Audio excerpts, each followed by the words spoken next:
Ladies, gents and teddy bears, yes, welcome to Mildenhall. It's been a funny morning. I'll tell you about that in a second. I'm literally still setting up and red arrows have just landed. I've always said expect visitors here. Well, that's very exotic for the red arrows to land here. Very nice. I guess this is red 10, or at least the wing commander perhaps.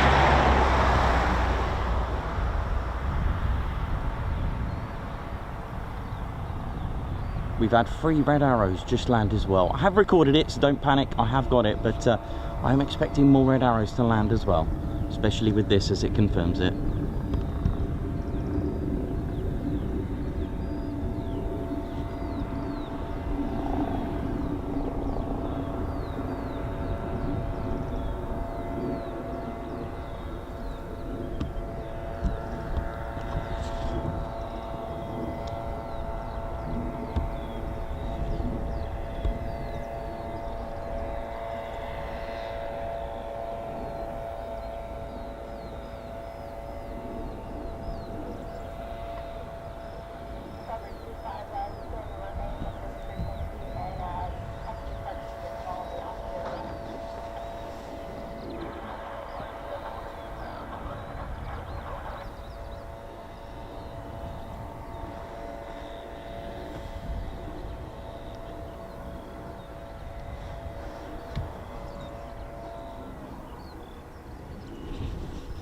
We do have more red arrows coming into land. We've had 3 already, but there's more, so here we go. Welcome to a quick sprint. I don't even know what to say. This took me by surprise. I was expecting just to give you 1 heavy for the day and that would be it, but I think we've got more things going on today.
So we're just waiting for, and I think we're going to get all 11, you know, at this rate. Apologies for missing the first 3. I was not expecting this.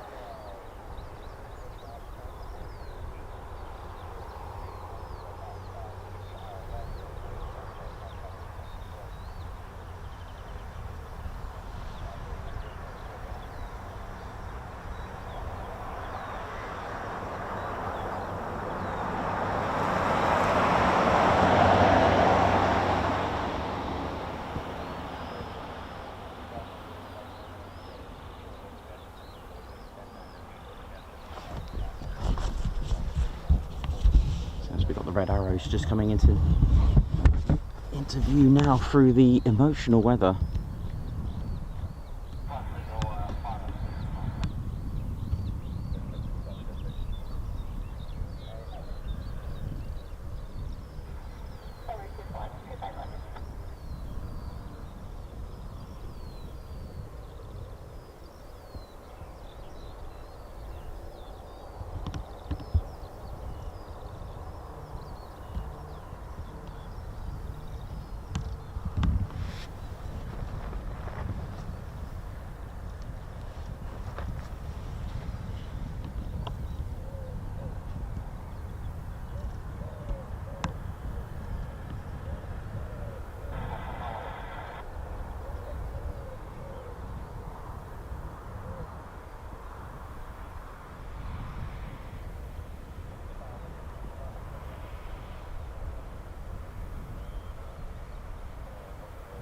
So that's 6 red arrows that have arrived here at Mildenhall. You're watching the Ted Coningsby channel.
The red arrows at Mildenhall. Ladies, gents and teddy bears, welcome to the Ted Coningsby channel, your one and only military aviation channel. That's right. And we're here live at Mildenhall on a day where everywhere seems to be closed. But don't forget, Mildenhall and bases such as Brize Norton, they are 24-hour bases, so you can expect the unexpected. And well, this qualifies as one. It's an unexpected visit.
Not the usual sight that you see here. We've seen them at Brize Norton. And now we've seen them at Mildenhall. Look at this, beautiful. We seem to be following them at the moment. Welcome to the show, ladies, gents and teddy bears. Yep, did put on the community page in our pinned comments that Marham was closed. It was announced around about 2 o'clock yesterday, and I didn't get a chance to there we go.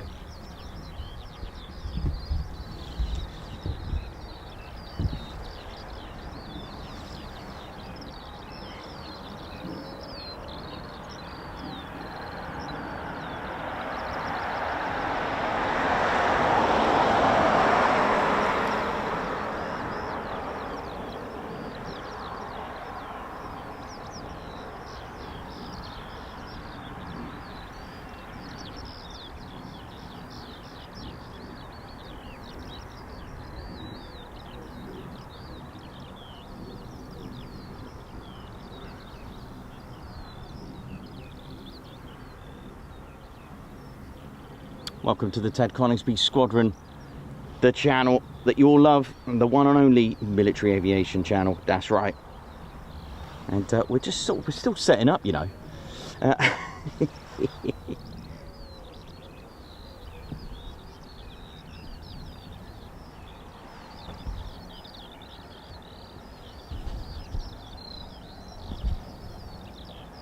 So there should be some more inbound now. Thanks a lot, everyone. I haven't even had a chance to share this, so please do share. Sharing is caring, as we've always said. We've got more red arrows. I think the whole aerobatics team are on their way.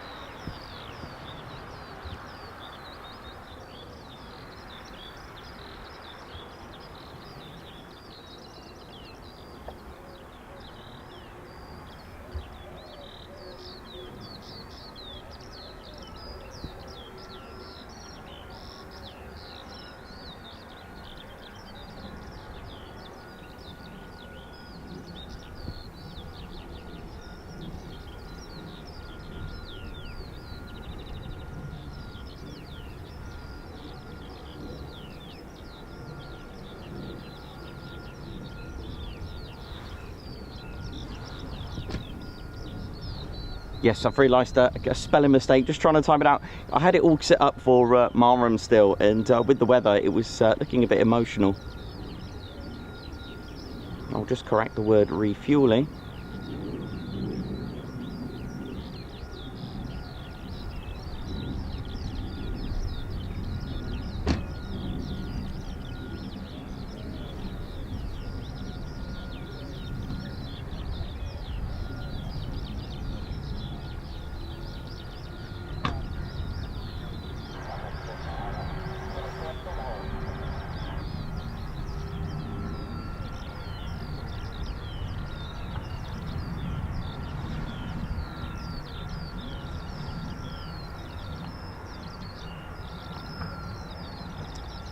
So there are two types of spelling for refueling. I am aware of that. There's two L's and one L, by the way. One's US and one's UK spelling. I like to mix it up now and again, as of course we are at a US base, and of course we have US followers as well. So we do try to mix that up. Why not? Why not? Just change things around a bit. And even got Ted's not even here yet. Ted's actually still just brushing his fur at the moment with this sort of with the stream, so I hadn't even had a chance to share it either, so if you can, if you may, that would be great.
So it looks like we're going to get all of them.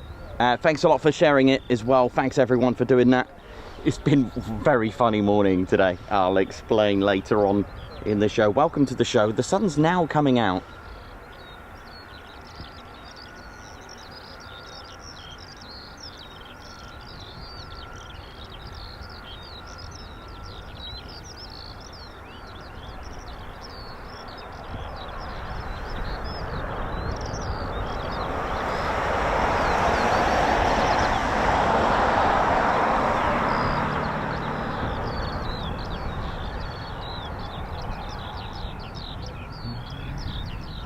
Welcome to the Ted Coningsby channel, your live military aviation channel, with the red arrows at Mildenhall. I know, what a good choice it was then in the end. These things do require a lot of luck, and well, this certainly counts as one of them.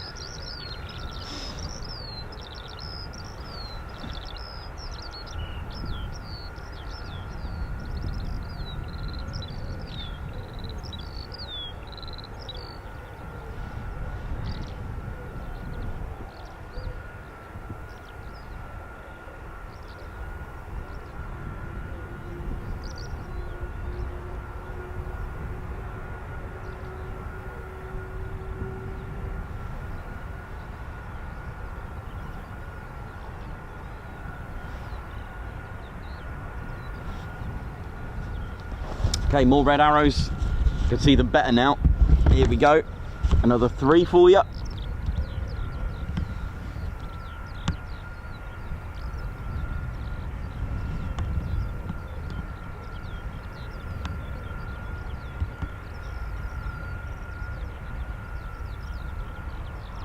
Hopefully we get to see them take off as well. That'd be brilliant, wouldn't it?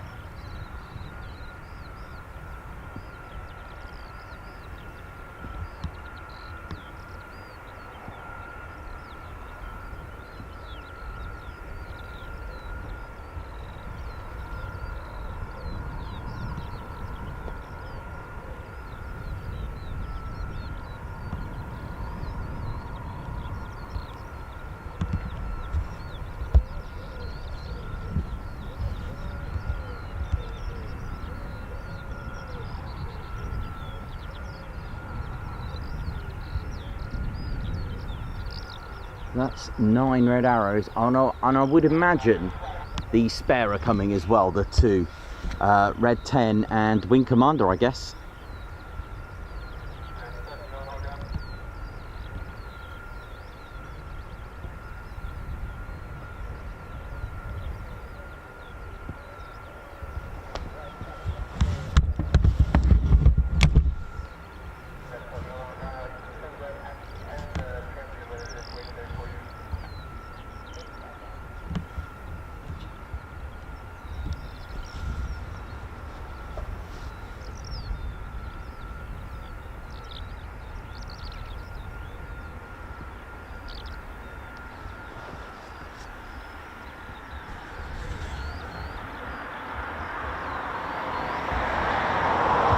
It's turning out to be a wonderful day.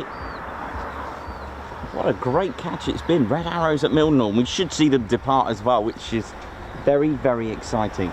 The sun's coming out as well. The light will be better later on as well, which is great as it heads towards eventually the south, then the west. But welcome to the Ted Coningsby show. You tuned in right, and like I said, it was really funny because Coningsby's closed today. Marham was announced it was closed yesterday around 2 PM. And good job, I checked the NOTAMs before I went to bed. Yep, always do this. Check your notes, even in the morning. Even in the morning. Lakenheath, of course, is closed today as well. It didn't leave us with a lot of options, but your best bet for weekends and times like this is Mildenhall or Brize Norton. They're probably one of your best options to do, as they are both 24-hour bases, and you never know what you're going to get, and this is an absolute prime example.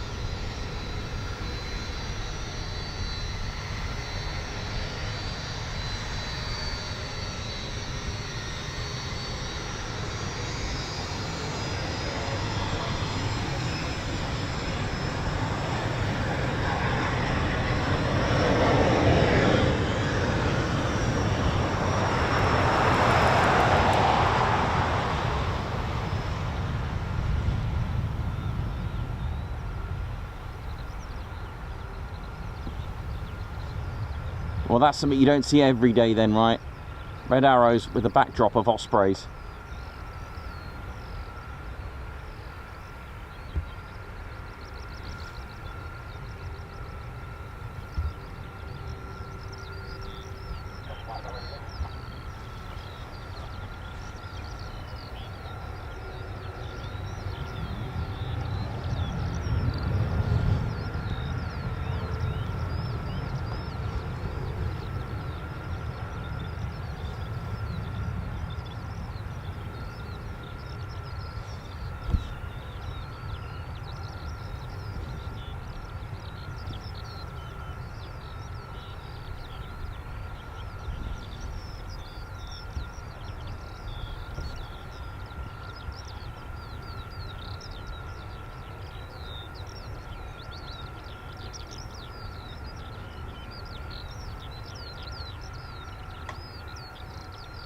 So as they've got a display later on, sort of around midday, we should see them depart as well. So this is good. So we will see.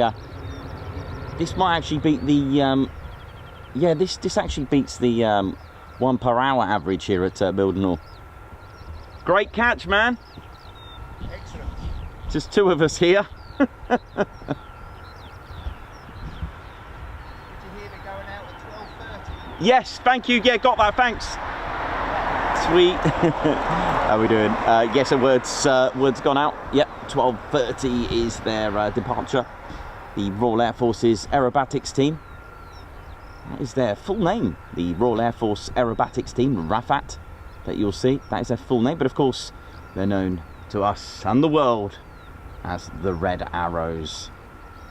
They weren't always red, and of course there were several aerobatics teams unofficial during the time before the Red Arrows, put together in '64, hence their 60th anniversary. The Red Arrows were once yellow, ladies, gents and teddy bears. That's right, they took the yellow gnat from the Yellow Jacks. They were flying the yellow gnat, but of course it was painted red. And I'll tell you all about that. We had the Black Arrows, the Pelicans as well, the Pelican display team, and the Yellow Jacks flying various aircraft. And what they decided to do, the Royal Air Force decided to put together one sort of supreme, excellent aerobatics team, because there was a few. And the thing is, you've had the Black Arrows, black aircraft of course, the Yellow Jacks with the yellow aircraft, and the Red Pelicans with their red aircraft as well. Problem is, here in this country, as you can see beautifully, is that we don't really get a lot of blue skies. So they decided to amalgamate all 3 main aerobatics teams. They took the name Arrows from the Black Arrows. They took the aircraft from the Yellow Jacks, and they took the name part of the Red Pelican, and decided to use a red aircraft, calling it the Red Arrows for short, or its official nickname, shall we say. And therefore, in a way, the Red Arrows were, just for a smidgen of a second, they were once yellow. That's right, because the aircraft that they chose were from the Yellow Jacks, who were using the fallen gnat. And the fallen gnat was painted yellow, hence the call sign, I believe, from, I think it was a call sign from a pilot from RAF Valley. And the aircraft was, of course, yellow, and they decided that yellow wasn't very effective in grey skies, so they chose red, which I agree, does look great. Does look great. Another, of course, please don't check this out what I'm about to say. When I was doing graphics and design, red did look good. Oi, oi, how you doing? But orange actually looks good in grey as well when I was doing graphics. The orange arrows? Not sure. But orange is another effective colour that I found in that works well with grey. I'm just going to check to see if we've got the others coming as well, the spares. Luckily, they decided to paint the Red Arrows red, because had they painted them in black, ladies, gents and teddy bears, I probably would have missed all of them.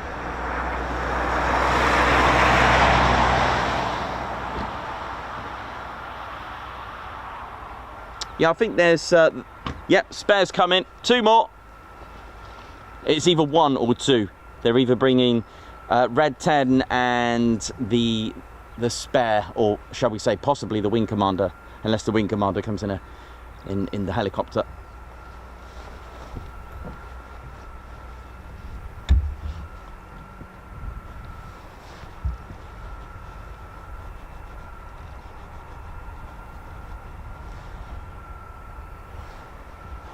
Don't forget to hit the like button, ladies, gents and teddy bears. Hit the like. What a catch this is, right? This is not your usual visitor. I think this is our first time we've seen the red arrows at Mildenhall. Don't miss the last hawk. Thank you. Luckily, they're not painted black. For those that know, with my very, very poor record of missing hawks, or shall we say a very good record of missing hawks. That's right, usually the ones painted black. So for whatever reason, when I was beginning to start filming aircraft, the hawks painted black were my, what do you call it, a nemesis. So for whatever, not press and record, the camera's not ready, they sneaked up behind me, low level, which I've done at MacLoop plenty of times, or yeah, keeping it without too much graphic, a call of nature. Which happened at Cosford, and missed, I think it was 2 hawks that did a fly past. I'm getting better. So welcome to the home of the 100th Air Refueling Wing, ladies, gents and teddy bears, and of course the 352nd Special Ops Group, and also based here are the 95th Reconnaissance Squadron, and we have the 501st Combat Support as well. We were originally based at Alconbury. I think it's just the one singleton. Try not to miss it. I think we got this one. Yeah, I've got it.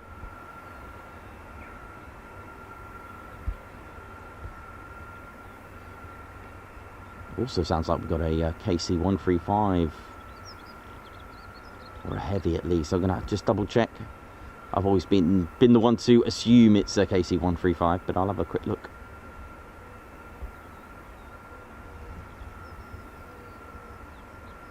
Ten red arrows. Hanging at Mildenhall. 10 red arrows landing at Mildenhall. And if one red arrow should accidentally take off, there'll be 9 red arrows live at Mildenhall.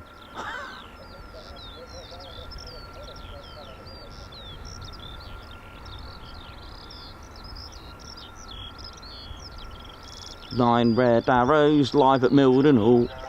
Live red arrows live at Mildenhall. And if one red arrow should take off from the hall, there'll be 8 red arrows left at Mildenhall. There we go, sing it, take it away.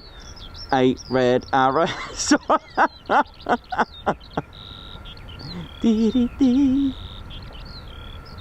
Yeah, I'll stop now. Thanks, Ted. Ted just looked at me and frowned. I like it when Ted frowns. Not often we see him frown like that. Reggie's laughing his head off.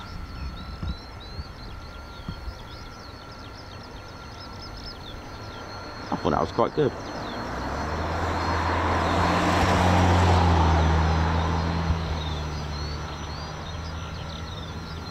So Ted's flown with the Red Arrows in September of 2021. Ted flew in XX188.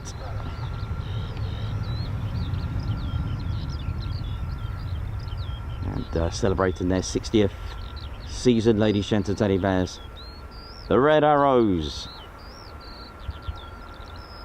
So the only Royal Air Force unit to use the Hawk T1, as it was retired a couple of years ago. We said goodbye to 100 Squadrons Hawk T1s at RAF Mildenhall, and that was the end of the aggressor role of the Hawks. The Royal Air Force do still operate the Hawk, which is the successor to the Hawk T1. It's the Hawk T2. The ones at Leeming currently are 11 Qatari Emiri Squadron, Qatari Emiri Squadron number 11, and I think they're a Mark 167 Hawk. It still amazes me that ADSB pops them up as a T-45 Goshawk, which is not true.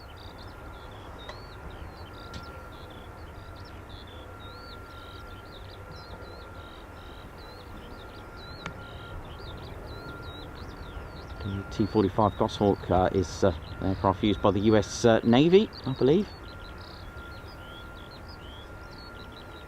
Leaving the Red Arrows to be the only Royal Air Force unit to operate the Hawk T1, which is destined for retirement in about, I don't know, about 6 years' time, is it? 2030? Dates keep changing. But it'll be sad to see it go because, you know, like many of us have seen this all our lives. I've seen the Hawk T1. It's a very sweet little aircraft, and I think it's fantastic what the Red Arrows do to show excellence with a trainer. I think that is amazing. It's one thing seeing, of course, the wonderful fighter jets in formation, but to use a trainer must be an absolute inspiration, because at the end of the day, this is a training aircraft, and they're showing what you can do with it. And I think that's you know, that is just a great statement.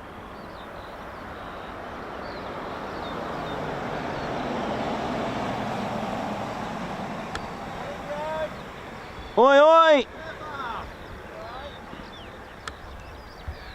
Did he just say pepper? Now, let me just give me a second. Let me just let me get the guy in there.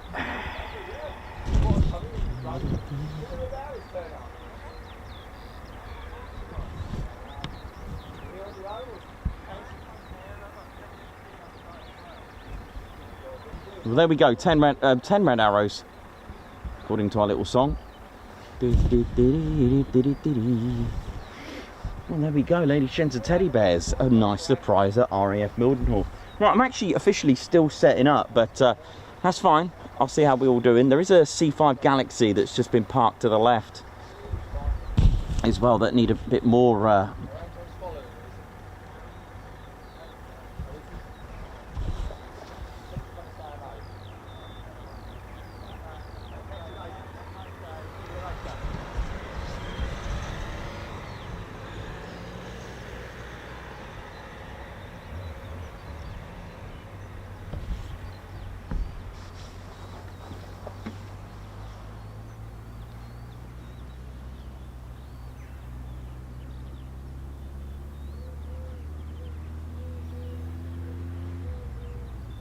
You're joking. Moggy. Okay, this could be a absolutely incredible day here at Mildenhall then. Just gonna adjust something, because it looks like the Red Arrows are US Air Force. Well, I've written that on the let me just adjust this journal. How we all doing? Hope we're feeling. We might be getting moggy as well. Come on.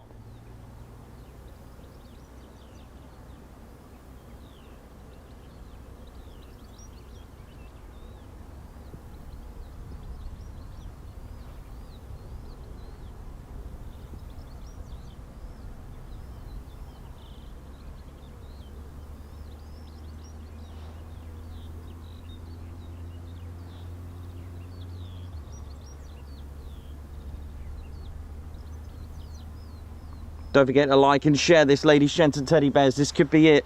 We could be getting a Typhoon as well. Or are we? Let's have a look. Where are you going? Where are you going? Where are you going, Turbo? So Riot is the call sign for transiting Typhoon. So had this been Turbo one, then it would imply that Turbo's out to go straight into a display somewhere. The fact that it's Riot is the transit call sign for the display pilot. So how and where is a mystery at the moment, but let's have a look. Maybe Turbo's going to a different base. Would be good though, wouldn't it?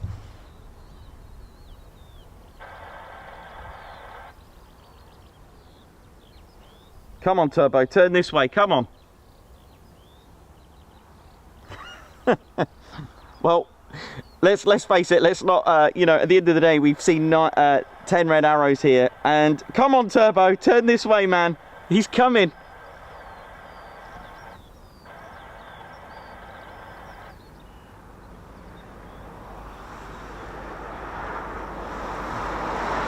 But we'll just, to be honest, we'll just enjoy the red arrows, and if we get Turbo and Moggy, this would be an absolute bonus. What a sight this is. If you just tuned in, we are at Mildenhall. We are experiencing some great visitors. Yeah, sadly Moggy is very high.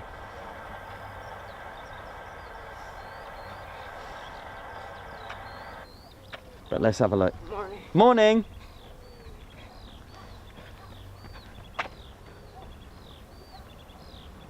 But this won't take it away from us. It's been absolutely incredible.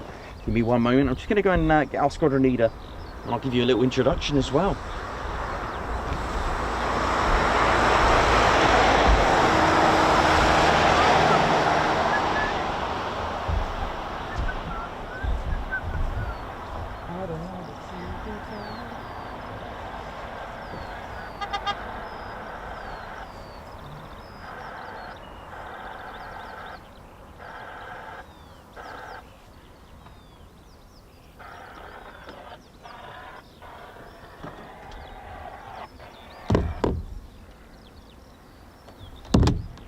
Right, what do I need? Right, Ted, let's do it, mate.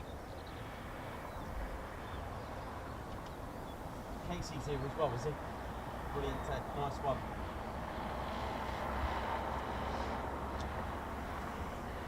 Appreciate 7-3 heavy ground.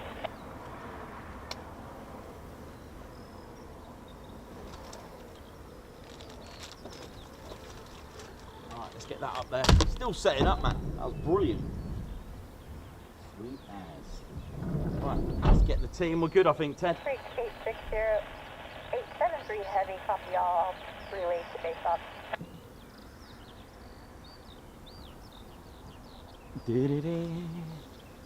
Where's Moggy?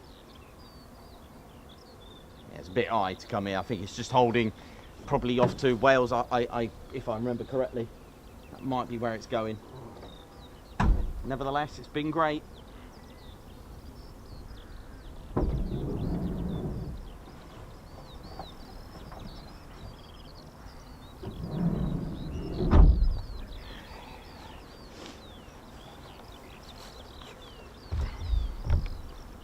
Anyone here a fan of leftover pizza? So I've got some if you want some.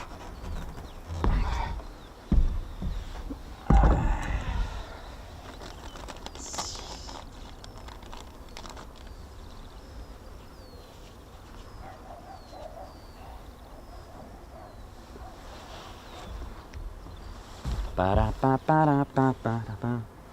Let's have a look. Let's keep an eye on Moggy. Nah, it's not. No, Turbo's probably going to. Looks like heading straight for Wales by the look of it. Never mind. We remember, like I said, this is a bonus 7. The 10 red arrows here. I wasn't sure what was going to happen today. All right, Ted, where are you, mate?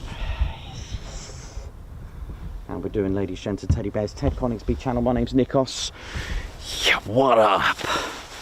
Let me just check something on here, actually. Just 2 seconds. Yep, we're good. Right, just check out with the crew. Make sure everyone's all good. How we're doing, ladies, gents, and teddy bears. Hope we're well. Hope we're feeling well. My name's Nikos. I'm your cameraman and commentator. And you're watching the Ted Coningsby channel. We're live here. I tell you what. We're live here at Mildenhall, and what a treat we've had. It's been incredible, absolutely brilliant. There we go, show off the hoodie. It's definitely hoodie weather today, and it's all good. And I've got with us our squadron leader, Ted Coningsby, and we are the Ted Coningsby channel, your one and only much loved military aviation channel around the world at the moment, but we are #1 in the UK, and we'd like to keep it that way with your support. So please hit that like button and do subscribe to the one and only Ted Coningsby channel. Ted, we're going to have to get you a new flag, mate. That are you going to be all right with that? Bless him. I don't. Chris, how you doing? Chris Bloxton made me laugh and said that I don't think these flags were made for hundreds and hundreds of guards marches in all weathers. I think they were just a quick one day wave it around at special days. On special days, our little flags. But they certainly start to, yeah. I mean, they certainly start to go a little bit at the top, and. Yeah, looking a bit patriotic here, Ted. And of course, to our US viewers, I hope you've all had a great celebration yesterday of 4th of July Independence Day. Hope you had a good time. And yeah, we thought, well, originally, as you've seen, we were supposed to go to Marham, and found out about 2 p.m. yesterday that there was a note out, but I didn't see it until I went to bed. I thought, better check, because I usually do that in the morning, and then it was like closed, and I'm thinking, oh dear, because I have to, you know, I have to prepare and get myself ready, revise, and so I'm a little bit rusty at the moment, hence a little bit of a rusty start. Wasn't expecting the red arrows. We are in, there's no official viewing area here at Mildenhall, but we are at the campsite, the Nook campsite, which John has this is John's field as well, and it's part of the campsite, and it's just £2 per person to view. Today opened at 9, so I just didn't get in time to get the first 3 red arrows for you, but we got what?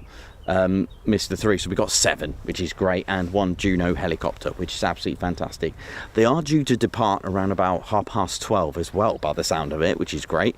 Of course, they're an aerobatics team, so their movements are publicised, so it's not really an issue for us to disclose information, but they are due to take off as well, which is absolutely incredible. Ladies, gents, teddy bears, it's an absolute pleasure to give you a show. Coningsby is closed today. What else is closed? Marham closed, Lakenheath closed. The options were running out, and I thought, do you know what? I've got a funny feeling about coming here today, and here we are, and look at it, and the weather's just calming down a little bit. It was emotional, but it's calming down. We've got a C5 parked there. I don't know whether that's going out today or not. We've got Ospreys. KC-135 is that pinging? Yeah, it's pinging. It looks like we've got a KC-135 on the way out. You may have seen in that direction where the red arrows are, it's usually aircraft that don't belong to Mildenhall. So I believe there's a heavy, a KC-135 on that side. So any aircraft over that side is not part of Mildenhall. All around here, and of course with the exception of the Ospreys who are parked over there, and then the odd heavy. Again, that's not part of the C5's not part of Mildenhall, but the Ospreys are. Aircraft that are actually based here are the CV-22 Osprey, which are now flying, the MC-130J, which is a souped up Hercules. We've got the KC-135 and an RJ, which is a Rivet Joint as well. So enjoy. And like I said, anything else is an absolute bonus. And to be honest, seeing red arrows here is an absolute treat. It really is. And we've got a Juno helicopter as well. Right. I'm going to just pan it over for you so we can talk about a little bit about what we can see today and what we're expecting to see. C5, yes, it did, didn't it? It did land this morning. But remember last time, it did actually take off on the same day. We weren't expecting that, so you just never know. Yeah, because if you remember last time, the C5, it came in the morning and took off the same day, which well, it's not usual, but it's not unusual then either. There we go. So, as I said, there is a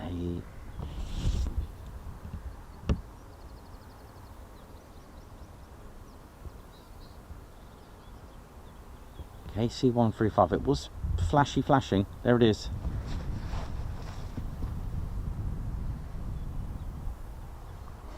Muriel Hudson and Michael Hudson, hope you're good.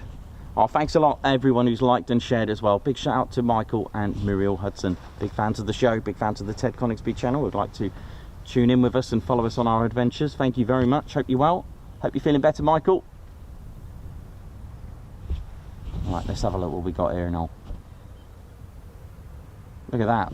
Red arrows and heavies all in one place. Amazing, right?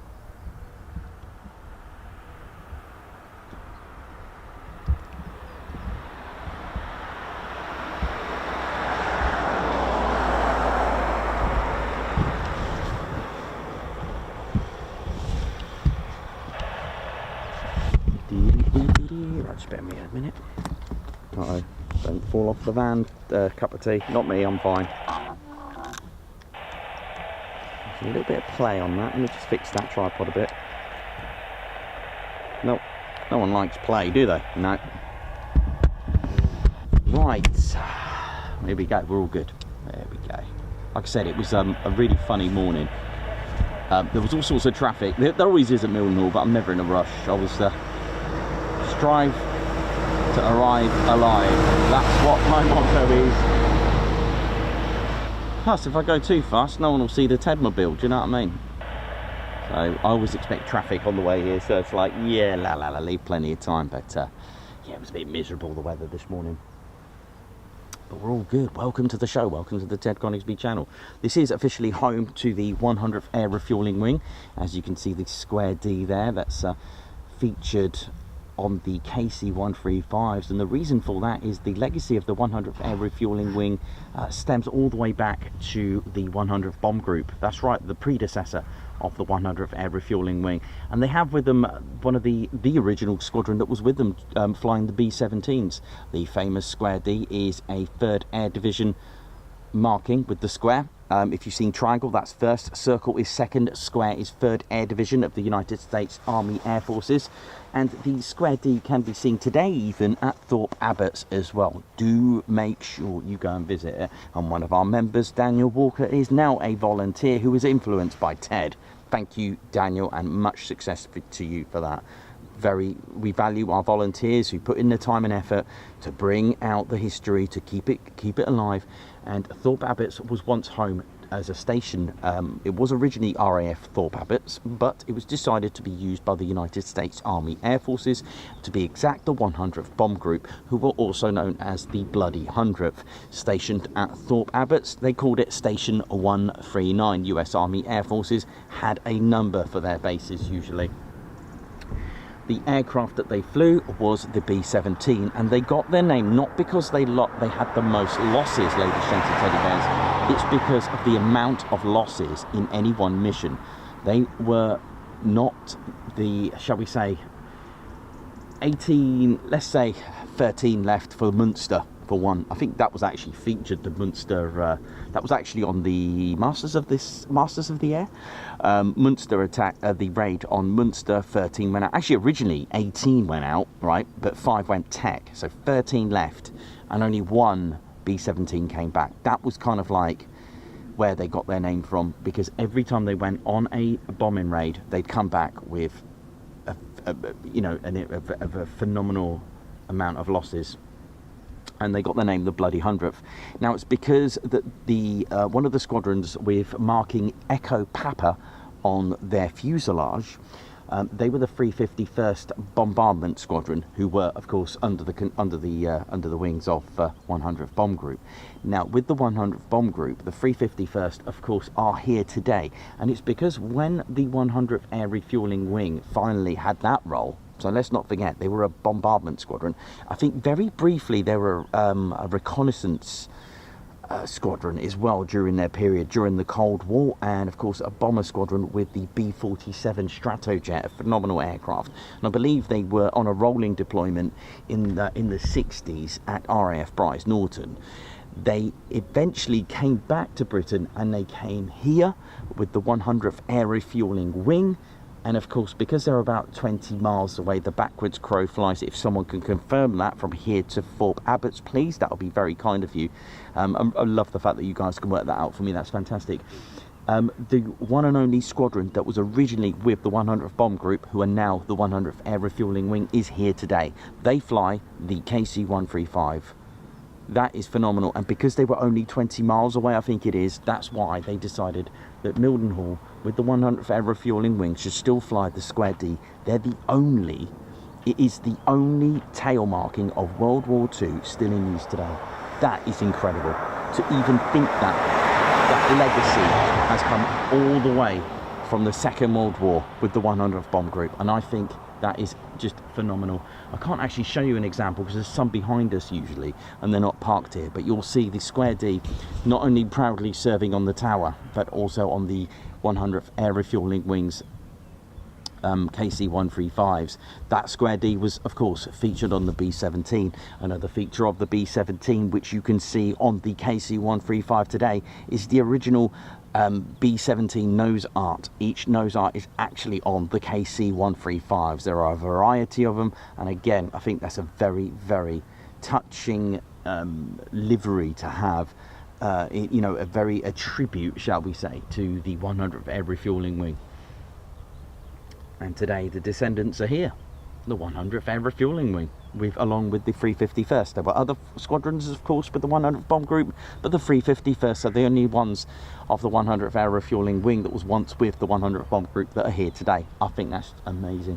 How are we all doing, ladies, gents and teddy bears? I hope we're all good. Ted Conisby channel, bringing you a show on a Friday finally. It's not Quick Climb Friday, but I did put a Quick Climb Friday video on for you.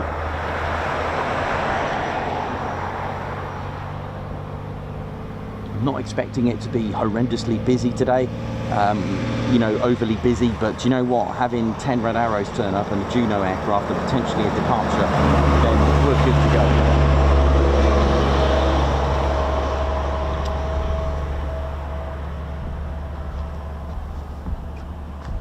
Have a quick cup of tea. You know how it is, gotta have tea. Tea's good, it's good for you.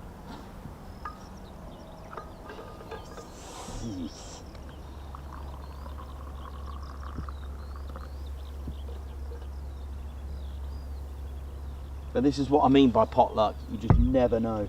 Who'd have thought Red Arrows today at Mildenhall, right? Absolutely brilliant.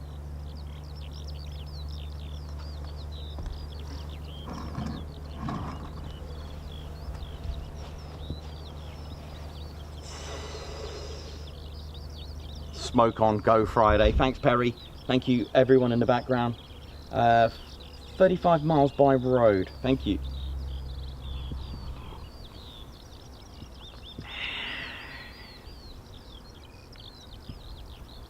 So Turbo's making his way over to Wales.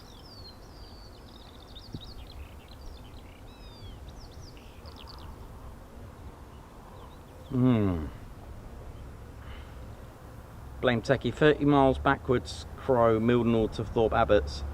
Thank you very much. Davey went to Thorpe Abbotts. Just a quick one, don't forget, please, ladies, gents, teddy bears, to hit that like button. It's so important that you do that. It really is, because YouTube will recommend the stream, and if it's going to get recommended and someone's just tuned in with the Red Arrows, yeah, they're going to love that. Yes. And if my friend's watching all the way from Miami, Leonardo DiCaprio, how you doing, man? Hope you're all good. This is what I think of having Red Arrows at Mildenhall. Yeah. All is good, ladies, gents, and teddy bears. Hope we're all good. Don't forget to hit that like button. Like I said, it's not like a Facebook or Instagram post or anything like that. It really does make an impact. And I say it all the time, but I'm trying to limit it to maybe just two, one in the start of the day and one at the end. But it does have a major impact. And you know, and there's a few of you that forget, so it's nice to remind. You know, our regulars do forget, and they're honest. They actually say, oh, I forgot to hit that like button.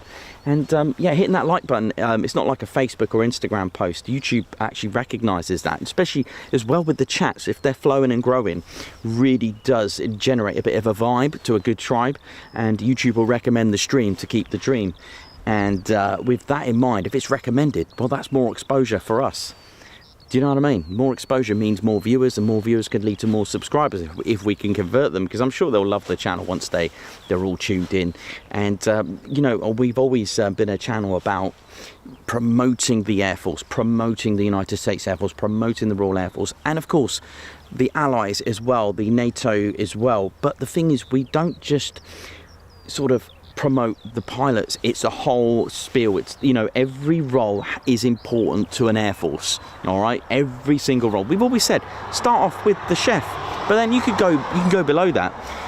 Not as a factor, you know, as a hierarchy. All I'm trying to say is the fact that even a cleaner, all right? I'm not saying that is a part of the hierarchy or anything like that.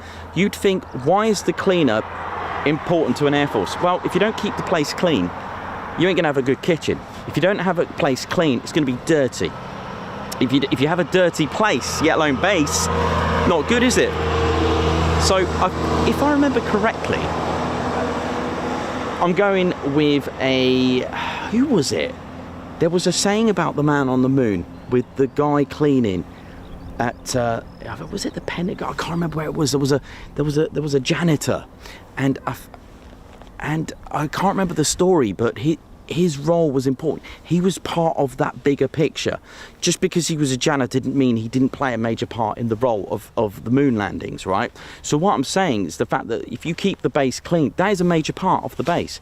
Even down to cleaning the aircraft is such an important role. Dirt can cause issues with ordnance, and landing gear and external fuel tanks. There could be issues with connections, things like that. A dirty aircraft doesn't fly properly, trust me. You wouldn't want to be sat in a dirty aircraft. No one wants a dirty aircraft. But what I'm saying is that I was just trying to get into the picture of promoting each role is important and plays as one. So hear me out. So you got the cleaner cleaning the kitchen, let's say. The chef, right? If the chef hasn't got a clean kitchen to work in, then that's not good. If the chef is late and can't cook, then what happens to the ground crew? The ground crew are late because they haven't had their breakfast. If the ground crew haven't had their breakfast, the aircraft ain't serviced for the pilots. Tower then have a bit of a mission because they've then got all these flight plans that are not going ahead. Do you see where I'm coming from? So it's a knock-on effect. So each individual role is absolutely important. Banter ops, communications, mission ops, exercise, all these flight plans. Just because the cleaner didn't turn up, let's just say, or the chef was late, has a knock-on effect. Can you imagine that? Why didn't they go through the Mac loop? Chef was late. But anyway, that's just thinking of it in the Nikos way, you know how it is. But we always, and then as a channel, we always promote the fact that if you are going to go to a base, turn up. We don't know anything. I didn't know. Plan was Marum. Turn up and hope for the best, and look what happens. You get slow days, you get busy days, you get absolutely wow days, and then you get the red arrows turning up at Mildenhall. I'm going to end up drinking this tea, trust me. But yeah, and I'll tell you what I'm going to do now. I'm going to go on the chats and just see how you're all doing. Oh man, that is a good tea. That is a good tea. And I know I get asked this a lot. Nikos, what tea do you have? Well, I have my own brew. It's the Ted Coningsby brew. You're probably thinking, is that available? Sort of. It can be. All you got to do, I buy, I don't know, about 5 different brands.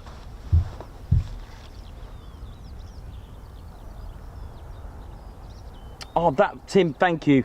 That's it. Thank you for finding that. The janitor, the cleaner was asked, so what do you do here? And the cleaner said, I helped put a man on the moon. That was it. Thank you for that.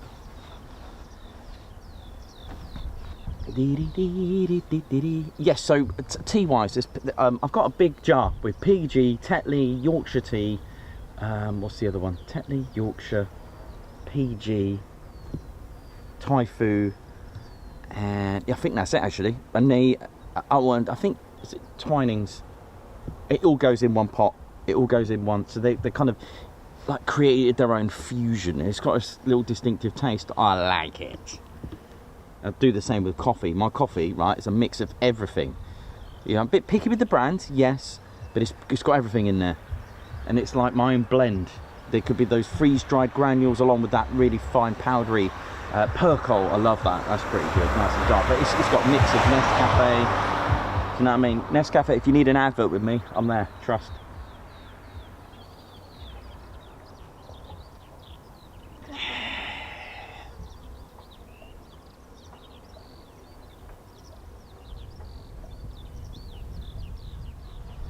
Well, welcome to the Ted Coningsby channel. We are live here at RAF Mildenhall. Welcome.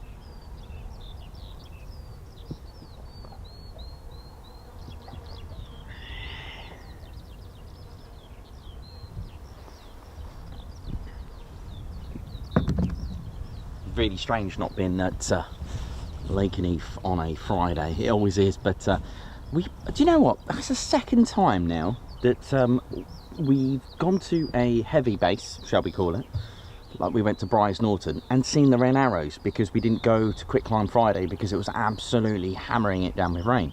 So usually it's Quick Climb Friday today, even though they did a Quick Climb Wednesday, which is brilliant. Come here, and the red arrows are here.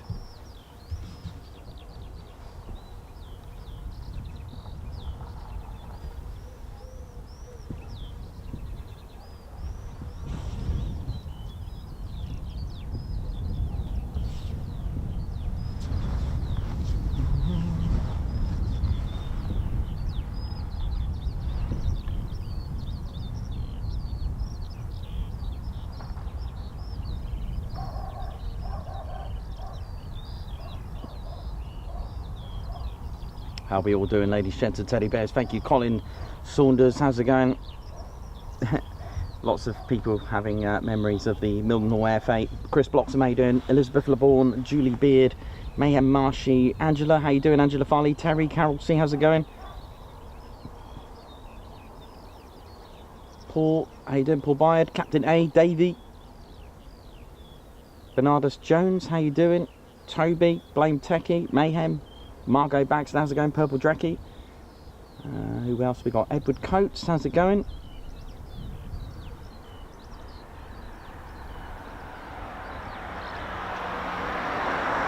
Captain A, thank you. Everyone plays a major part. Yes, they do. They certainly do. Katie Webber, Ellie J Approach, Bex. Bex, have you had turbo yet?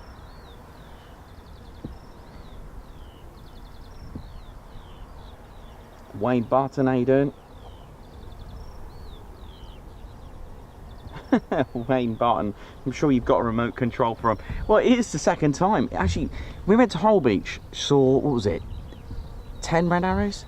What is that? Sorry, one sec. What is that?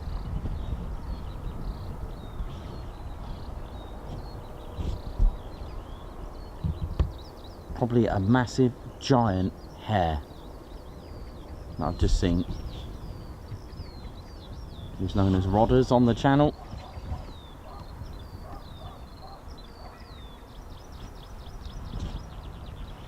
Oh, I'll get back to just scrolling down to see who we got on. Mike, Perry, how you doing, Perry? Thank you for your updates as well. 01 times. Yeah, thank you for that. It was Kennedy, right? Okay, cool. Thank you. Lots of you and Team Gooch as well. Thank you for that. Nikos Clooney.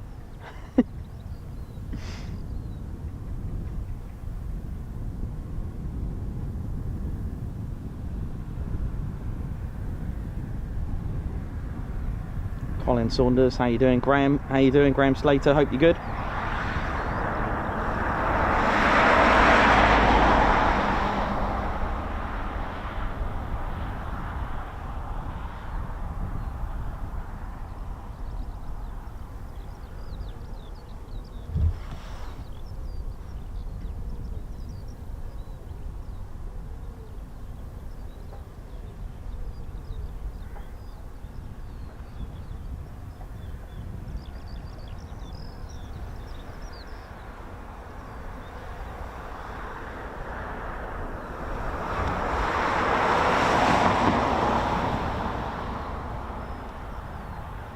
Shuey, how you doing?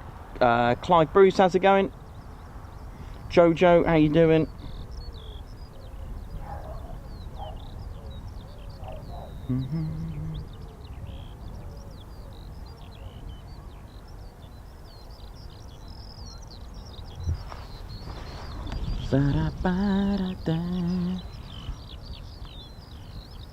Beautiful. Right, so we're just gonna hang in there now, just see what else we're gonna get. Let me just check flight radar as well, see what we got.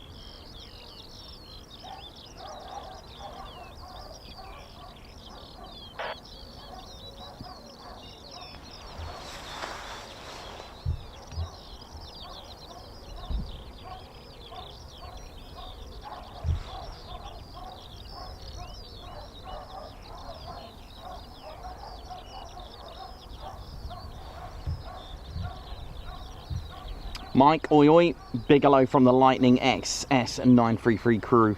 Taffy Bear invites Ted to come to come crew the Lightning too. Thank you very much.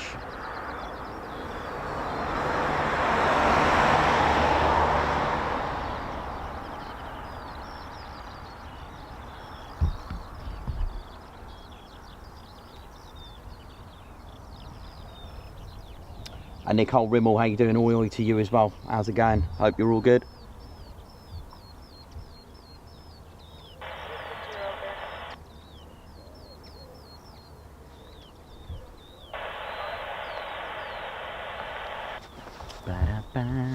Right, so I'll tell you what we're going to do. We're going to go and pan around to see what aircraft we've got then. Let's just show you a little bit of, show you around the base. So we've got the CV-22 Ospreys as well. Just get a nice little positioning of that. The CV-22 Osprey has been flying, by the way. You never know, we might even get lucky to see one of those fly. You never know. Never say never with the Ted Coningsby channel. As we mentioned before, this is a base that was built in 1934. Thanks a lot for hitting the like button.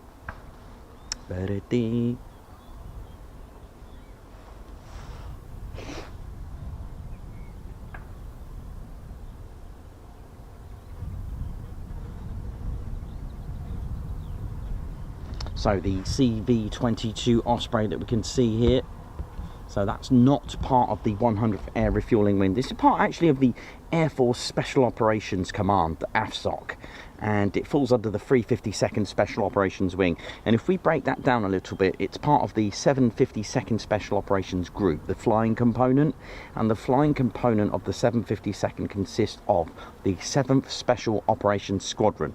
Now it's the 7th Special Operations Squadron, SOS, they're the ones that fly the CV-22 Osprey. Now, just to give you an idea as well of their components, the 752nd also have the 67th Special Operations Squadron. Now, they fly this. That's the MC-130J, just over here.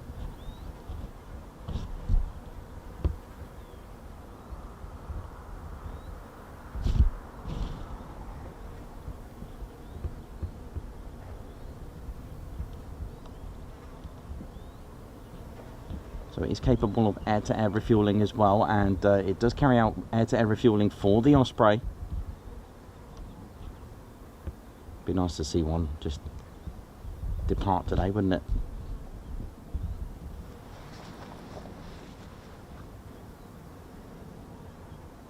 So under the 352nd Special Operations Wing with the flying component, the 752nd, we also have the 321st Special Tactics Squadron and the 352nd Special Operations Support Squadron as well. Along with them are the 352nd Special Operations Maintenance Group, along with the 752nd Special Operations Aircraft Maintenance Squadron, the ground crew team, of course, never forgetting them, and the 352nd Special Operations Aircraft Maintenance Squadron as well. Now also the air, I don't know if I can see, yeah we can actually, I'll show you it. We've also got the Air Combat Command, ACC, and now they're part of the 16th Air Force, and if we go break that down, we've got the 55th Wing, and if we break that down into their flying component, we have the 55th Operations Group, and the squadron is the 95th Reconnaissance Squadron, GSU. Now they fly the RC-135. And the RJ Rivet Joint, just about see it. Still got the OF tail code of the 55th Wing. Just about see that there. And of course we've got the 100th Air Refueling Wing as well. And they fly the KC-135. Struggling to get you a KC-135. Well, there you go, it's right in the distance. Just about see the square D, well, sort of, I know they're there. The KC-135s over this end are actually not part of the 100th Air Refueling Wing. There's no square D on them, so they belong to other air forces. Or shall I say other wings, sorry to be correct. And of course, as we mentioned, the 351st Air Refueling Squadron.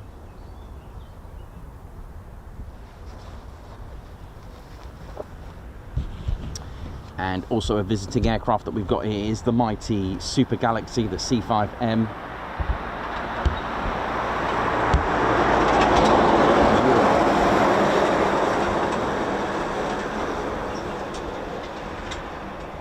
With the huge 51,000 pounds of thrust each engines.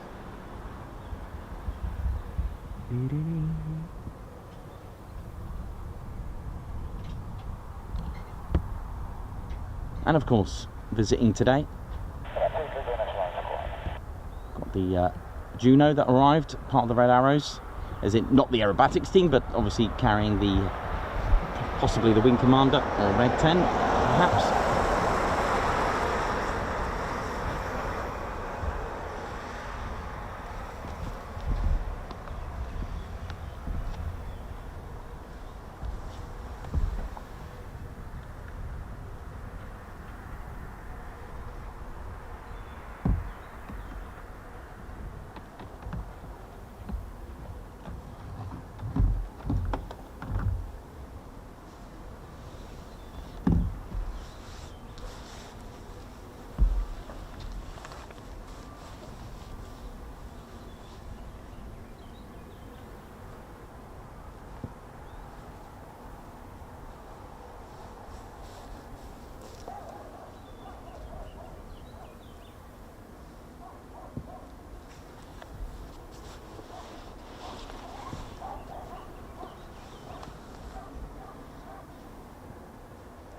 Claire Bear, thank you for sorting that. Big shout out to Claire Bear of the Ted Coningsby Squadron, of course, for just running and doing well with the online store.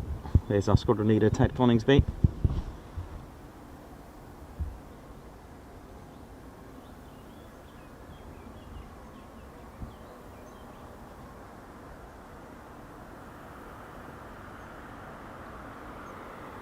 Blame Techie, thank you for the super sticker. Thank you very much. Guards March for you coming up.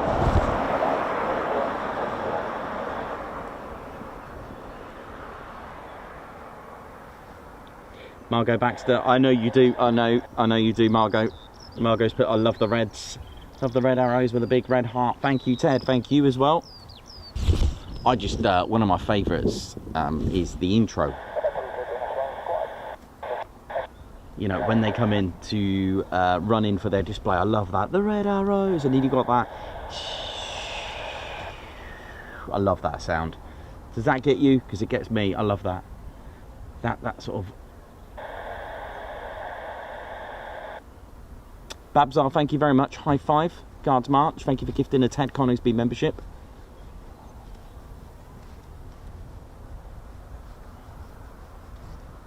Sam Taylor, thank you very much for your first month membership. Thank you, Nikos and the team. Guards March.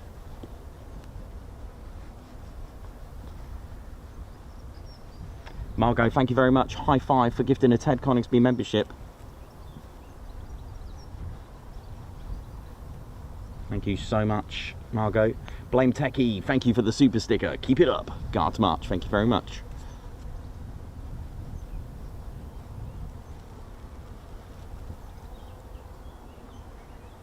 Margot, thank you very much for the super sticker as well with the microphone. Drop the mic. Love it. Thanks a lot, Margot. Thank you for the super sticker. Guards March. We've got Margot Baxter here with a super chat. Says, special hello to Michael and Muriel. Oi oi from all of us at the TCS. Guards March. And that's from Margot. So Michael and Muriel Hudson. Guards March for you from Margot. Edward Coates, nice one. Celebrating 8 months membership. Yippee today, Nikos and Ted, thank you. Guards March.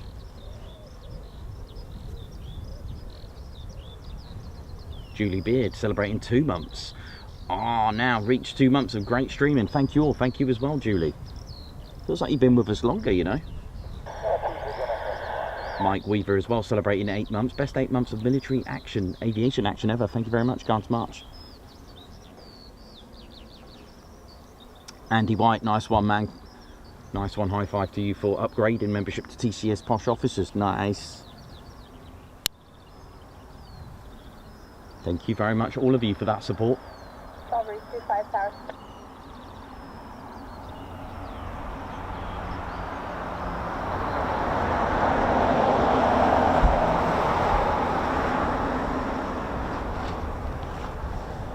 Strawberry 25, Roger, stand by for squawk. Oh, that sounds like the call sign for the helicopter, actually, the Juno. Strawberry 25, are you going to be staying within the local area, be as far to the east or the north?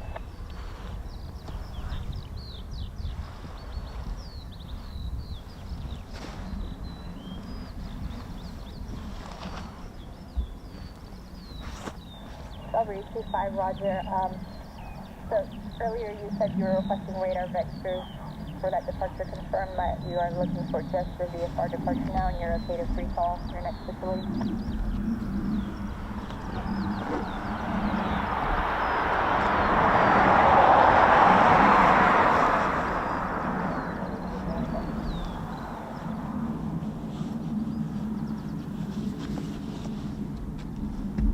So it won't be too long now, I don't think. So if you just joined us, welcome to the Ted Coningsby channel. We're live here at RAF Mildenhall. We've got, here we go. That's just starting up now, the Juno. And that's that'll probably end up going to wherever they're displaying at an air show, I would have thought. Someone said, is it Headcorn? Never heard of that. Don't know where that is. But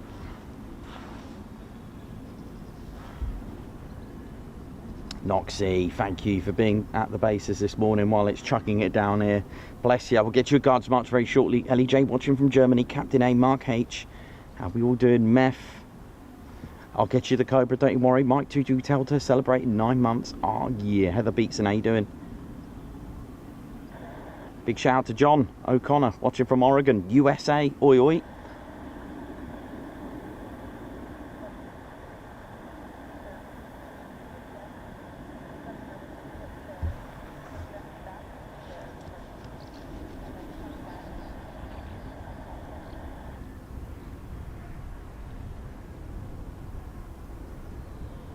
Headcorn Kent, thank you very much. So yeah, so this is part of the Red Arrows team, shall we say. Obviously not the aerobatics team, but in there will most likely be Red 10, the commentator who plays that supervisory role. Departure from current position will be at your own risk. What estimated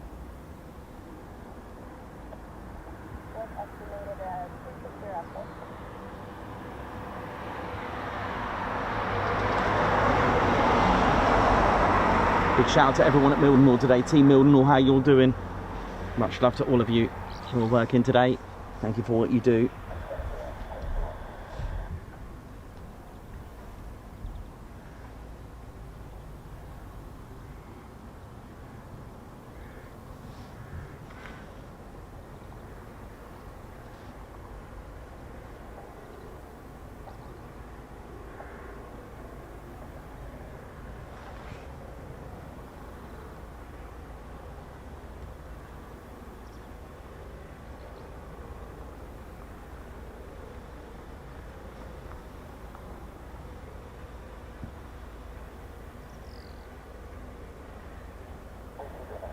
No problem. Margot, Muriel and Michael Hudson, thank you for that.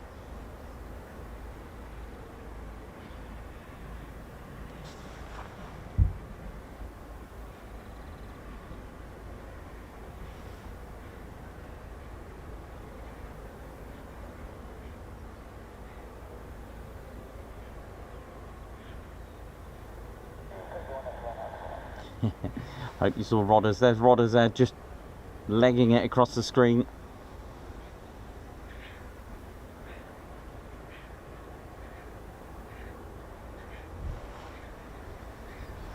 Now this has got Red 10 in it, Noxie. This is Red 10, the commentator and the supervisor.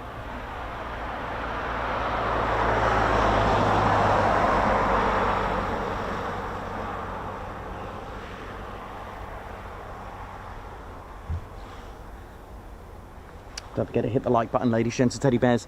Help us get to 60k. Come on, we can do it. We can get to 60,000 subscribers very soon. This is your one and only Ted Coningsby channel, your one and only military aviation channel. Oh yeah.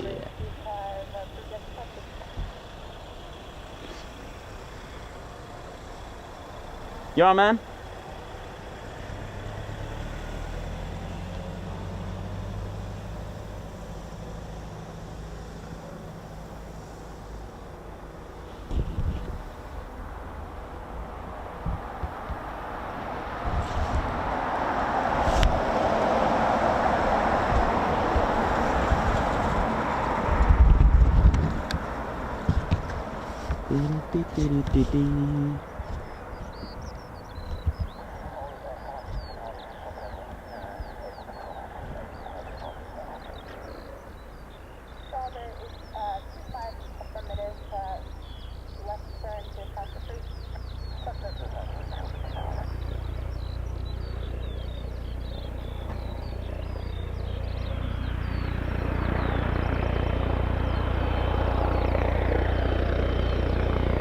Don't you point that Juno at me.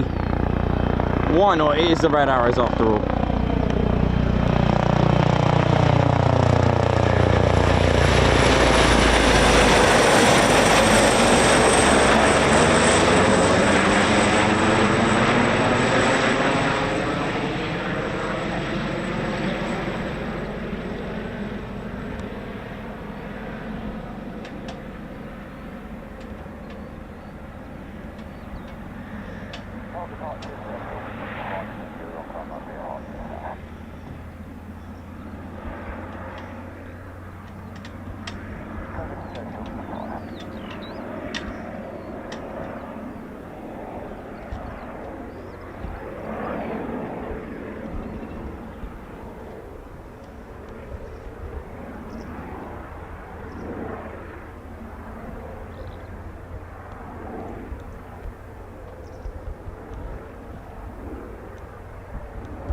There we go, off to head corner. I would have thought.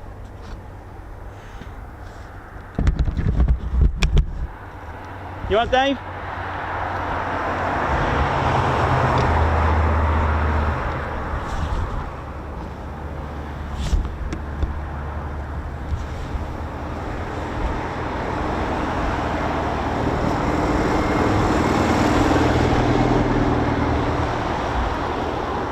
How's it going? Good catch, isn't it? I am, but we can go over there if you want. No problem. How's it going?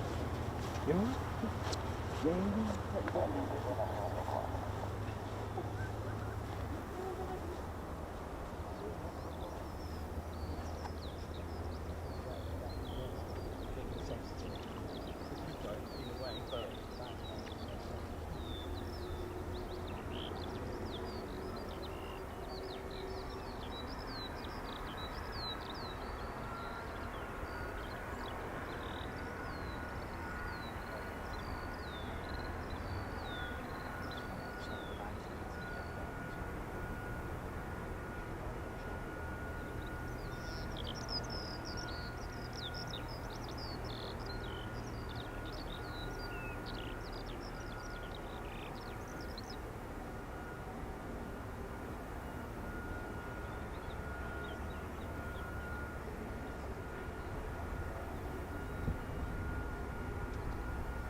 How are we doing, ladies, gents and teddy bears? Hope we're good.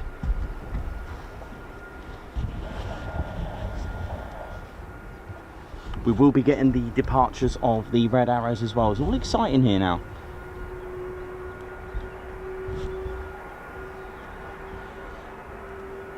Not actually sure what started up. Oh, got apart from a hair departure.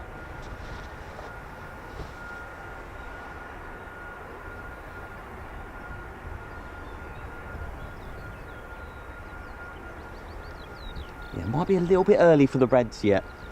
I'd say around 12 o'clock. But welcome to the Ted Coningsby channel. We're live here at RAF Mildenhall. And you are tuned in right. We're not at Waddington. This is the... we are at Mildenhall. We are seeing the Red Arrows.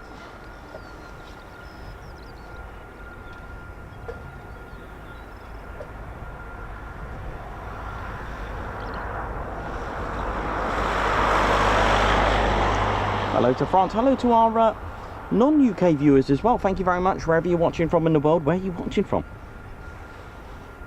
Tell you what, Cranwell's exploded with lots of aircraft. I think, I'll tell you what, it may not be a day of fighter jets, of course if you're at an air show, but check it out, the sky's looking pretty good. Cranwell and Hawks, prefects, got Leeming in the house, got everything's just going for it today.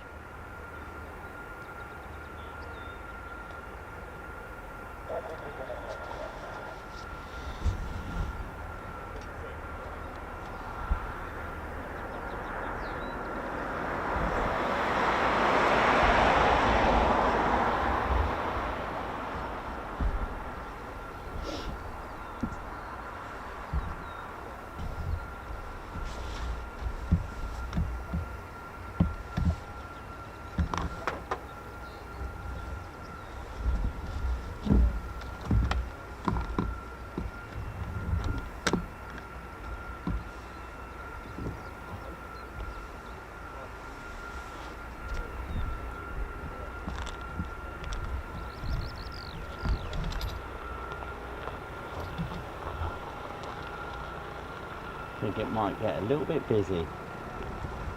Now that people know the red arrows are here, it'd be nice to catch them taking off if you're you know, like to get the, well, they're not unusual, they are the red arrows, but of course it's not often we see them here at Mildenhall.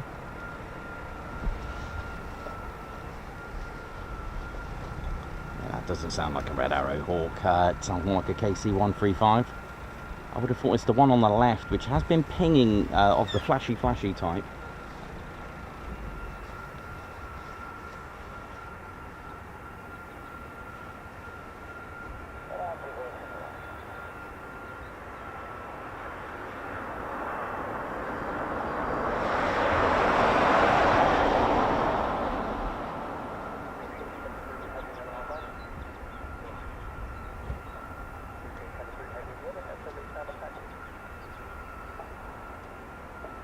Don't forget, you will get Red Arrows training this time of year as well. They got to train for the next year, so it's probably a new recruit ready for next year, ready for the new season.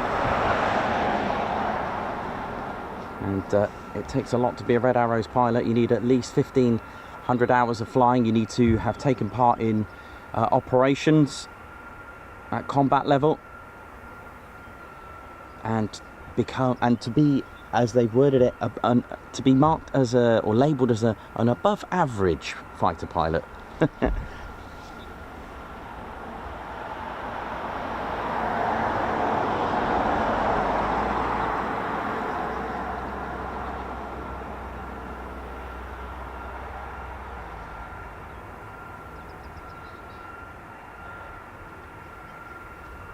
So yeah, completed a minimum of 1,500 flying hours and have completed frontline operational tour. It's probably the right way to say that rather than said combat. And of course to be assessed as being above average in the flying role. So you'll see 1 or 2 red arrows dotted about the country sometimes while the red arrows are displaying. It's you know, it's the way to become the best. Keep practicing, keep training. A good pilot is always training.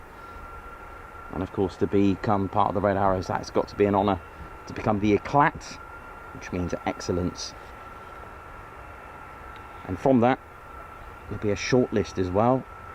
It's not the easiest to get into, but certainly achievable. And of course a short list of up to 9 applicants are examined during a thorough selection week. They're put through a like a grueling flying test, formal interview, a media test of course, and peer assessments. And there are up to 3 new pilots are chosen each year to replace the 3 that have finished their tour. The Red Arrows lifespan is 3. To be a Red Arrows pilot, you are a pilot for 3 seasons to complete your tour with the Reds. The team leader must have completed a 3-year tour as a team pilot. Hence John Bondi, who has already done 3 years, and because of that, he can apply to become the team leader. And in their career, of course, and he was appointed. A separate that is a separate selection process as well. Don't forget, with the Red Arrows, a hard-working team, you need a support team of personnel, the Circus and the Blues as well. The team is made up of Chief of Staff, Public Relations Manager, Mission Support Flight Commander, Operations Officer, Engineering Officers, an adjutant, and approximately 120 engineers, technicians and other support staff as well. The support staff are known as the Blues because they wear distinctive Royal Blue flying suits as well, and that's during the display season. The Blues represent several of the Royal Air Force's broad range of professions too, and every team member has undergone intensive training in their particular specialisation throughout their Royal Air Force career. So the Circus have their own team. 10 aircraft engineering technicians and 1 photographer are chosen to form a team known as the Circus. Circus members are each allocated to a specific pilot. All right, so just remember that so there'll be like a Circus 1, Circus 2, and Circus 2, for example, will be with Red 2. Circus 3 will be with Red 3, and so on and so on. You'll be allocated to a particular pilot. This year's Red Arrows team, ladies, gents and teddy bears, are as follows. So let's meet the Red Arrows. So we've got the officer commanding is Wing Commander Adam Collins, and as officer commanding, Wing Commander Adam Collins is responsible for the world-class team who deliver a soft power capability in support of national interests at home, overseas, as they do represent Great Britain. Red 1 this year is team leader, squadron leader John Bond, and is primarily responsible for all aspects of the display, from running the training program to the choreographing the show. Listen to that. And he leads the team. Red 2 is squadron leader Chris McCann. Red 3, Flight Lieutenant Dustin Wales. Red 4, Flight Lieutenant Ollie Suckling. Red 5, Flight Lieutenant George Hobday. Red 6, Flight Lieutenant Stuart Roberts. Red 7, Squadron Leader Tom Hansford. Red 8, Flight Lieutenant Richard Walker. Red 9, Flight Lieutenant Patrick Kershaw. Red 10, the Supervisor is Squadron Leader Graham Musket. And of course, Red Ted. I'm sure they're taking him on. And here we go. It's time to get heavy on the levee.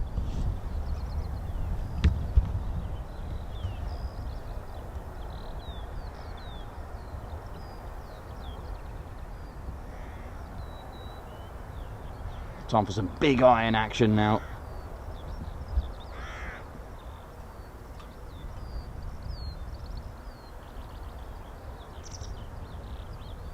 So this is a KC-135.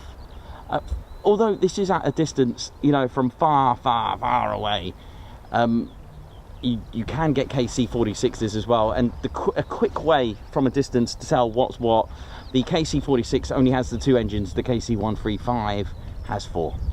Just as a quick snap, because sometimes I get that wrong, sometimes from far away. And then I realise, oh, no, it's only got the 2 engines.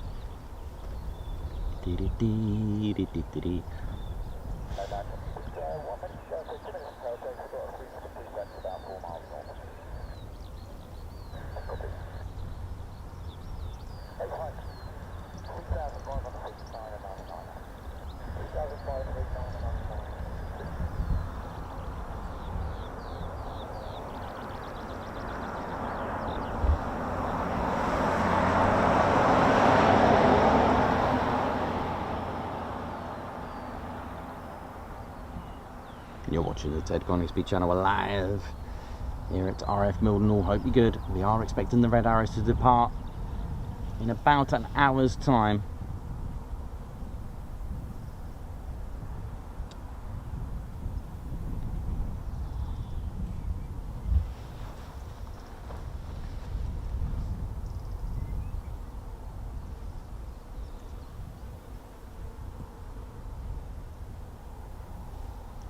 KC-135 taxiing now with a hair by the look of it. Andy Stretton, oi oi. Mitch Jesse, Angela Farley, how's it going? Margot Baxter, Mayhem Marshy, Paul Fairclough, oi oi to you. See ya.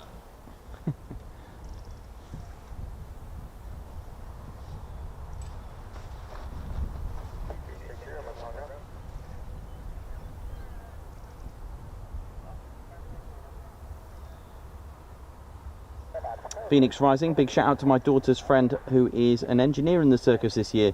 Hello from Malmesbury. If he's watching the stream, he knows who he is. Nice one, well said. Line up and wait, here we go. That's brilliant. I don't need my scanner, I can hear everyone else's and it echoes nicely.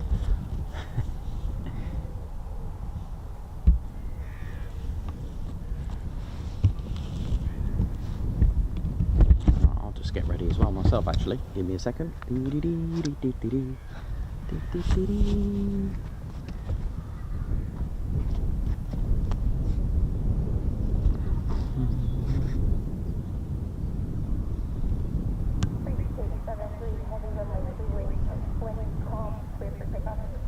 Clear for takeoff, here we go.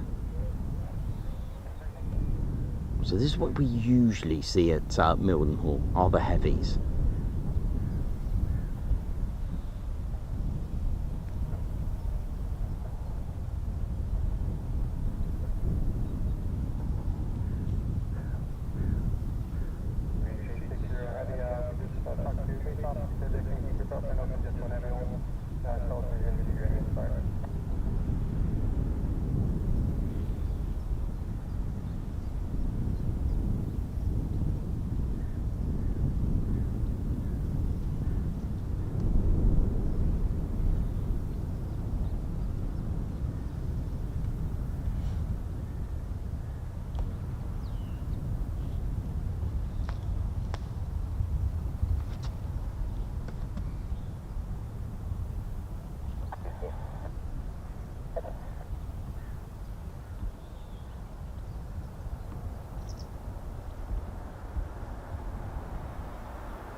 beautiful. Look at this.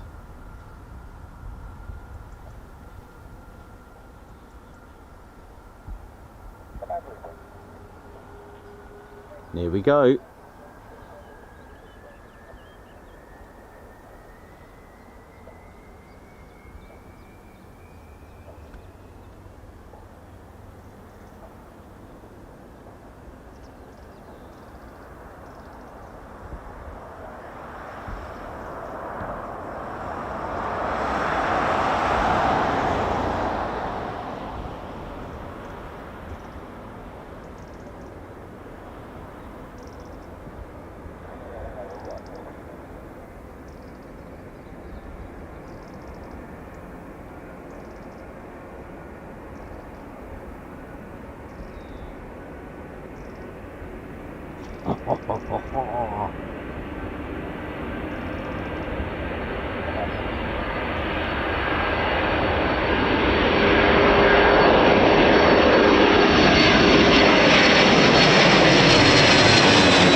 Oh yeah.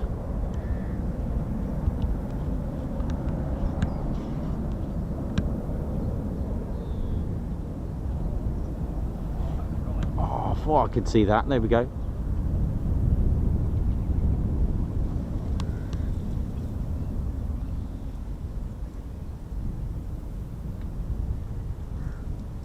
Sort of so in the clouds, so in the skies with a KC-135.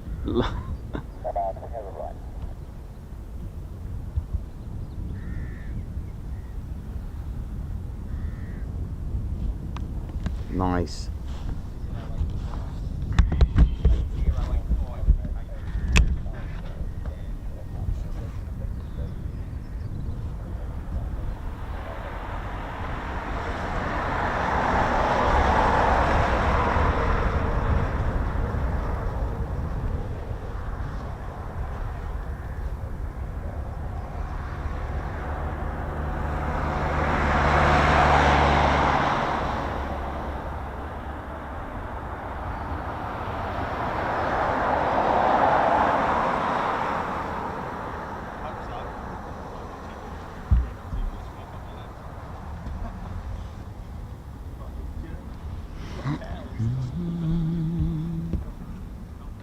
Don't forget to hit that like button and do subscribe to your one and only Ted Conisbee channel.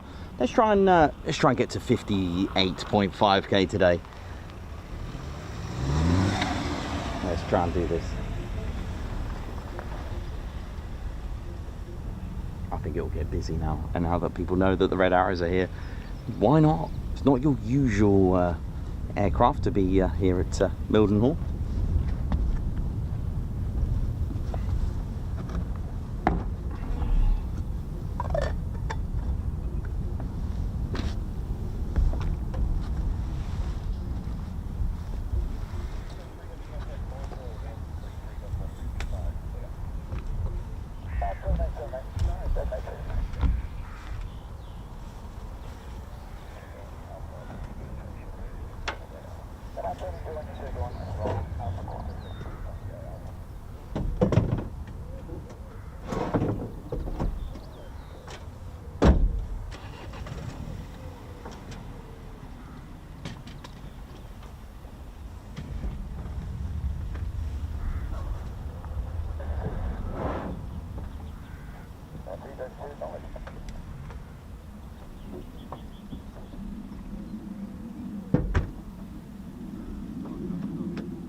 How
we doing, ladies, gents, teddy bears? Welcome to the Ted Coningsby channel. And we're live here at RAF Mildenhall. Look at this massive head just crossing that runway. Oh, yep, you're live, mate.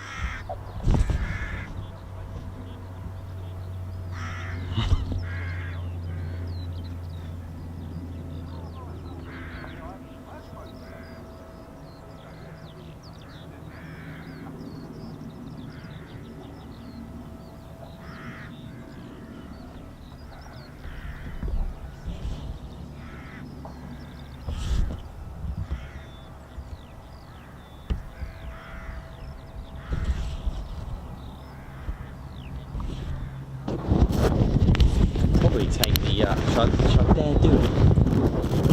Shall I dare take the cover off? Go on it.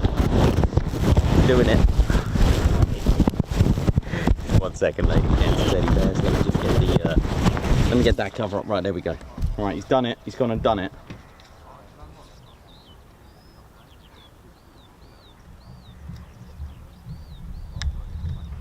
He's gone and taken the cover off. There, as he tempted fate. Yeah, so if you just joined us, we are at Mildenhall. We're not at Waddington. It may look like Waddington. It's a quick check, but we are indeed here. Davey, how's it going? Bex, JPS, Afro, Owl, Purple Drecky, Meth, Hello, like it, very good.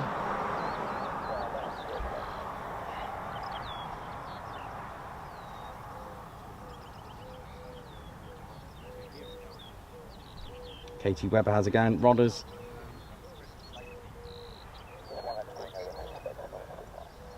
And if you've got any questions regarding the base or anything to do with the aviation, give us a shout. We'll see if we can answer it for you. If I can't, and I'm sure someone will on the channel.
Yeah, they should be departing anywhere between 12 and 12:30 today. So not long to go. So within the next hour, we should see them depart. Matt Foster, how you doing? Thanks for that. Thanks for posting the rare 3-seater Typhoon at Coningsby. Thank you very much. It is quite rare, and a 4-seater Typhoon is rare as well.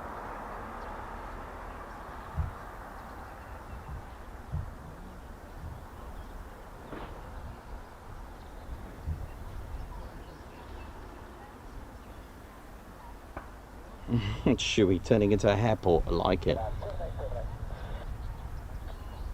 So they are off to an air show in Kent.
Welcome to RAF Mildenhall. If you just tuned in, ladies, gents and teddy bears, welcome to the show.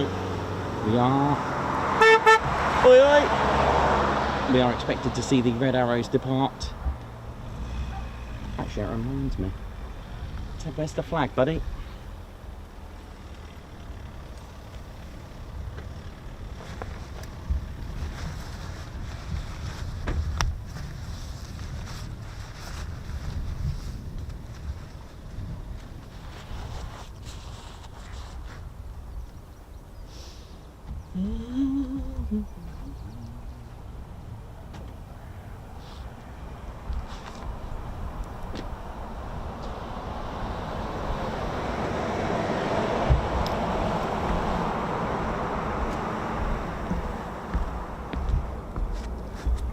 Yeah, I've got to get the flag. The flag's missing on the deck.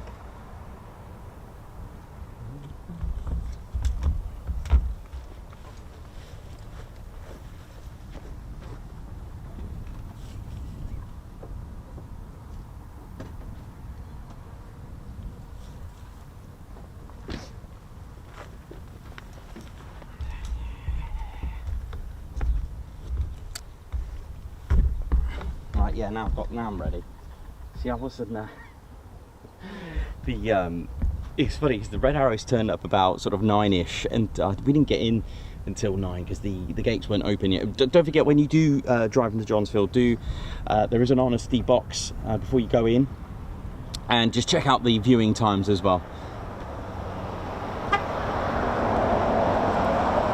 Yes, and as standard with the Ted Coningsby channel, you will be hearing beeps quite often from the base. The traffic that you can hear is actually in the base. It's such a vast base, and doesn't it just remind you of Lakenheath? You know, when we're at the viewing area, look. And as we said, the base was built in 1934, hosting 99 Squadron and 149 Squadron. Started off with Hayford bombers as well. That's what they started to operate with in 1934 here. It's got packed and packed with history as well.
Christopher Carjan Clark, how you doing? Hope you're well. Dee -dee -dee -dee.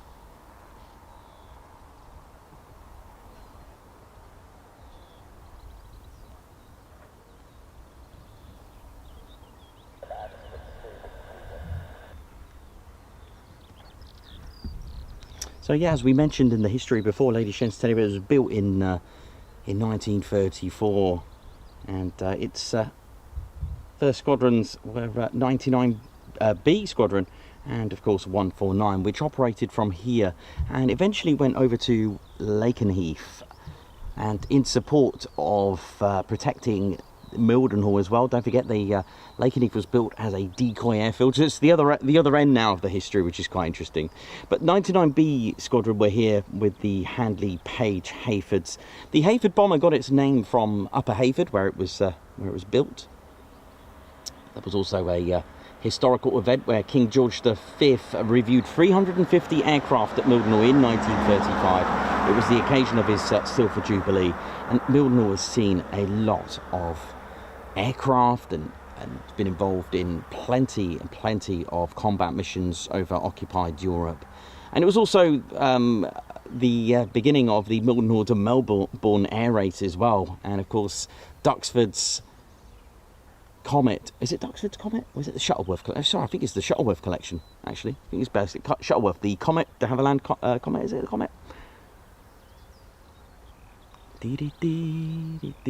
Which you can see, we got to see that fly, which is quite impressive.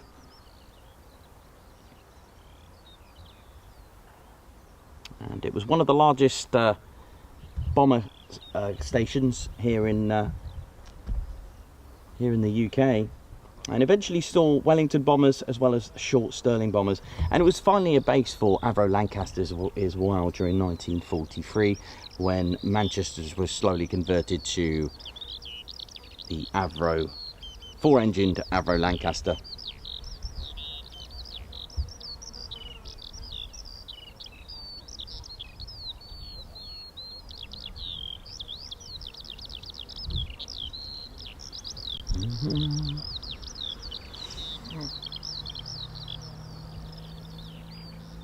So it was part of Free Bomber Command, Free Group during the war.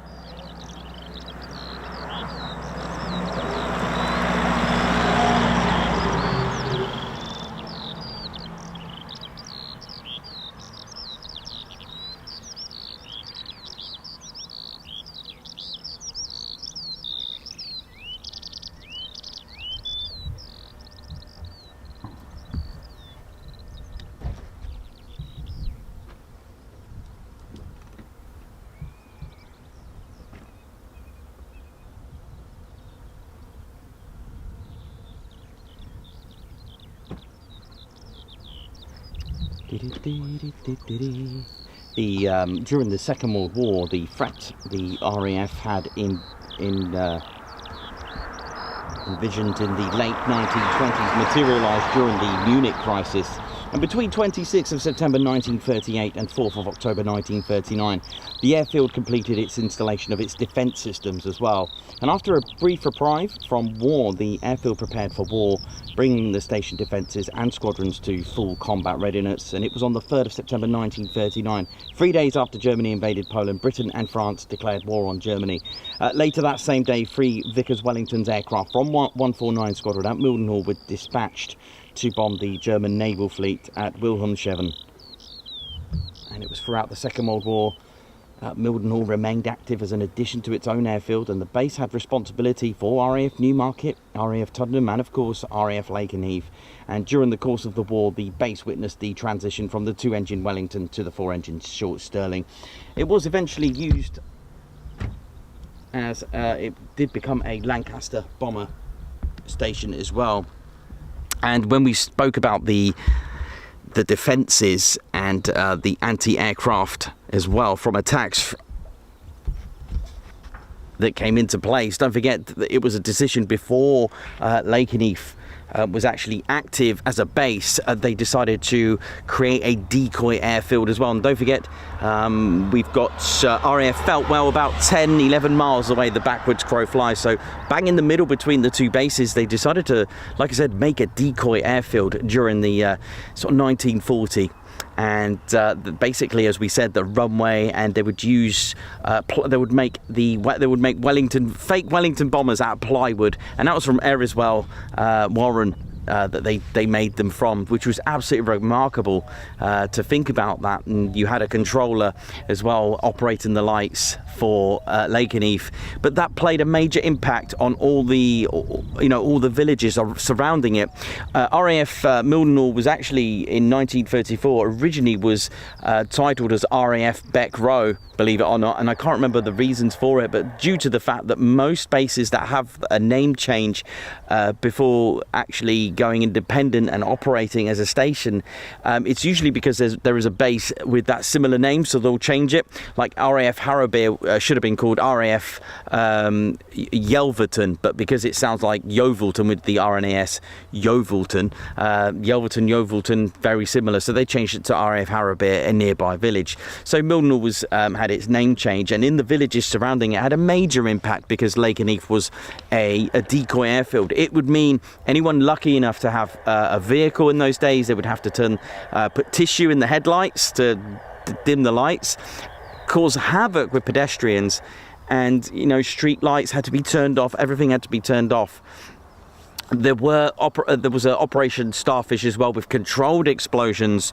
If the threat was looking like a direct hit on your runway, they would do controlled explosions, which was part of Operation Starfish, where an officer in like a bunker would actually detonate controlled explosives onto the runway, which were controlled to make it look like the runways were hit and making the enemy just think that they got the target. So there was that as well. And a lot of the villages as well, because we are surrounded by forests and woodlands here in this vast area, during 1942 with the development of the mosquito as well, had a major impact on people in the villages here, because the furniture stores, the government put in place, and the Air Ministry put rationing on wood, because the wood was in demand for the mosquito bomber, which is predominantly what the mosquito bomber is made out of.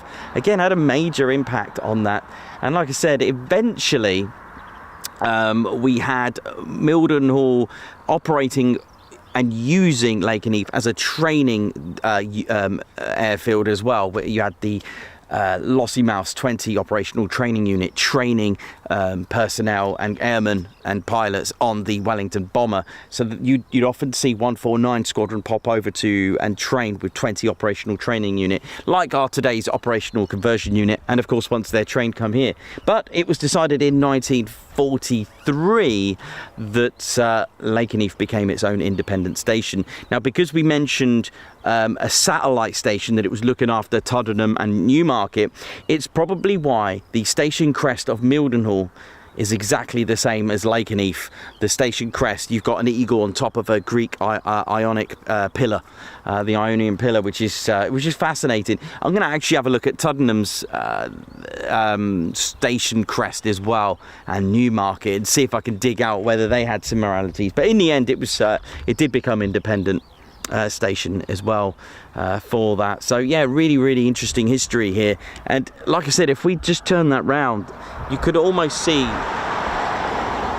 Lakenheath. It was built exactly the same as it. Again, if it's going to be the decoy airfield. Now you probably think decoy airfield, why didn't they make the runway exactly the same? Well, the problem is with that, if you do that, then you may get pilots on the wrong runway, so it had to be slightly different. And what excited me yesterday from news, actually from reading NOTAMs, is that I discovered that finally Lakenheath is having a runway change. Now, as the world spins, so does magnetic north. Changes every second of the day, but sometimes it will go too much to the north, south, west, east. It will just start changing. If it goes too far west or east, it does affect runway numbers, and runway numbers get affected because runway numbers are direction of travel. Don't forget the bearings on a compass. So because of that, Lakenheath's new runway numbers, I believe as of next weekend or next week, are going to be 05 and runway 23. That totally excited me, because I've always said runway numbers do happen, they change, runway numbers do change because of that.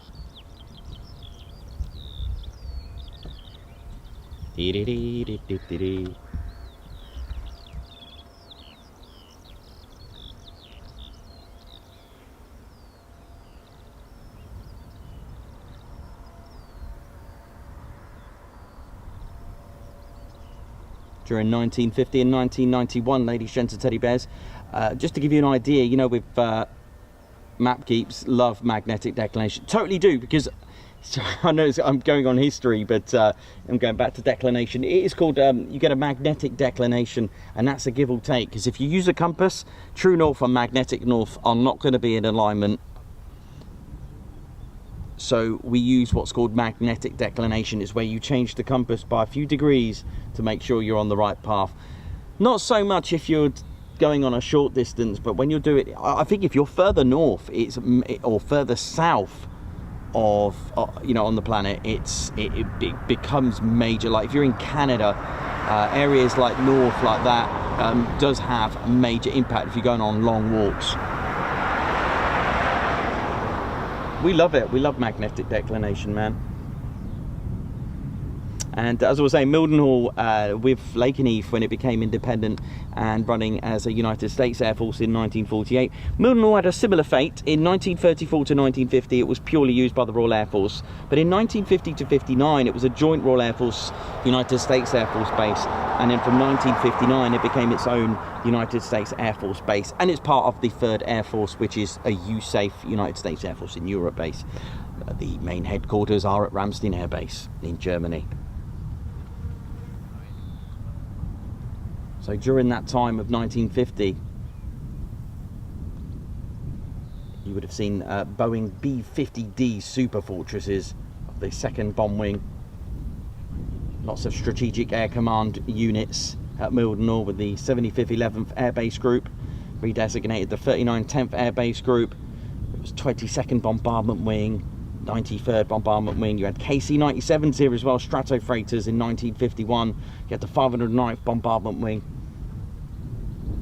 Tactical groups such as the 75th 13th with the WB-50D of the 58th Weather Squadron, and then you started to see other aircraft such as the SR-71 as well, U-2s, Silk Purse, the EC-135 Silk Purse, what an aircraft as well, and of course a classic SR-71A Blackbird, and that was part of the 9th Strategic Reconnaissance Wing as well.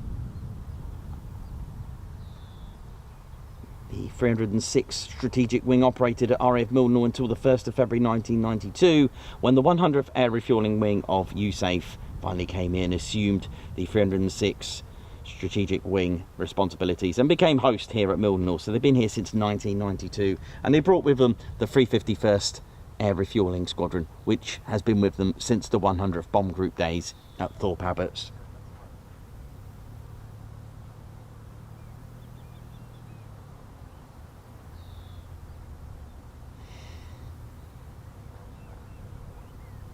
There are other USAFE bases, such as United States Air Force bases such as Alconbury, Fairford, Croughton, Welford, Feltwell, Lakenheath, of course.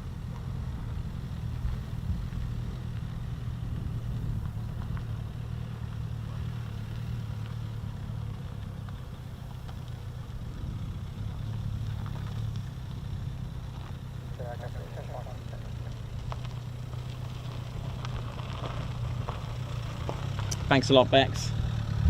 Oi, oi, how you doing? Thanks, Bex, for that. Superb. Oh, got a man on the runway.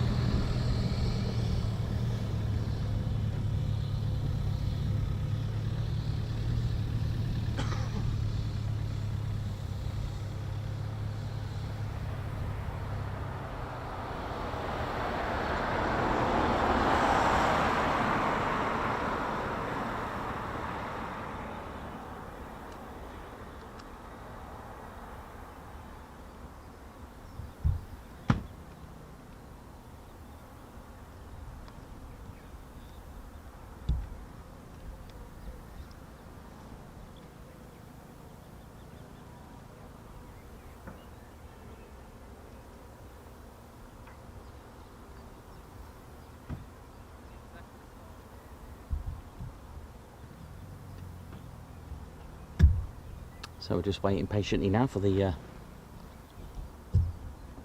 departure of the Red Arrows. I wonder if they're coming back as well, or if they're going straight back to, we'll have to have a look. So they're going straight back to Waddington. So they came from Waddington to here. Ted, how you doing? Ted's just going to pop on the screen now for you. Ted, how you doing? You good? Ted's just going to do a few guards marches and some shout outs. He's loving it here today. And Mike 22 Delta, thank you very much for 9 months service. Best channel on YouTube. Keep it up. Guards March, thank you very much. Thanks, man. Meth, can we get a Cobra, Ted? Sure. With a flag or without flag? We'll try it with the flag. You're going to go for it? Okay. Nah, I think we should take it off, Ted. There we go. Alright, ready? You can be more aerodynamic that way. Okay, so Ted's about to do a Cobra. Okay, here we go. Beautiful. Nicely done. Noxie for being at bases this morning while it's chucking it down here. Thanks a lot, Guards March. Thank you for the super chat, Noxie.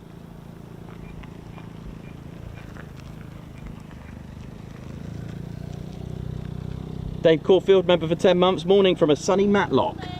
Oi, oi, how you doing? Guards March, thank you very much. Dave Caulfield, member for 10 months. Margot Baxter, high five. Gifting a Ted Coningsby membership, thank you very much. Annie G, nice one. Member for 10 months. Doesn't time fly when you're having fun? Oh yeah, totally. Guards March. Margot Baxter, thank you for the super chat. Oh, super sticker with a burger. Sounds good. Guards March. Can we get 1,000 likes, ladies, gents, teddy bears? Start hitting that like button. It does have a major impact on our channel. JPS gifting a Ted Coningsby membership. High five. Guards March for JPS. Thank you. And Bex, thank you for the history talks, TED stats and all the fun which makes this best military aviation channel to be part of. Your efforts along with Spanner Flight is much appreciated. Bex, thank you very much. Guards March.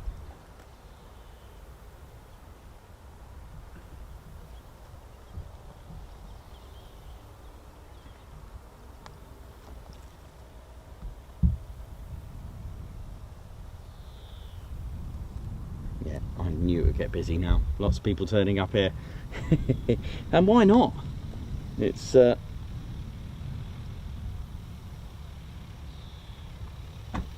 South End to Carl. Thanks a lot, man, for the for that, Perry.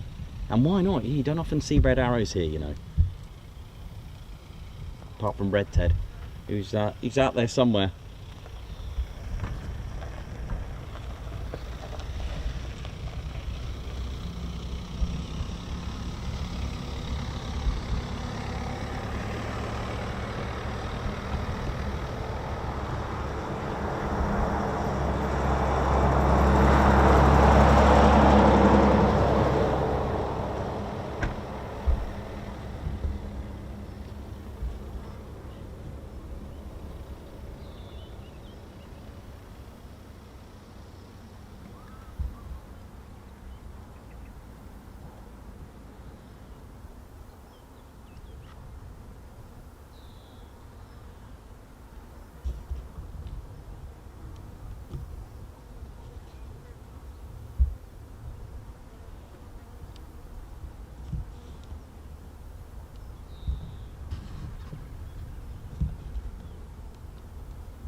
Time for some tea there and out, there and out.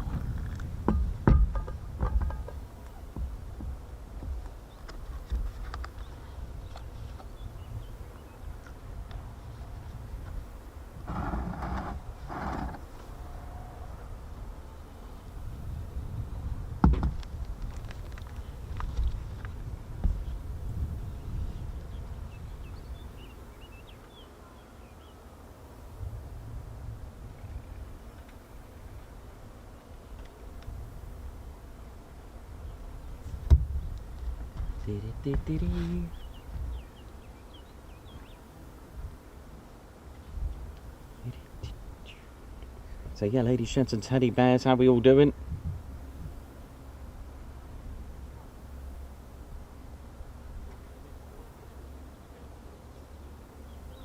So the Mildenhall in 1934, when the base opened, was subject to a very special race, which I think, goodness me, wouldn't that be really cool if we had this today? It was called the MacRobertson Trophy Air Race, and it was a race from RAF Mildenhall, an air race, to Melbourne, and it took place in October 1934 as part of the Melbourne centenary celebrations.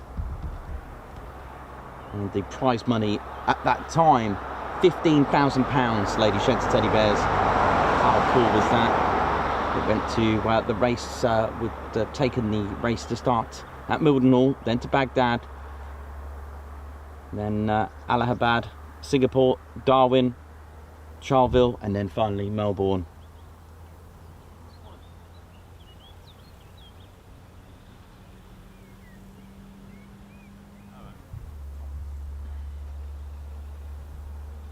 It was approximately 11,300 miles. That's 18,200 kilometers. And there were further 22 optional stops were provided with stocks of fuel and oil provided by Shell and Stanavo as well. And the Royal Aero Club put some effort into persuading the countries along the route to improve the facilities at the stopping points. I mean, can you imagine that? That would be amazing.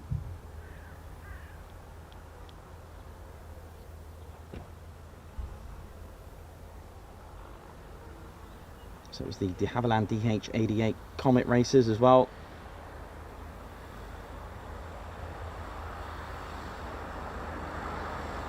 First off the line, watched by 60,000 spectators to see that.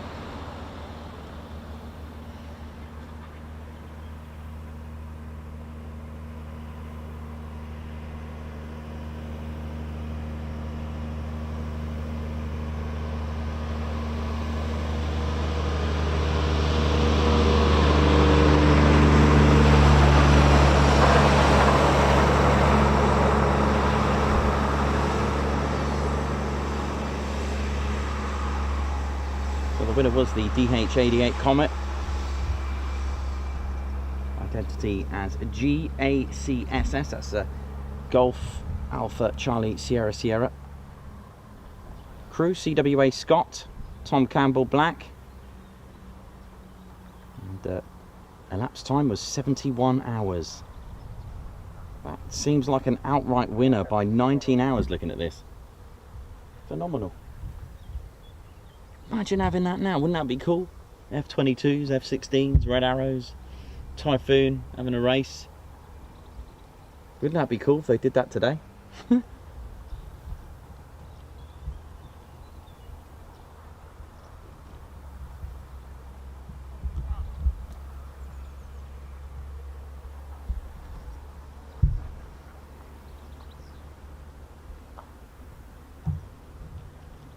So I'd say in the next half an hour then, should start seeing some... Alright, now that the guys have sort of gone off screen, I'll zoom in a little bit, see if we can see anything. The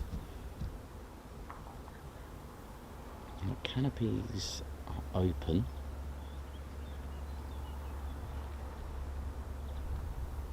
But yeah, apparently the weather in Kent and that part of the country is just looking emotional. So whether they go back, not too sure, or if they're going to go to Cardiff or the Southend, not too sure at the moment.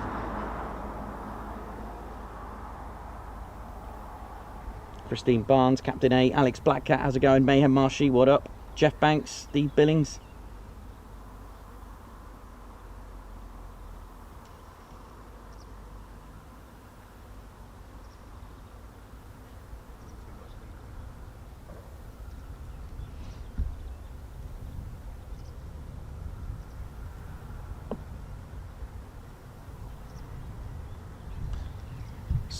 So, for those that mentioned 12:30 departure, I wonder if you took into consideration Zulu or local time. Let's have a look. We shall find out. Don't forget, it's all done in Zulu. White Wizard, what up? How you doing, man?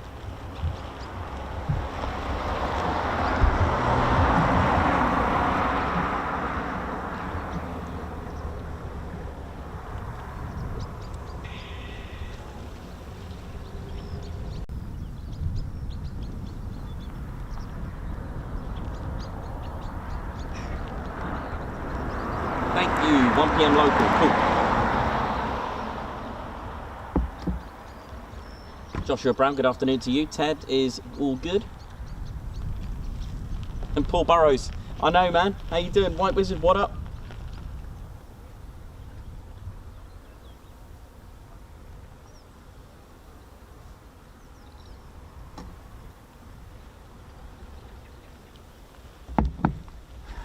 Hey man, how you doing? Yeah, good. I did say come here, yeah?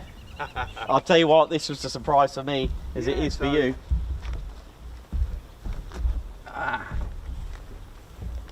Oh, how you been, man? Yeah, good. Yeah, good. I see you've been out and about. Yeah. How was it? You've been everywhere, haven't you? No, not really. Trying to do what I can here and there. Yeah. But yeah, I sat there this morning and I thought, I should just come over and just sit there. Yeah, man. And then I literally, I was on the phone with my mate and I see the Reds go across. Then they turn, and they're going in Mildenhall. And they're like, nah. I went, no, they are straight up.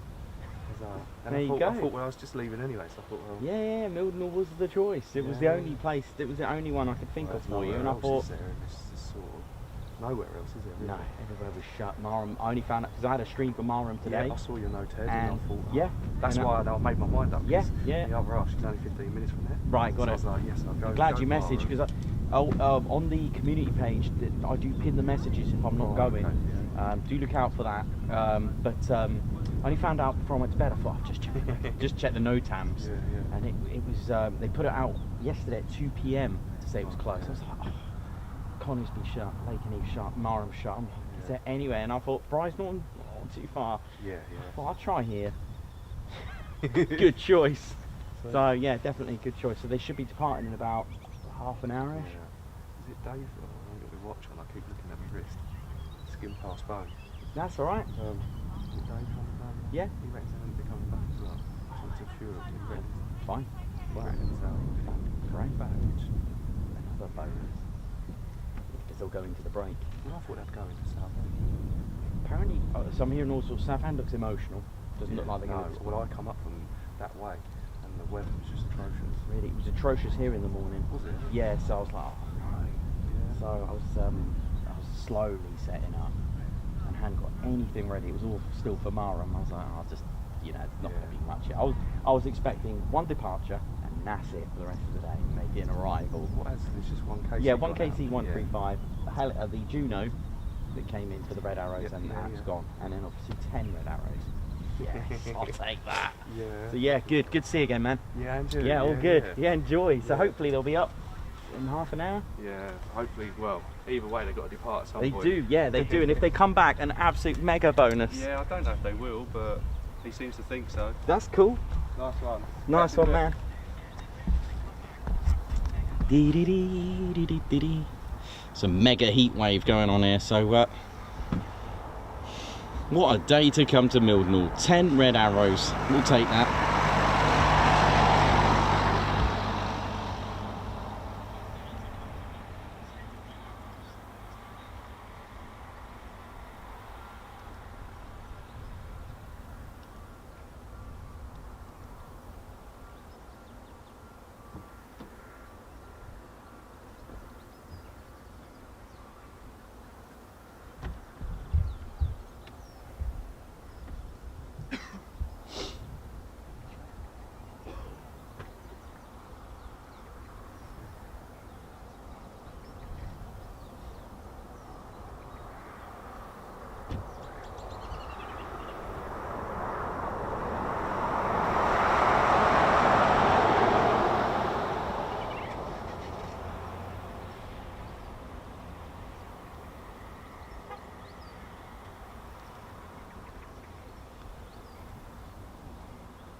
How's it all going, ladies, gents and teddy bears? Hope we're all good. That headcorn lineup looks pretty good, doesn't it?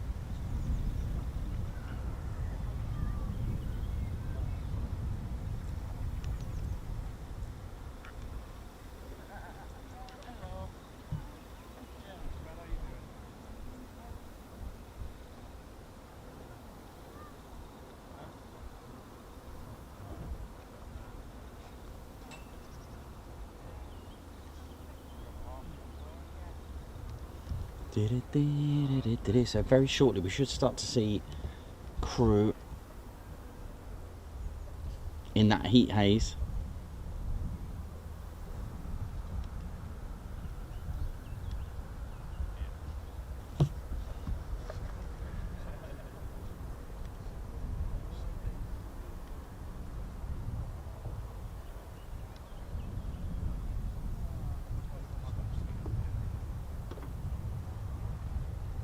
Red should be starting up very shortly. Here we go.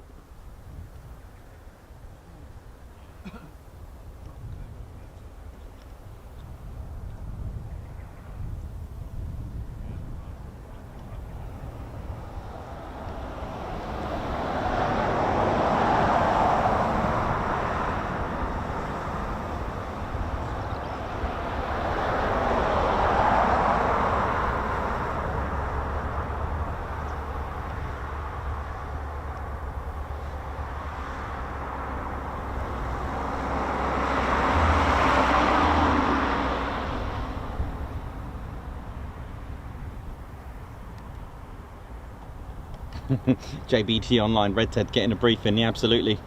So yeah, won't be long now, so we should get all 10 red arrows up. White Wizard, what up? How you doing, man? Watching from West Coast, hope you're good.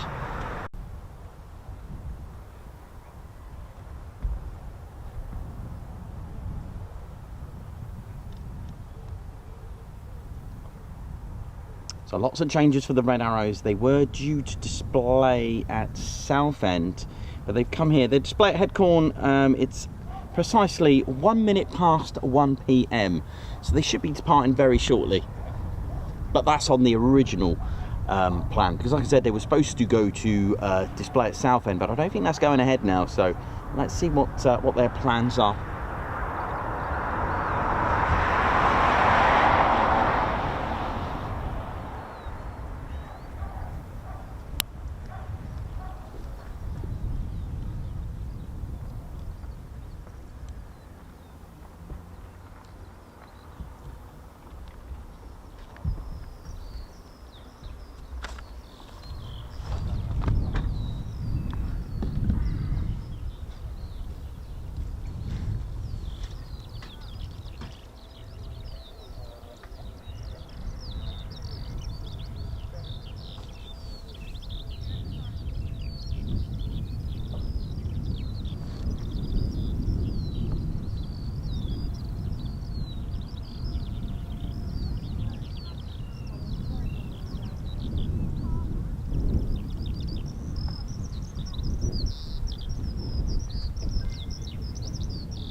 Okay,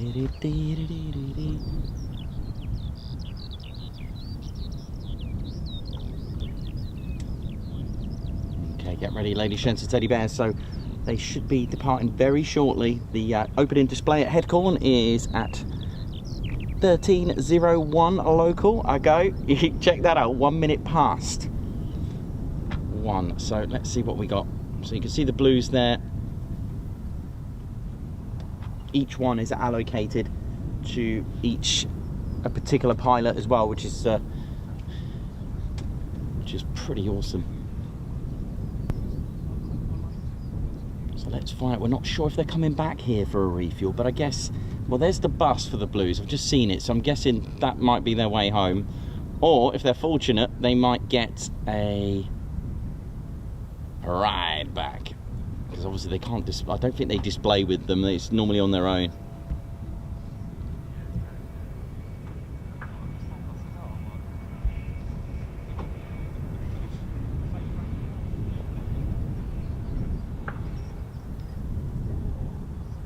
Sammy B, how you doing? Colin Saunders, how you doing?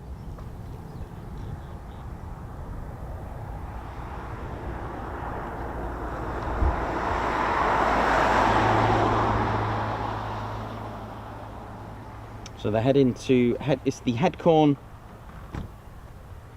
Battle of Britain show.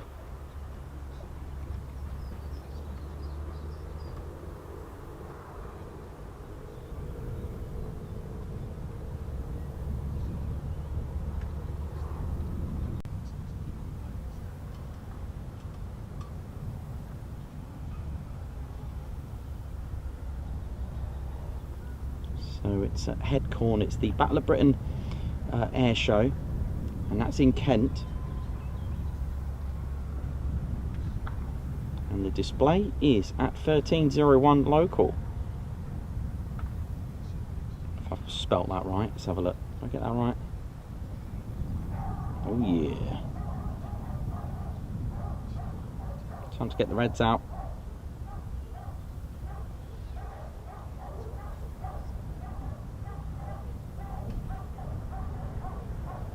Yep, 13:01. It's not that's not an error. That's what I've got on the. But we'll see how that's going to work out. If they're coming back or not. Let's see, because you've got a coach there that's got the personnel, the circus, the blues.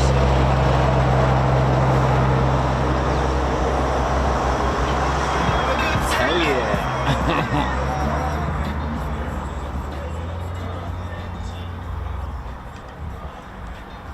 Someone's asked about the numbers. They're not numbered physically, as in it's got number 1, number 2. They do have call signs red 1, red 2, red 3, all the way up to 9, and of course there is 10 as well.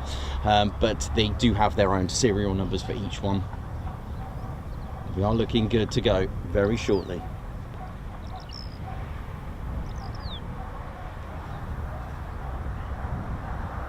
Leonardo DiCaprio, how you doing? Susan Kelly, Jess Warren, Meth, Leonardo DiCaprio, how's it going? Mitch, Jesse, how you doing?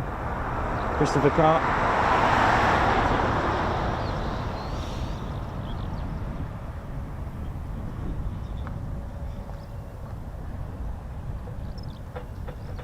So the air show starts officially starts at 1300 local at Headcorn.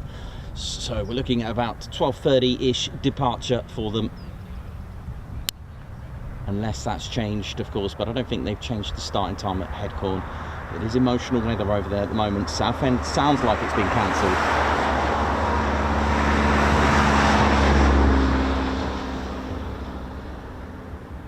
Canopies are getting closed.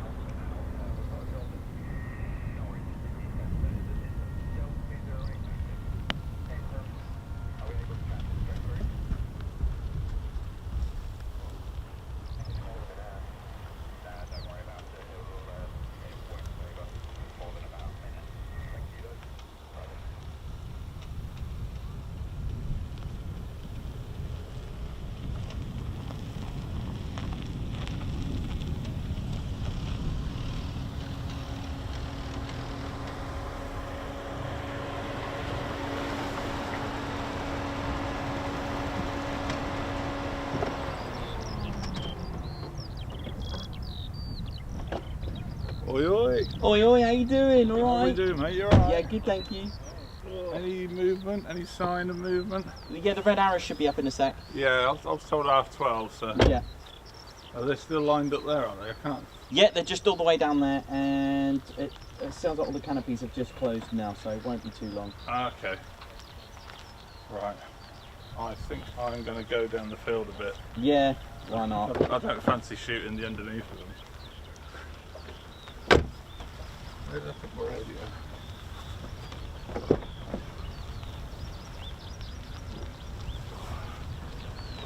So if anyone knows it, me.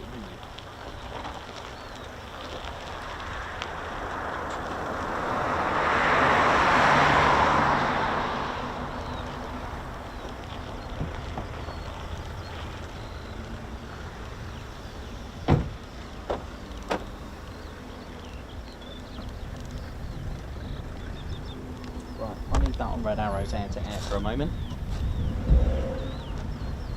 It's now getting busy.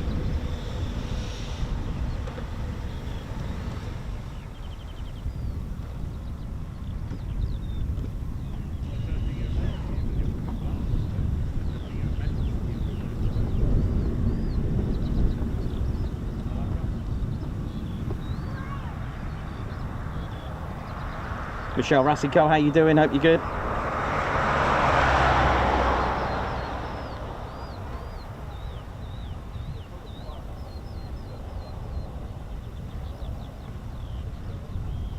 Come on, got to get 1,000 likes. Come on. 120 of you haven't hit the like button. There are 1,000 of you watching right now. Let's smash that like button. Come on, you can do it. Keep hitting that like button if you haven't done so. Let's keep it going, keep it flowing. Ted Coningsby channel live here at RAF Mildenhall. We've got the red arrows departing very shortly.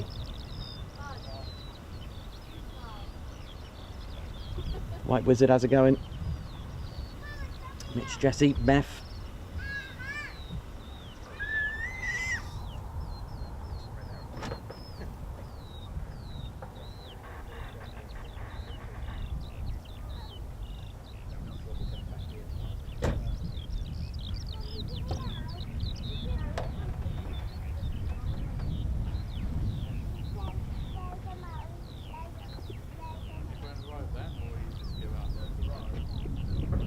Just 11 to go to get to 58.5k. Come on, we can do this.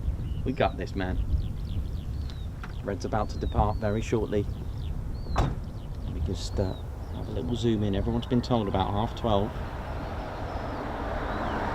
Okay, so the blues have gone.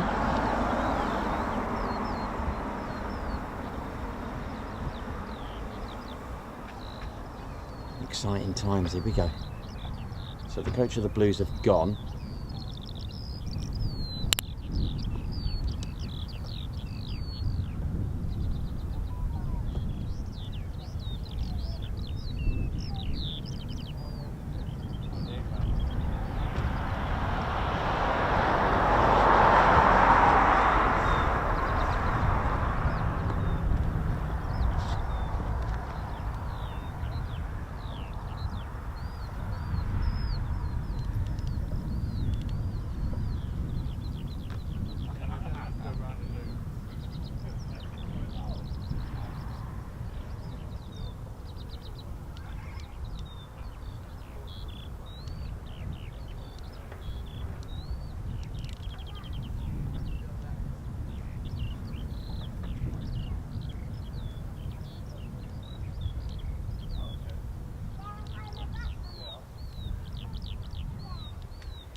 Okay, let's have a look what's going to happen. I believe they're... it's hard to tell from here if the pilots are in there right now. But there have been a few changes, of course. I believe Southend has been cancelled, which brought them here, very interestingly, which is good for us.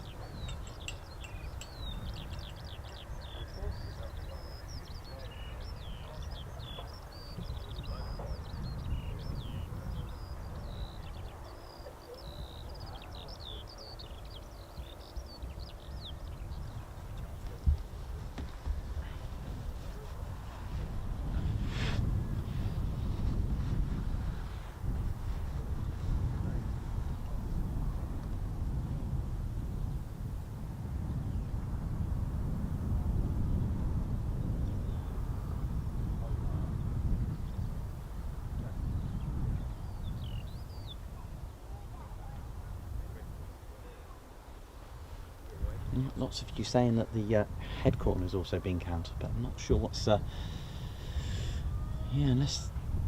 If that's true, then not sure what the fate of the Red Arrows is for today's schedule. Whether they take off or not is another matter. With the canopies closed, I would have thought there would have been an initial startup at least.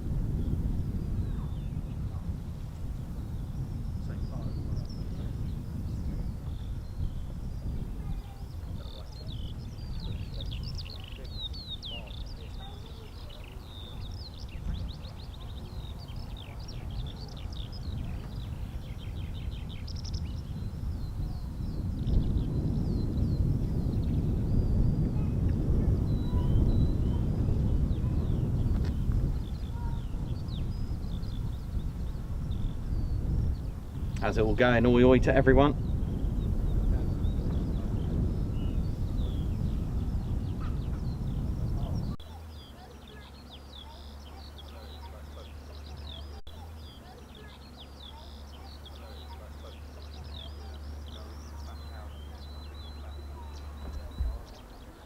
Okay, this again.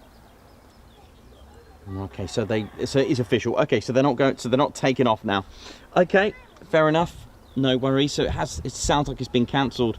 I was going to say with the canopies closing, I would have expected a startup at least. So not sure what the next plan is. What's their next air show? Is it Cardiff, and what time? Let's have a look.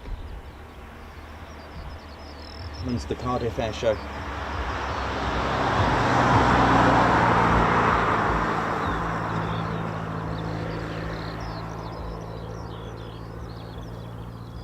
That's a shame, isn't it?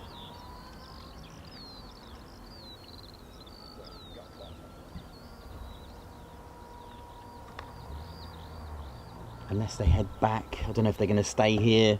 I'm just checking on the Red Arrows page now just to see what I can get for you. Let's have a look for their displays. So we've got Southend, that's cancelled.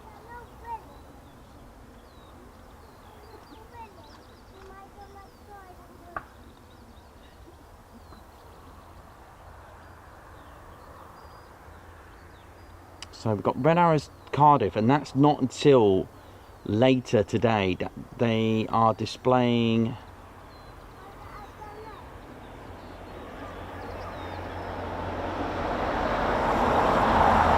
Looks like they're displaying at 4:35. Right, okay. Could have a pretty long wait. Could have another 4-hour wait, ladies, gents, teddy bears, to see the Reds depart. Oh well.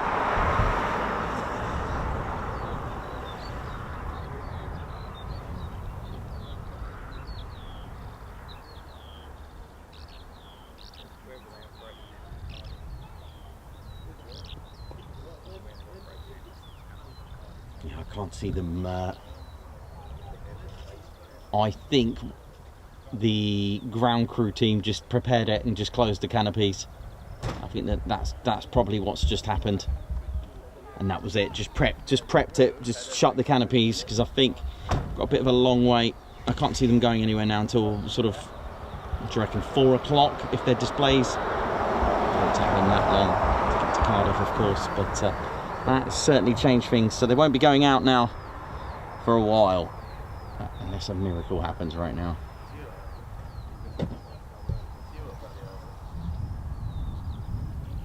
but we did get 1K likes, so thank you very much. Oh yeah, thanks Chris, thanks Davey. Just 6 to go for 58.5 as well. Nice.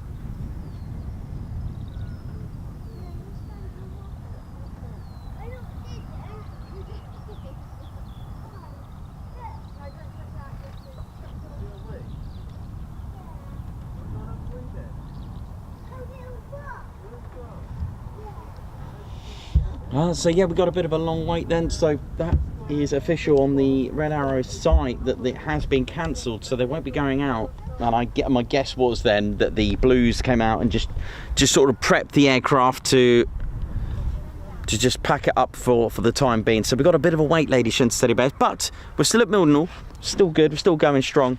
And we're just going to wait now. Let's have a look what the time is. Yeah, past. So I couldn't see any pilots going in there, so the next display is at 4:30 p.m.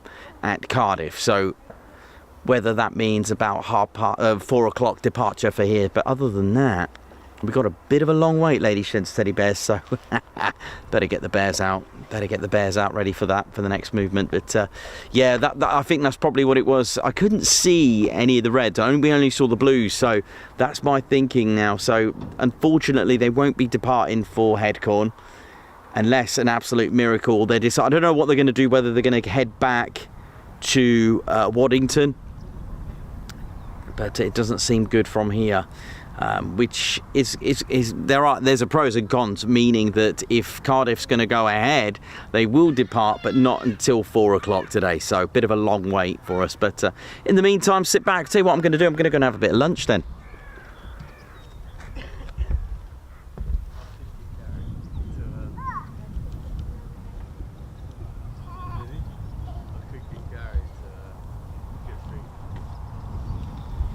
Yeah, Headcorn cancelled, they won't be going. Yeah, you've seen that. Yeah. Our next one's probably Cardiff then at 4:30. So Southend's cancelled, Headcorn cancelled, so they won't be going out for hours now, probably. Yeah, well they were due out of Southend at 4, wouldn't they? Right. To fly down to Cardiff International Airport or whatever it is. So yeah, it could just be a waiting game now. Yeah. Did you see if anyone get in there? No, I only saw the Blues, and they got in there and shut the canopies. So I think they're going to keep them here then. So that. Explore. Yeah. Going to play host to Yeah, definitely. They could, unless we get something. But yeah, now I think it's time for a bit of lunch. Yeah, it's a waiting game. Yeah, well, unless something else happens today. Yeah, that's a shame. Well, But the weather, apparently everyone in Kent's saying it's really bad. So never mind. But they will go out, but not until 4. Just waiting. This is waiting. I know. Hopefully we get something. Yeah, I mean, I'm alright. I'm sort of pretty well upset, so I've got plenty of time. Yeah, that's good.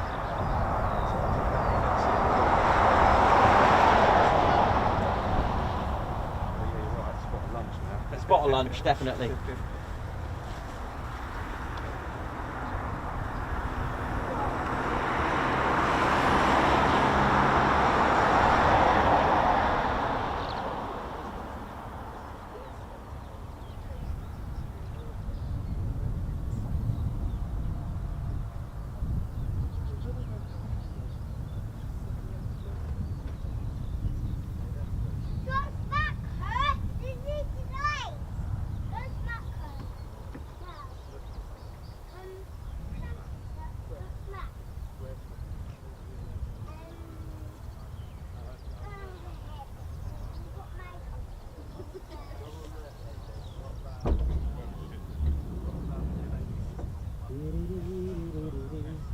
So yeah, just breaking for lunch, ladies and teddy bears. Be right back.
that door on him.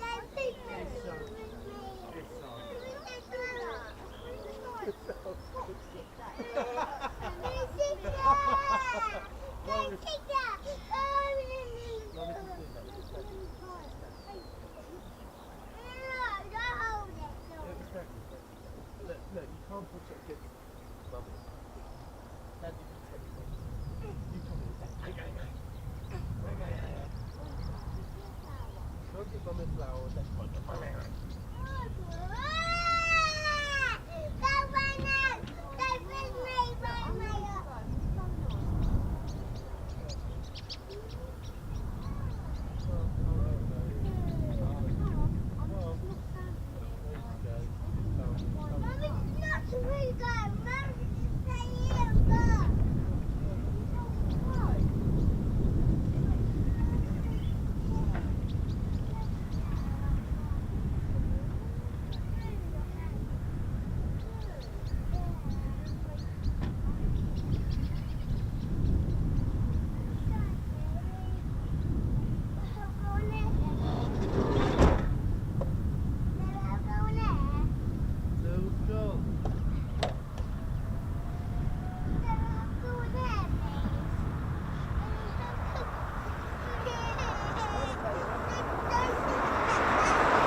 it's only because we're going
jobs to do. We can't do two of them, we just got...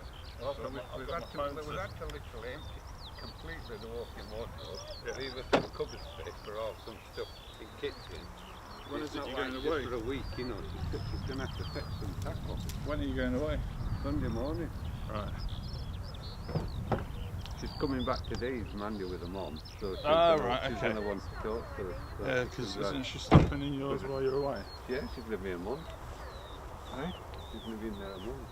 Try it out. Are you going away for a month? Yeah, for London. Yeah. So, like I say, we've actually just get the house ready for us to go and move it. What are we going to do?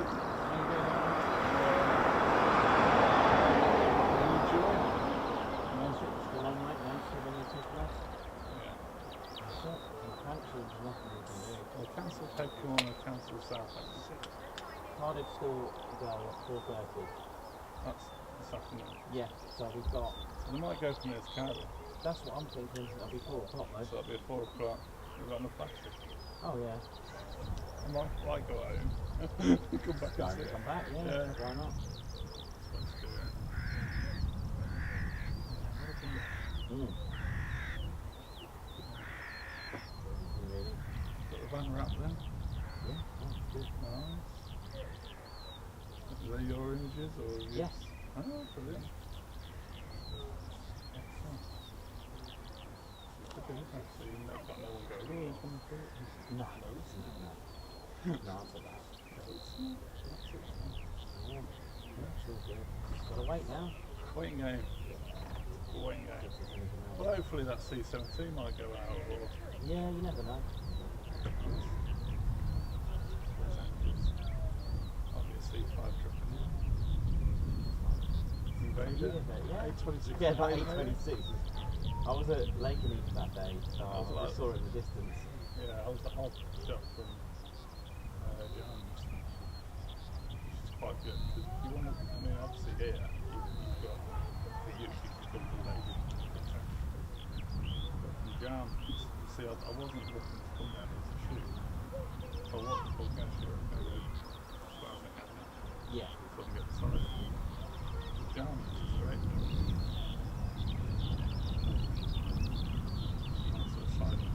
Yeah, yeah.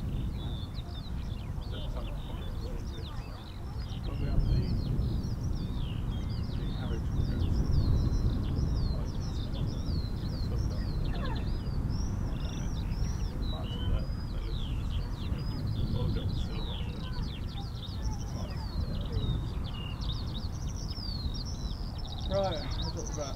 Yeah, literally my new iPhone turned up, and I was like, literally put it on the table, got the camera, and out, I think she didn't see. well, that's the song. They came in. I didn't see him come in, I was out. Sunday look. I wouldn't set up for the first weekend. You were like, hang on, what the hell? Yeah, I know, so I thought it was going to be like a practice diversion. Yeah. I realised we were all coming in, so I missed it. I didn't miss it, I recorded the first weekend. So they were supposed to go to Southend, the airport, to hold there. But because they cancelled, they're using here instead. Right. So because they'll probably cancel here and there. Yeah, come here instead. Across the two. Yeah, so it should make Mildenhall instead. So it's more than likely going to be about 4 o'clock. Yeah, up for this one. Because we've got the fueling there to go over there to split Yeah. back to Abbotts.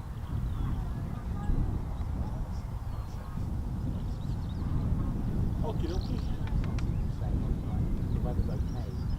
Yeah. That part of the country, the west side is fine. Everything sort of low, it's not in the south. We're lucky in a way. Use the fence. Yeah. The wind picks up and the bounces close.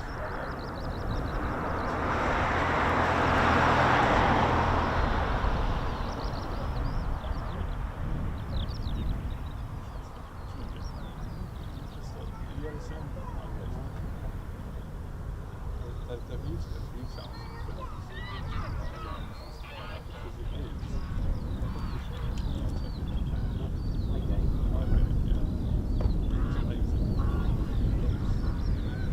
One word, Highgate, yeah.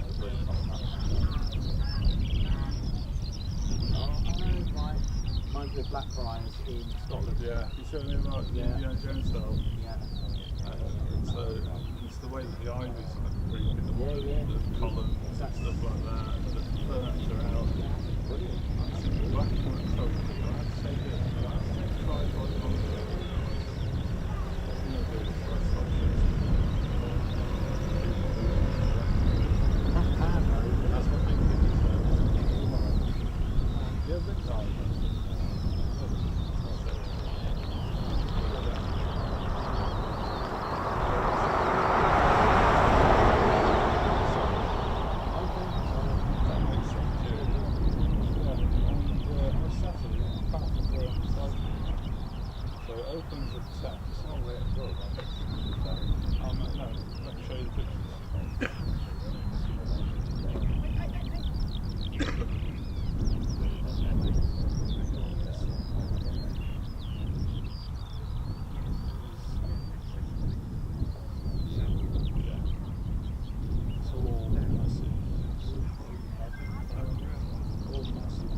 First thing I asked for the Blackfriars. Yeah, we'll go and get it all.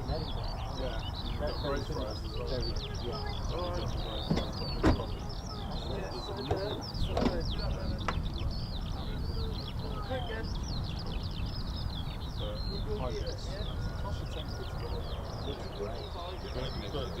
go in there.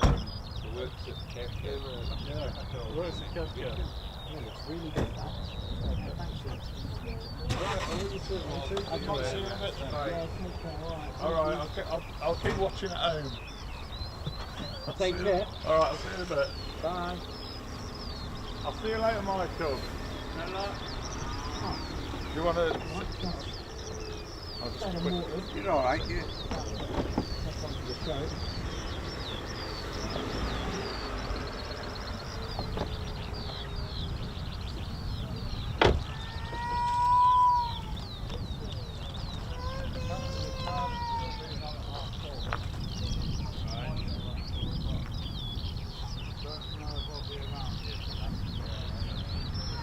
Well, it won't be long, ladies. Teddy bear.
Catch you later, mate. Yeah, take care, man. See you in a bit. See you in a bit.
Should be, I think we've got a practice diversion actually.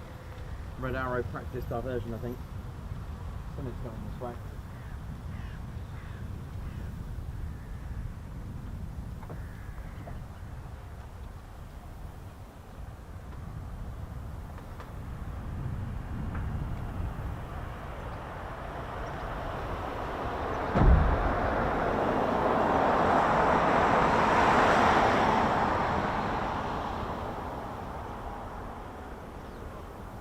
I think it's coming this way.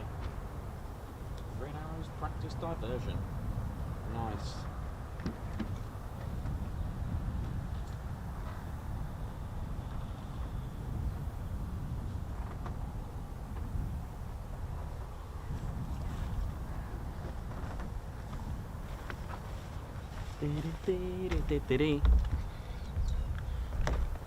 Yeah, I think we got it's definitely headed this way. How are we doing, ladies and gentlemen? Steady minutes. We're back from our break. It sounds like we've got a bit of a long wait, ladies, gents and teddy bears. So can see some sort of, I think we've got a practice diversion coming this way. Looks like a Red Arrow.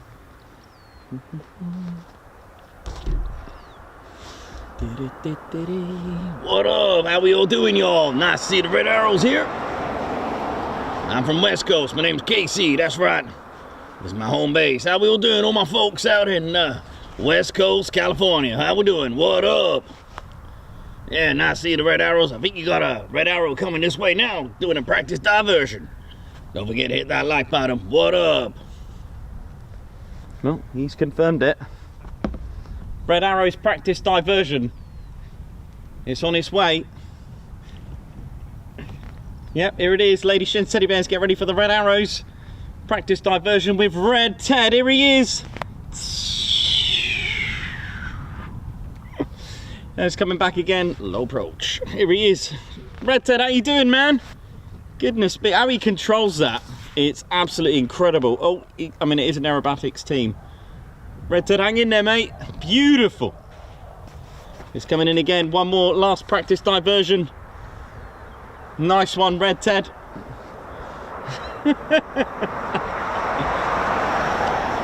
I knew there'll be a time for Red Ted. It'll save the day. Nice one, Red Ted. Save the day. Oh dear.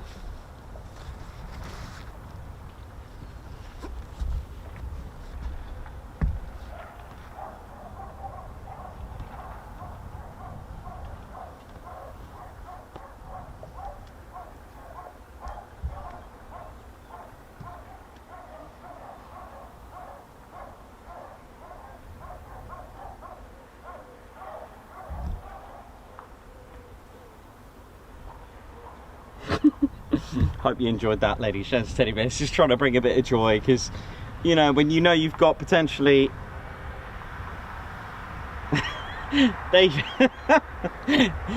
sorry if you were all checking ADSB then, but oh, that was funny. Just trying to bring a bit of fun there, because we know we've got a bit of a wait. Oh dear, that was hilarious. Thanks all those in the background taking photos of that. That was cool. Thank you.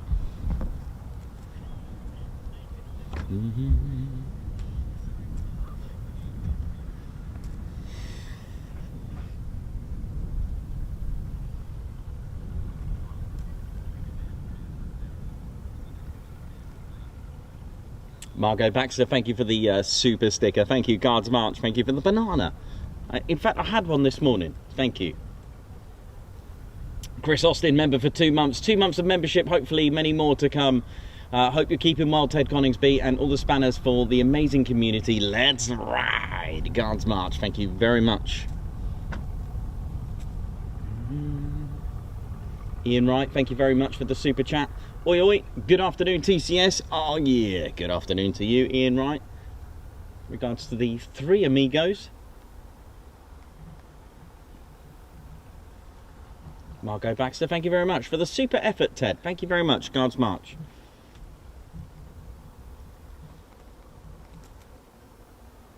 Jamie Parsons, thank you very much. High five, Guards March. Thank you for gifting a Ted Coningsby membership. Levi, thank you for the Diamond Super sticker. Thank you very much. Guards March for you, Levi. Levi R, to be exact. Thank you. Wendy Game, welcome to the TCS Posh Officers. Guards March and a high five. White Wizard, thank you for gifting a Ted Coningsby membership. Guards March. Thank you so much. High five. West Coast crew, how you all doing? Margot Baxter gifting 5 Ted Coningsby memberships. High five. Guards March. Thank you for that. And JLF 74 UK 05 Guards March. Thank you for joining the TCS Posh Officers. High five. Guards March. Davey, sorry about that if you were looking for that red arrow on ADSB, because there has been one floating around actually, not near here, but there has been one sort of Yorkshire direction.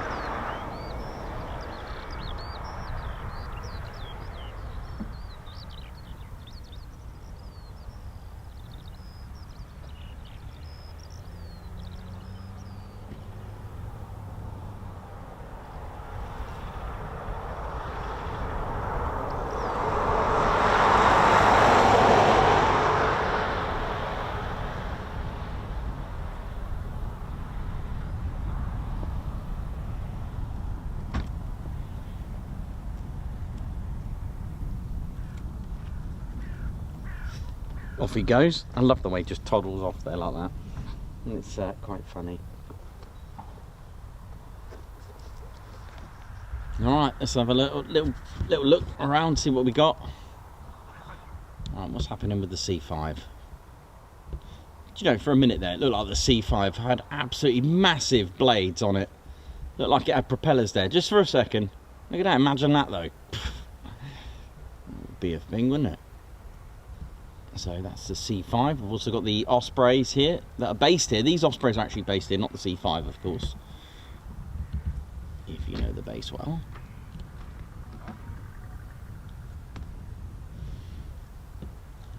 And of course, oh, what about Red 10 though? He's obviously headed over. I wonder where he's going, if he's going to come here. That's a good point. Have a look out for Red 10 in the Juno, because obviously it looked like he went into Headcorn.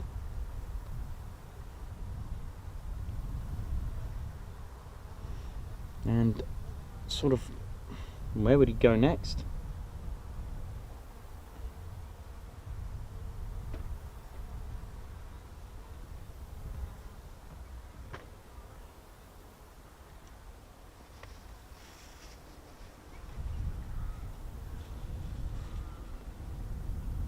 Amazing, isn't it? You go in one part of the country, it's lovely, and then you go to another, it's pouring it down with rain. Normally it's me getting all the rain, and today, well, I've managed to avoid it.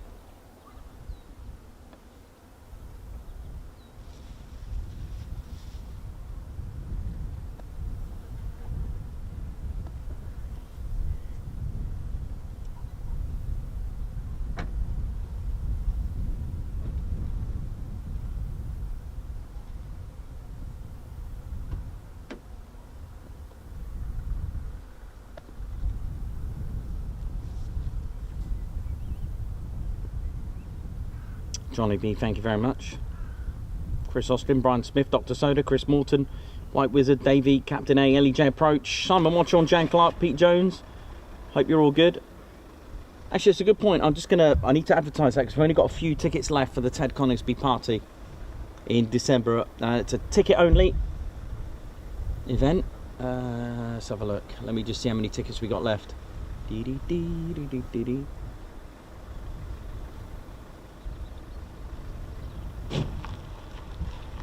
Ouch. Didn't sound good, did it?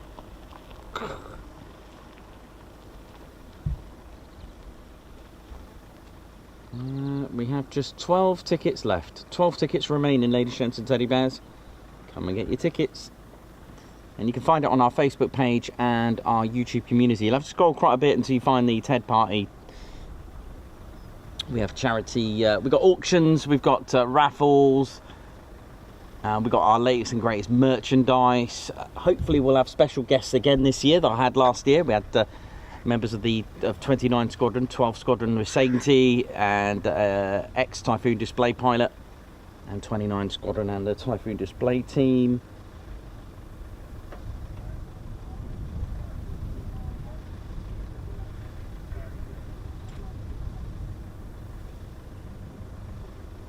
Katie Webber, how's it going?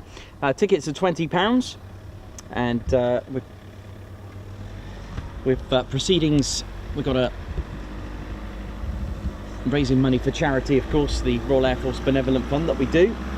We have a new charity. I haven't decided 100%, but we'll always support the Benevolent Fund, the Royal Air Force. So that's on our list for the year.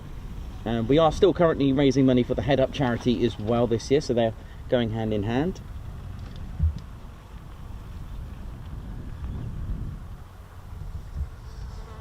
So we just got a bit of a wait at the moment, sadly, but nothing we can do about that. Sadly, two of the air shows have been cancelled. Well, sorry, correction, two of the Red Arrows displays, Southend and Headcorn, have unfortunately been cancelled, which means that one brought the Red Arrows here.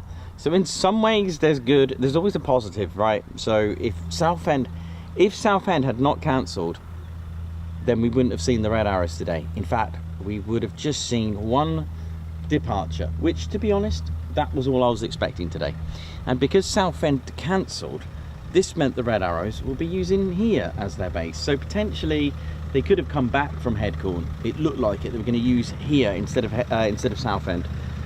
So pros and cons, but nevertheless, unfortunately, Headcorn has been cancelled, and we've got a bit of a wait now until the next air show scheduled for the Red Arrows, which is at 4:30 p.m. at Cardiff. So we're looking at around about 4 p.m. departure time for the Reds, but that's just a guess. That's if that's going ahead. Whether they've cancelled that, I don't know, but the weather seems to be good over there, and we've had already turbo displaying.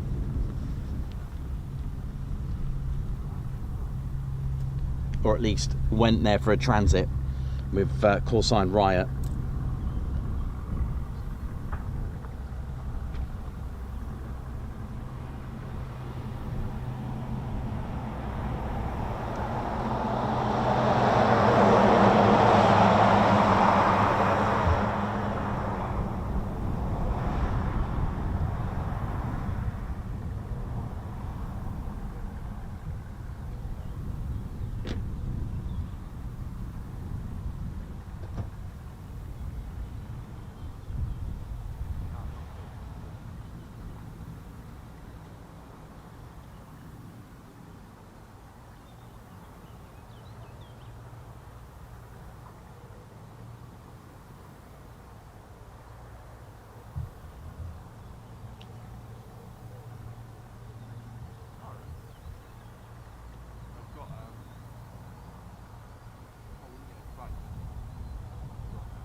Marnie's going to TAP, I'm not going to REAP. Oh yeah, Looking forward to that. So don't forget, ladies and gentlemen, you do need a ticket to get in.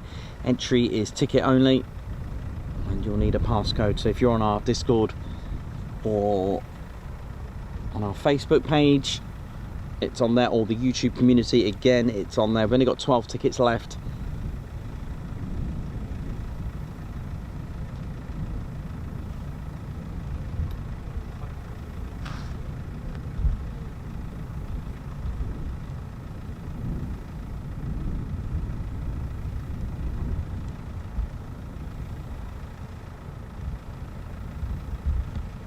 Nice to see the Reds.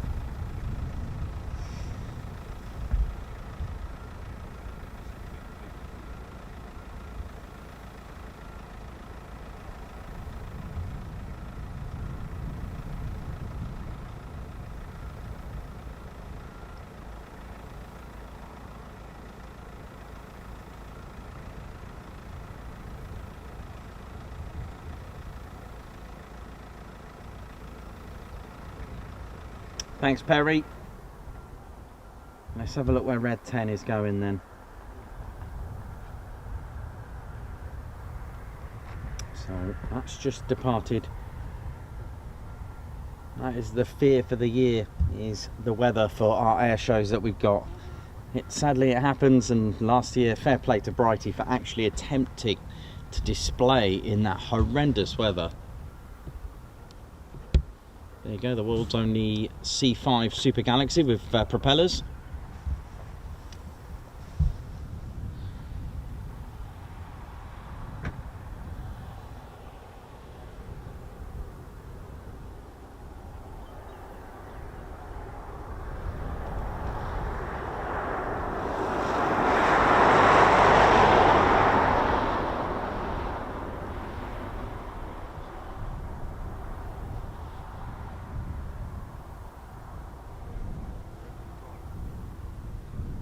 Alex Blackcat, how's it going? Hope you're good. Welcome to the Ted Coningsby channel. Thank you for joining us.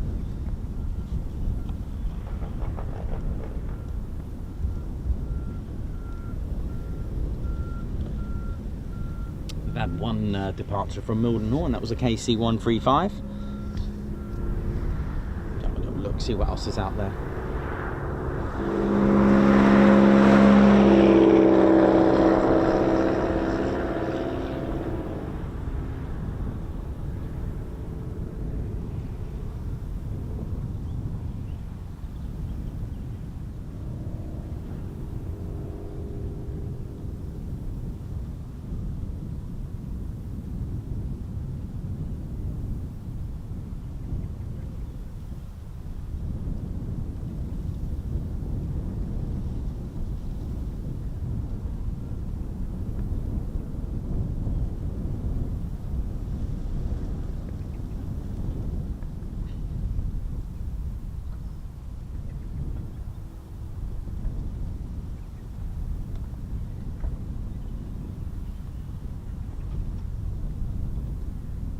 Looking forward to seeing you all in December, and it's been a cracking year already, hasn't it? It's been a great year for the Ted Coningsby channel. Just gone over 58.5k already with subscribers. It's been a superb, successful year so far.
Also a bit strange not hearing Lakenheath in the background as well, normally generating a lot of noise.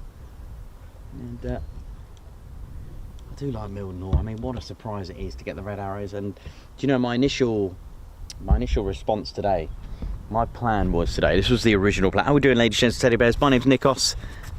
These will be back in stock soon, in the next maybe another 2 weeks. All right, they sold out completely, so we are trying to replenish the stock from that. It's just incredible, the support that we have on the Ted Coningsby channel. Lots of you visiting the shop today as well, so thank you again for that. But yeah, the base has so much history as well, and of course some of the squadrons bringing that history as well. It is incredible. And yeah, I think someone mentioned about 20 miles away from here was home to the 100th bomb group, which is what the 100th Air Refeuling Wing, that's like the descendants of it. And for those that recognise the 100th bomb group, that was their home, and they brought with them that heritage here today, which I love seeing that squaddy. It was really. Has anyone ever been to Thorpe Abbotts? Has anyone been to Thorpe Abbotts? Let us know. I know Davey went not long ago and was taken away by it. It is fantastic, and the first time I went really opened my eyes, because I'm always talking about history, right? And to see the Square D somewhere else was just phenomenal. I was like, I talk about this nearly every week. And Thorpe Abbotts, it's near Diss, for those that know. And it was originally built, it was actually built by John Lang and Son Limited. And it was built in 1942. And it was originally going to be a Royal Air Force base, but that wasn't to be. And they needed to extend the runways for heavy bomber use. I think, I'm not 100% sure. I don't think it was initially built to be a station for bombers. I might be wrong on that, but certainly the case was it didn't quite go to plan with the RAF. So instead, it was going to be a satellite station. So originally it was built in 42 by John Lane brother and son, and in early 1943 it was originally for the Royal Air Force. And it was going to be a satellite for RAF Horham, but the rapid build-up of the 8th Air Force resulted in both airfields being handed, shall we say, the new garrison for the United States Army Air Forces. So the 36 hard-standing originally planned... Red 10 heading back. Yep, thank you. It was originally planned were increased to 50. The 2 T2 hangars were erected, and one of the east side of the flying field and one on the south side. And to the adjacent, there was lots of buildings been started to put in place, and this and several other domestic sites in the woodlands stretching out south and bordering the A143 Diss to Harleston Road. So, you know, it was going to be a station for the Royal Air Force. So when the expansion of the 8th Air Force, the mighty 8th, became, that station was called Station 139. And the 100th Bomb Group came originally with their 4 squadrons, the 349th, 350th, 351st, and the 418th Bombardment Squadron. For those that like to know the markings, the 349th were XR, the 350th were LN, interestingly, for Lakenheath. The 351st was EP, and the 418th was LD. The group flew, of course, the legendary Boeing B-17 Flying Fortress as part of the 8th Force's strategic bombing campaign. Now, in combat, the 100th operated chiefly as a strategic bombardment organisation until the end of the war. And they gained that nickname, the 100th, as the bloody 100th. And like I said, that's not because of the amount of losses that they had, like the most. It was the amount of losses they suffered and encountered in any one mission. And it was due to the losses during 8 missions to Germany, when the group experienced several instances where it lost a dozen or more aircraft on a single mission, whereas most units suffered losses in a more consistent small amount. From June 1943 to January 1944, as part of the combined bomber offensive, the 100th Bomb Group concentrated its efforts against airfields in France and naval facilities and industries in France and Germany. Now, the 100th Bomb Group received a Distinguished Unit Citation, a DUC, for seriously disrupting German fighter plane factories and production factories, and with an attack on the factory at Regensburg and as part of the Schweinfurt Regensburg mission on the 17th of August 1943. October the 10th 1943, the bomb raid that the 100th bomb group made on Munster was something that you can read about in more depth at Thorpe Abbotts. Ended up with only one surviving 100th bomb group B-17 that went out on the raid. Now the Royal Flush, serial number 426087, commanded that day by Robert Rosenthal and flown by his regular crew, returning safely on just 2 working engines, and both waist gunners seriously wounded, and they made it back to Thorpe Abbotts. The unit bombed airfields, industries, marshalling yards and missile sites in the Western Europe during May 1944. The operations in the period of January to May 1944, the period included participation in Allied campaign against enemy aircraft factories during Big Week, that they called it, which was the 20th to the 25th of February 1944. Now, the group completed a series of attacks against Berlin in March 1944, and they received a second DUC again for those missions. Beginning of summer 1944, oil installations became a major targets. So in addition to strategic operations, the group engaged in support and interdictory missions, hitting bridges and gun positions, and transportation plan preparations for the invasion of Germany in 1944. They did take part in that as well, although they were generally, it's quite often overlooked about the preparation they did before. There was a few reconnaissance missions, a few bombing raids, hitting major targets and factories and major gun positions, just to make it a little bit easier. Well, not easier, but just to make it, trying to find the right words, because it was by means no easy task. Let's just say if those gun positions weren't attacked and destroyed before the actual D-Day landings on the 6th of the 6th, 44, then things could have been a little bit different. If you do an aerial attack and a reconnaissance and doing a bomb raid and mine laying, all this kind of stuff, and hitting major train lines and stuff like that, potentially some of those supplies coming in to the enemy would have been delayed. So it is quite overlooked at times. The unit bombed enemy positions at St. Lo in July and in Brest in August and September. Other missions were striking transportation and ground defences in the drive against the Siegfried line. October to December 1944, attacking marshalling yards, defended villages and communications in the Ardennes sector during the Battle of the Bulge, December 1944 to 1945 of January of that month, and the covering the airborne assault across the Rhine in March 1945. The 100th bomb group received the French Croix de Guerre with Palm for attacking heavily defended installations in Germany for dropping supplies to French forces of the interior, and that was June to December 1944. The 100th bomb group flew its last combat mission of the World War II on the 10th of April 1945, which was number 306, and I believe their last ever drop was a humanitarian one over Netherlands as well, dropping supplies and aids and food to them. I think the Lancaster did that as well. It's phenomenal to, for them. That must have felt a bit different, eh? 1 minute you're dropping £1,000 of bombs and next it's food and supplies. Very, very interesting.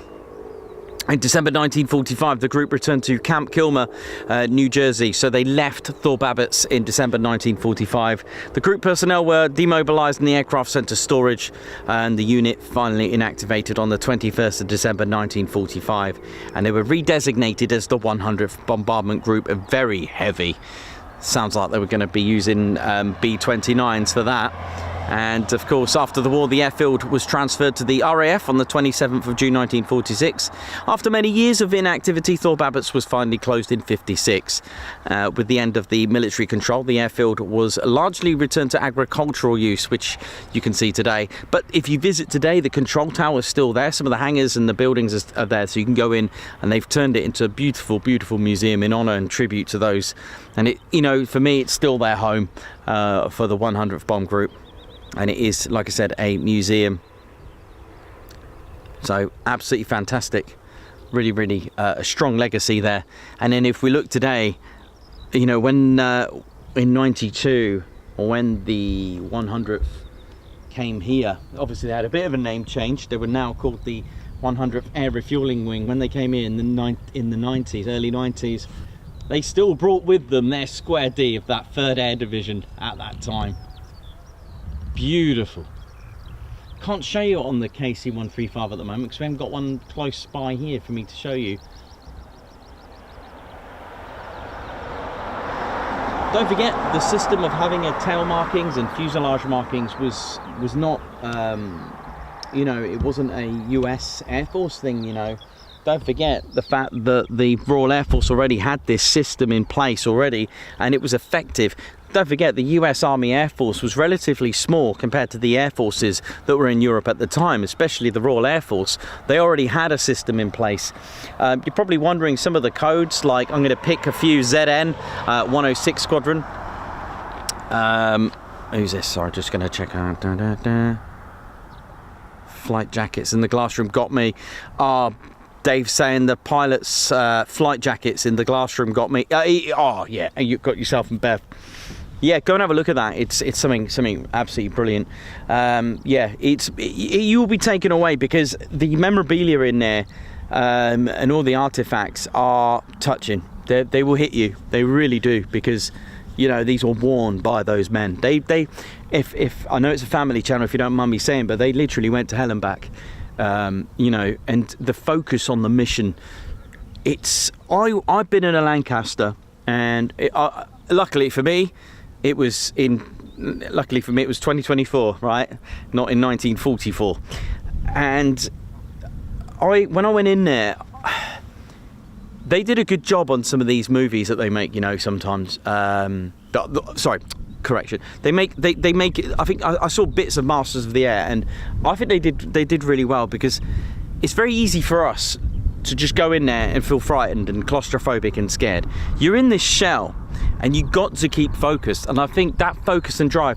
There was a scene I watched where they were getting attacked, hit. You're in a shell, tens of thousands of feet up in the air, and you're getting hit. And the thing is, it's, for me anyway, if you're not being in that situation, it's very easy for me to lose it. Yeah, you got to keep cool. It's the only thing that you can keep you drived. It's the only thing that can keep you focused. Is to ignore that you've just lost a rear gunner. To ignore there's a massive hole in the side of the fuselage. To ignore that 3 of your engines have gone out. How do you do that? It's keep focused, drop the bombs, get your mission done, and go back. I've been learning a lot about fighter tactics as well, from both Allies and the Luftwaffe as well. Some of the most effective but dangerous tactics a fighter used to do is not to shoot when they've got them locked on, not locked on the target, but when they've got them in sight on the target. A pilot, I was reading a lot about certain tactics, Spitfire pilots as well. Once they've got, you see, being in range of 150 yards to 150 yards. What was that? I'm just trying to think. It was meters. I know it was yards. It was yards. I'm sure it was yards. Was it feet? Hang on. Let me get back to you. To fire your guns, they would be quite a distance. It's very easy to go, right, I can see it. I've got him in the middle in the bullseye, fire, right? A lot of the effective pilots, fighter pilots of that era, would be to wait until they got close, really close. And I found some sources were between 50 and 150 yards. That's nothing. Imagine all that debris coming at you, but it was the most effective. And the pilot said that is a way that you are guaranteed to know that you've taken that aircraft down. And that is it's a very dangerous but effective way of doing it. And there was a few pilots, such as Marmaduke, Pat Pattle as well, he would do it. And there was a few others that would do that as well. And it was a very effective way to do it. So I've been learning a lot about the tactics, but my main thing is being in a Lancaster or a Halifax or a Sterling or a Wellington bomber getting shot at. It's incredible. I mean, like I said, for us, it's easy to go into that mindset and think, whoa, you start to lose it, panic, people getting shot and this and that. But I think the way you are trained as an airman, in that time period. You need to keep focused, and you can see that actually on the film. You can see, get yourself together, keep on the keep going, never lose formation, don't break out into formation. And then I learned a bit more about the tactics, which we don't often talk about. Is formation was so important, but the problem was if you were at the back on the edges, you were the most vulnerable. I think it was a purple heart formation. There was all these there's these different names, and you know, and then you've got to be so careful about what you do in your formation as well. When you start to drop bombs, you've got to make sure there's nothing below you, because there have been incidences where bombs have hit their own B-17s and stuff like that. It's wow. And so I've totally lost track of where I was going with fuselage markings, right? Sorry about that. The idea, again, not to make it obvious that it wasn't A for number 1, B for 2, it was random letters, and I found they were changed as well. So ZN 106 Squadron, Echo Bravo, this is for Royal Air Force. They already had this system in place. They were 41 Squadron, YK 80 Squadron, NW 33, or have I got that the other way around? Might have got that the other way around, but anyway, leave it. It's one of those. Anyway, it's quite a lot to remember. And yeah, so the point, the benefit of that is the fact that you can regroup with your squadron. You can tell which squadron you were, all right? And it was a way of identifying squadron. Good thing about having an identity, should there be a rogue one, it wasn't uncommon to put up, you know, if a Spitfire crashed over enemy territory and they could fix it and put it up in the sky, then what do you do? At least you know you got your serial number, think, hang on a minute, that plane's not right. And there were other ways, our different light system as well, to try to fool each other with that as well from taken aircraft. But anyway, the US Air Force, Army Air Force, decided to have a system of a tail marking system. And they had different shapes. So the triangle was the 1st Air Division, then you had a circle for the 2nd and a square for the 3rd, and then you had a series of letters. Again, to us didn't make any sense, but it did. If you knew, you knew. And yeah, so it's very good. So when you're going into formation, you know exactly which bomb group you're going in. That's why if you see an old picture of you know, B-17s in formation, they've all got pretty much the same shape. Very, very interesting stuff. Love it. I love all that history, so you know me. So it was something that was brought into place, and because of the 100th Bomb Group, as they progressed into the future with title changes, they ended up being the 100th Air Refeuling Wing in the end. And because they came back here, and because Thorpe Abbotts isn't far away, they're the only Second World War tail marking to be in use today, which is absolutely incredible. You alright, buddy? Is that the helicopter? Okay. Do you need me to come down?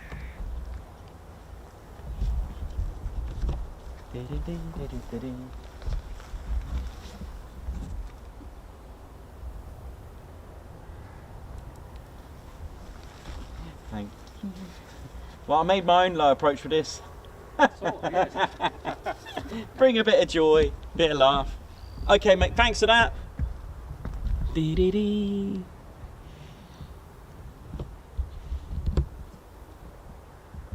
Alright, let's have a look what we got.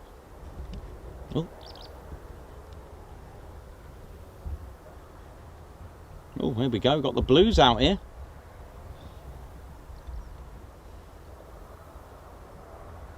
Looks like the blues are up to something.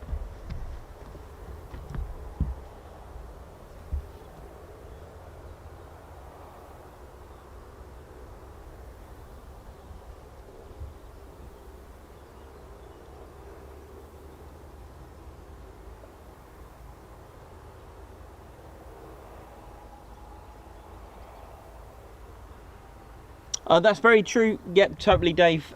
They had that tail marking, or their group and division system. That marking was also featured on the tail, on the wing as well. Very, yep, that is absolutely right.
Right, let's just have a look. Something going on here, isn't there? Right, canopies opened on some of the aircraft. Welcome to the Ted Conisby channel. We are at Mildenhall. We are here. We're not at Waddington or anything.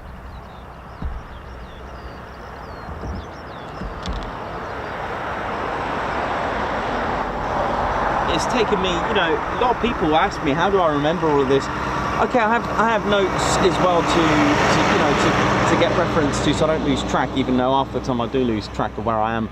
You know, I was talking about tail markings and then went off to somewhere else, but very, very interesting stuff that I've learned. And I do a lot of reading, I do a lot of research, I watch a lot of videos, and I think it's really important to learn the history, because it is, you know, you need, because today what you see, tomorrow it's history.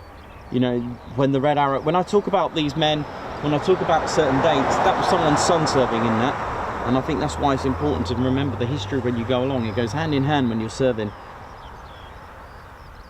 because as you know, whatever goes on here is what, you know, is as ready as it was in 44, 43, whichever. And that is the way.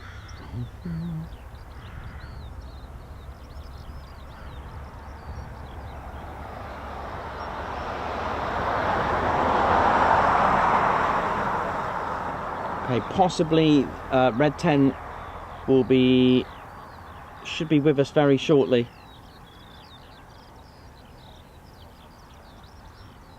That's the Juno that took off.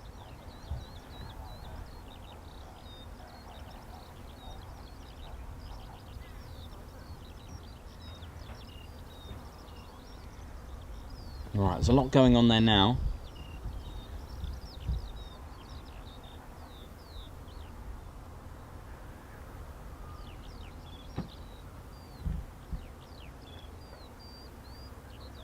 Looks like some sort of media situation here.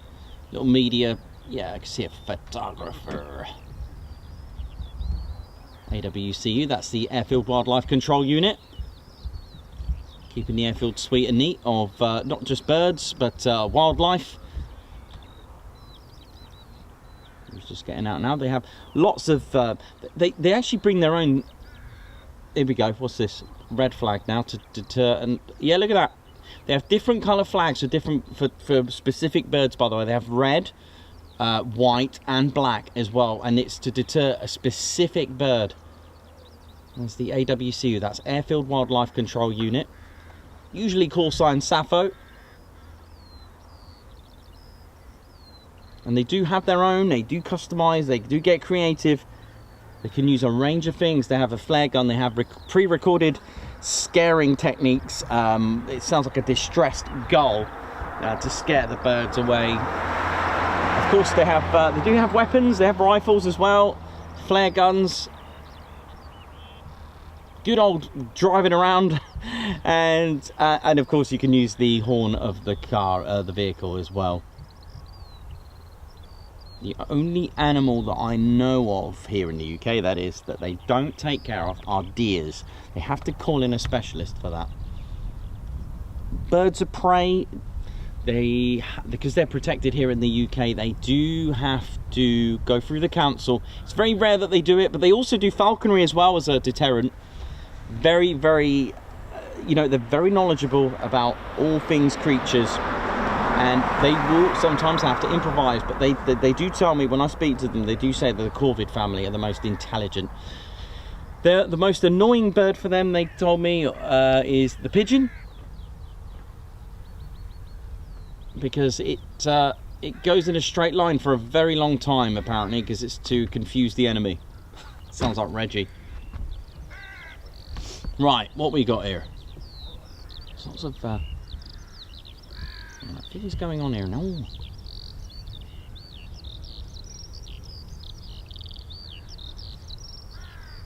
Okay, so the reds are out. Sorry, the blues are out. Do you know what? I think I can see, really, I mean, in that heat haze. Is that a pilot with the helmet on? Okay, all right, let's count them, right? So we've got 1, 2, 3, 4. That one, no. 6, 7, 8, 9, possibly 10 open canopies. Definitely 9. I can't make out that last one there.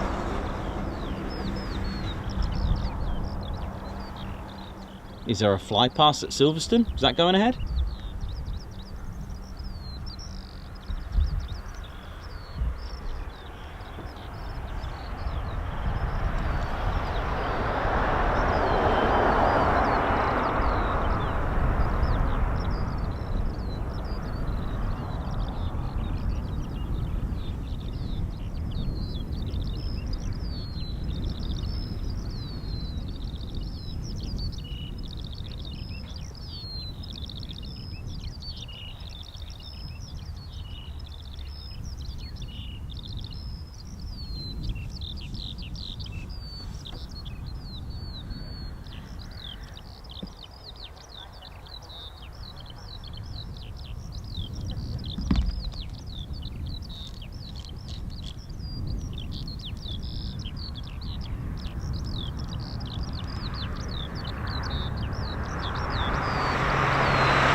Okay.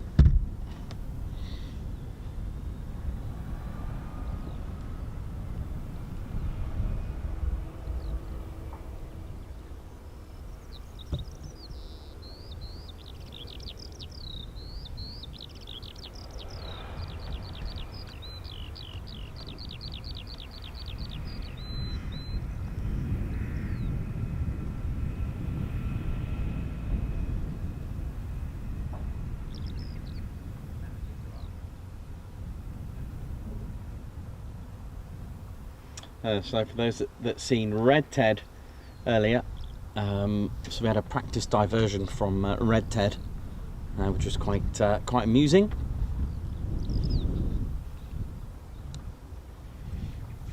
So just watch this space, ladies, gents, and teddy bears. Let's see what's going to happen here.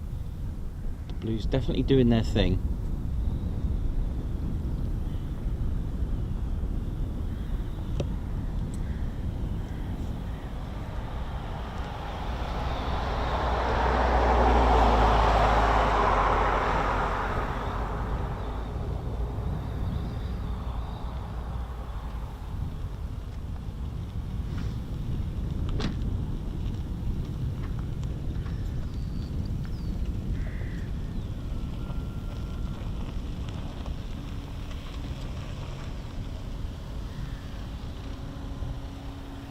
Fin Air, how you doing? Oi oi. Dallas, Australia, how's it going? Johnny B. Chris Bloxham, Midas Dwight, how's it going? Robert Owen, oi oi, Johnny B. Ian Riley, how's it all going? Robert Smith. Ellie J Approach. Hope we're all good. Leonardo DiCaprio, how's it all going? So we're just experiencing some just watching some sort of movement. They are quite far away. Something going on down there. Yeah, I saw it. I went back home and put your feed on. Something's going on. They're doing something. I saw the loser up and then saw what I thought was a cruise message.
Ba-da-ba.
So we're just trying to guess at the moment what's going on. Strawberry 25 Mildenhall Tower, Roger. You're going to be landing on your first in spot 416 spotted before. Report landing in sight and when Okay, so that's that red 10 just coming in, we think.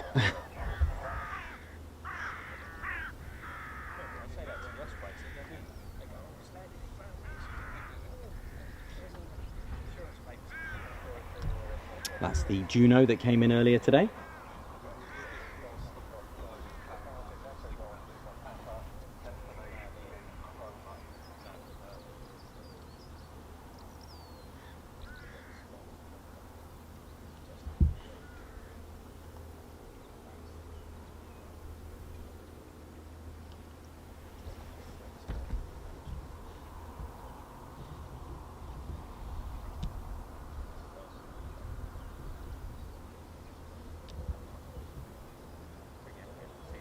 It's a shame. If it was a little bit more on the side, I could actually just kind of get an idea if they are pilots in there. I think I can make one out in nearly each one.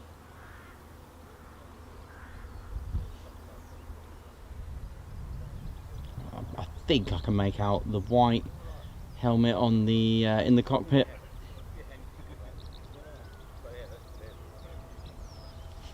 But we'll see.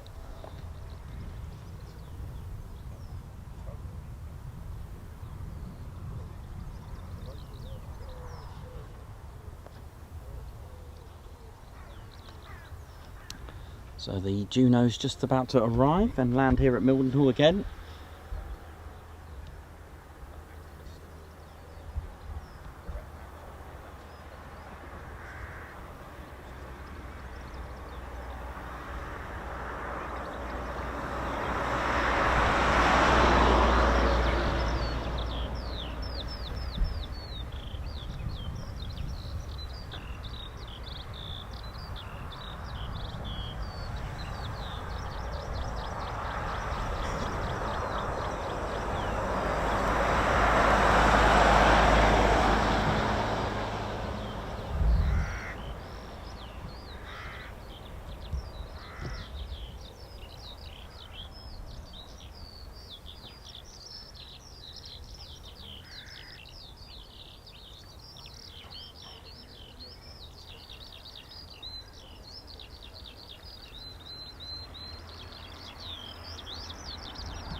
soon as I got visual on the Juno, I'll pan it over.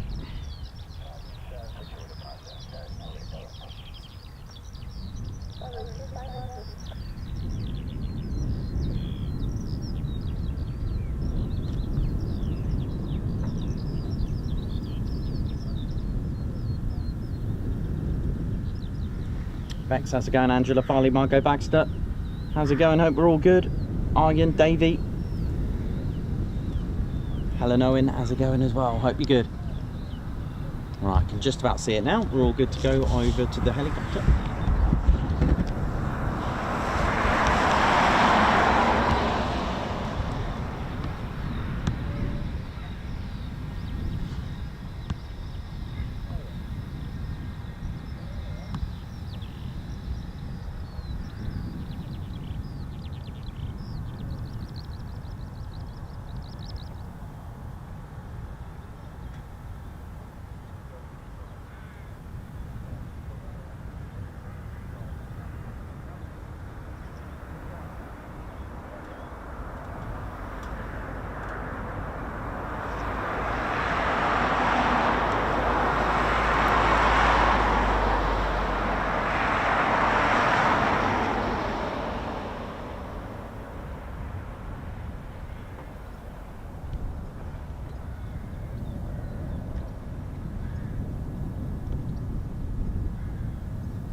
Watching the Ted Coningsby channel. We're live here at RAF Mildenhall. Don't forget to hit that like button, and of course, if you haven't done so already and love military aviation, and be sure to subscribe to our channel.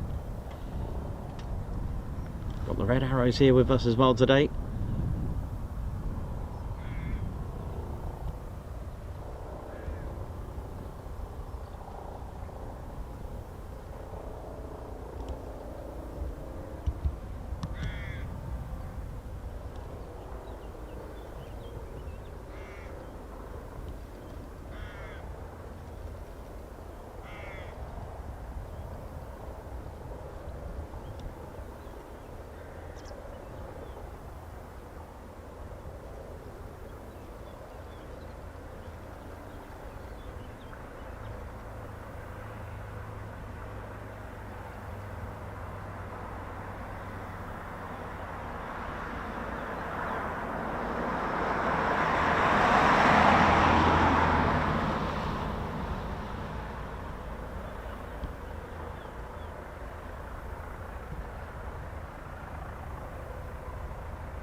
Yeah, we go. We've got one red and one blue.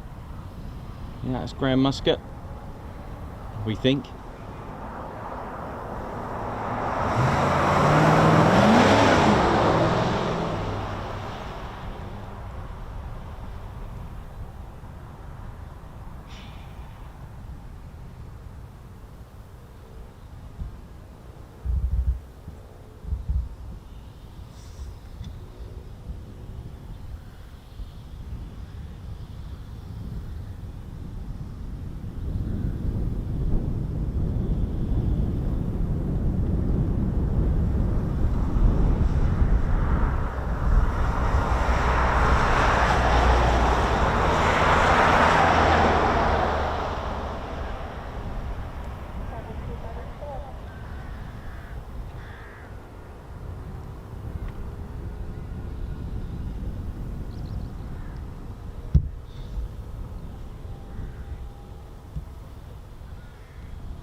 Let's see where red 10 goes, and Circus 10 as well, just behind.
Just about make out the blues down there, just about through all that heat haze, and like we said, they're all allocated to a particular aircraft as well.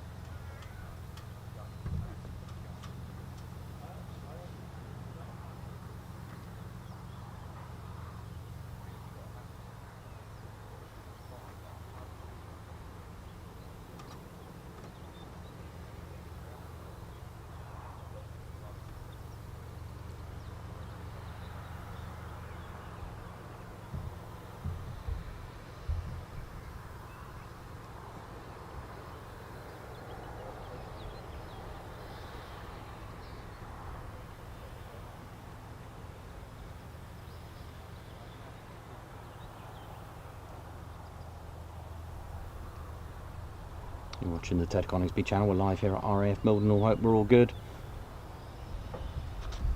Welcome to the Ted Coningsby channel. I've got the red arrows here, of course. And we're still waiting for their departure. Let's give a little shout out to the Circus team. Circus 1 is Flight Lieutenant Jack the Schoolmeester. Circus 2, Air Specialist Class 1 Technician Dan Vince. Circus 3 is Corporal Chris Old. Circus 4, Corporal Dale Smith. Circus 5, Corporal Daniel Wilson. Circus 6, Corporal Jessica Ware. Circus 7 is Air Specialist Class 1 Technician Jordan Walker. Circus 8, Corporal Andrew Collins. Circus 9 is Sergeant Harry Kay. Circus 10, Corporal Phil Dye. And Circus 11, Squadron Leader Andy King.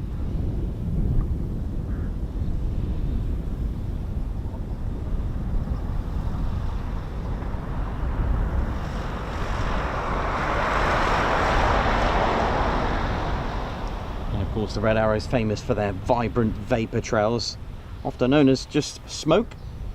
You hear that smoke on, go by Red One, and they are a crucial element of the team's displays. And with weather being the kind of like having the final say, it's also important to remember that wind does play a major part in the displays. The vapour trails allow Red One to judge wind speed as well and direction, and allow the aircraft to locate each other in the second half of the show, when different sections of the formation are frequently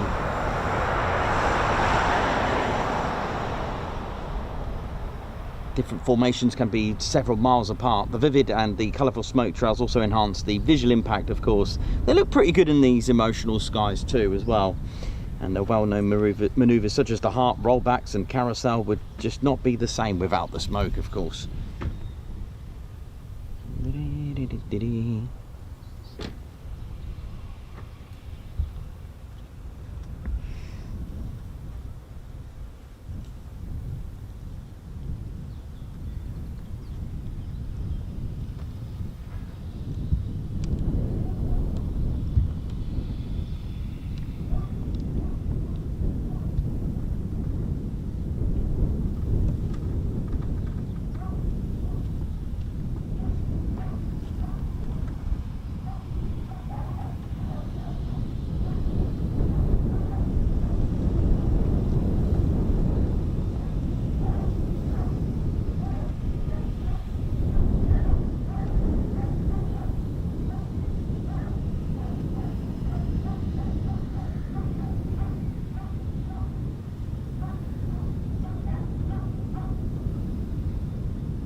So we're just waiting patiently, and of course when they go, it's just interesting to see where they go back to, if they do come back here, which would be again an added bonus, or if that is it for the day.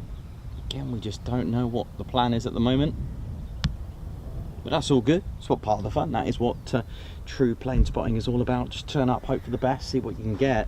And red arrows at Mildenhall is by no means a light result. This is an absolutely incredible result.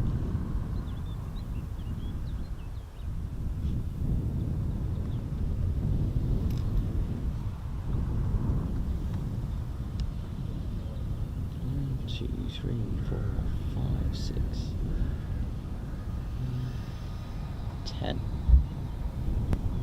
10 red arrows at Mildenhall, 11 at Brize, and 10 with a rivet joint at Holbeach. Not bad, not bad at all.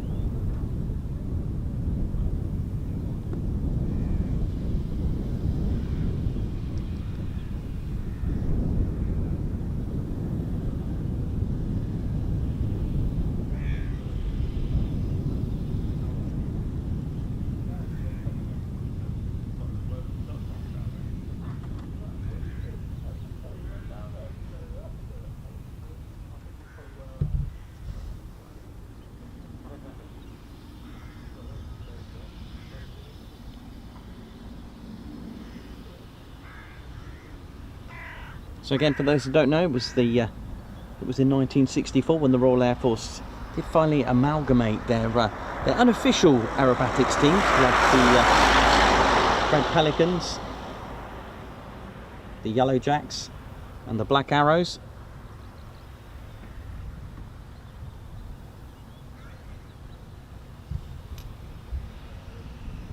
And they finally amalgamated them.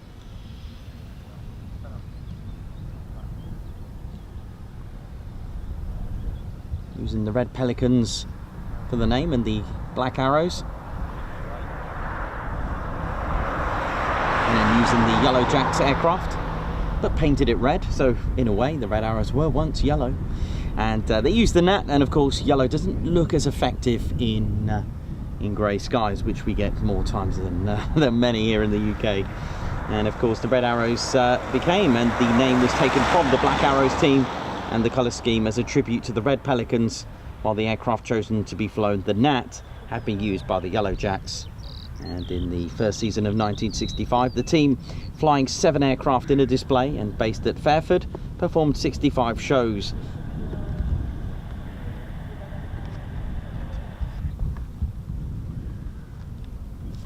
Just going to whack that up just for 2 seconds.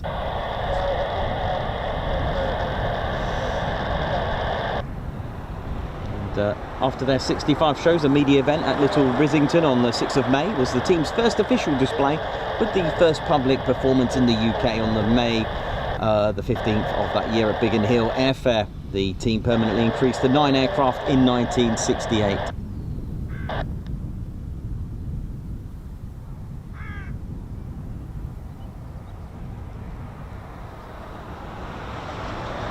And the Diamond 9 became the Red Arrows trademark formation. So that only came into effect after 4 seasons. The Nat, which had flown 1,292 displays, was replaced by the BAE Systems Hawk, a modified version of the RAF's fast jet weapons trainer for the 1980 season. Also that year, permission was given for the team to have the motto Eclat, meaning excellent. So I didn't know that the Eclat motto was only from 1980.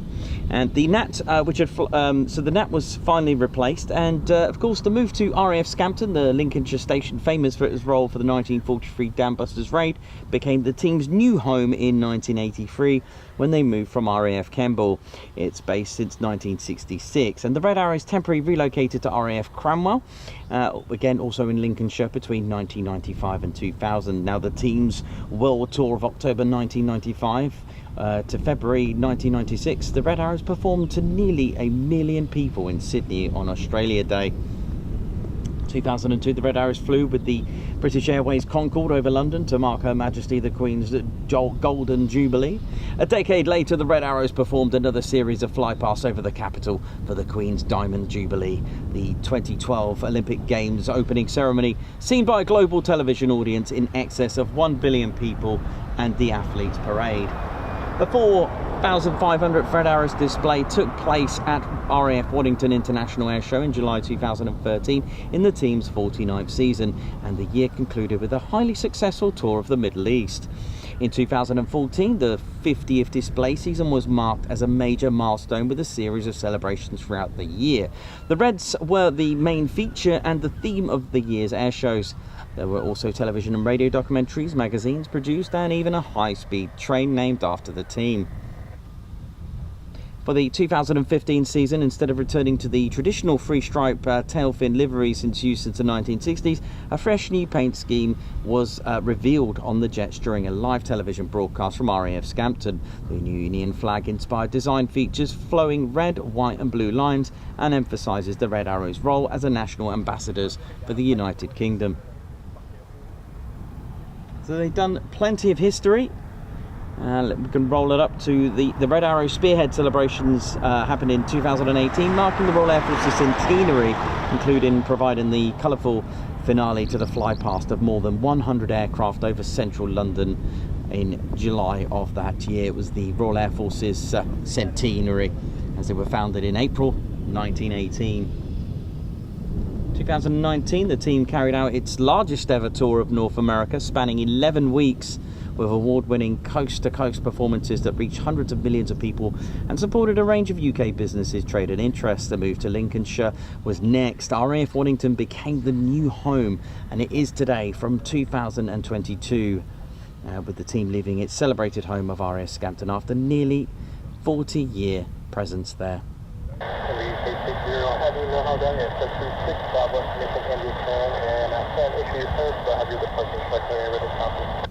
So it sounds like we're going to get a Mildenhall departure as well along with this. Mildenhall via redirected on departure Squadron and heading time to flight level 100. Expect further clearance for Airborne.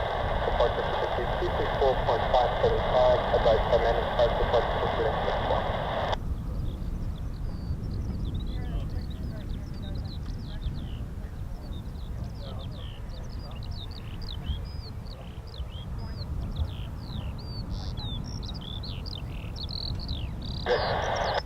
Margot, thank you so much for that incredible super chat.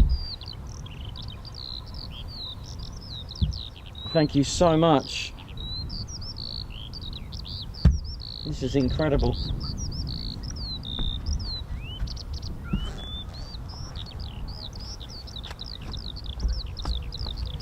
Keeping the theme. The Red Arrows. Thank you so much, Margot, for that. And just before I get you a Guards March from Ted, I think Red Ted's going to do your fly past.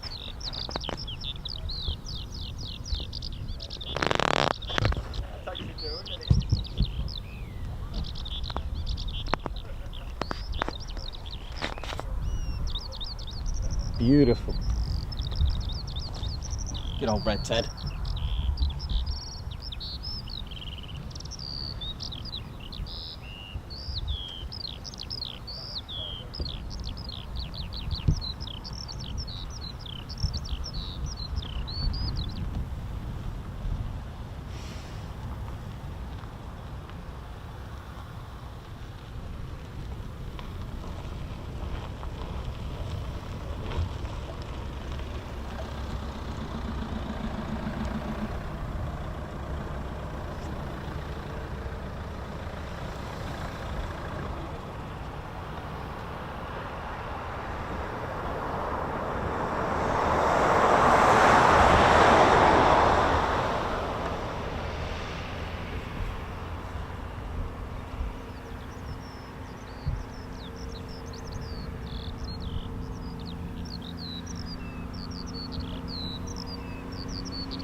Marco, thank you so much for that. That's very kind of you, ultra kind.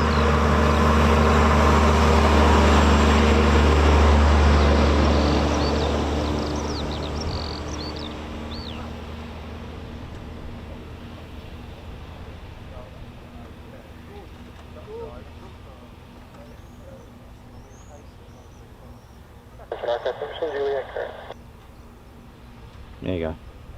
I'll try to put 9 red arrows. Oh, I've just pinned my own message. That's nice. Oh, I'll leave it.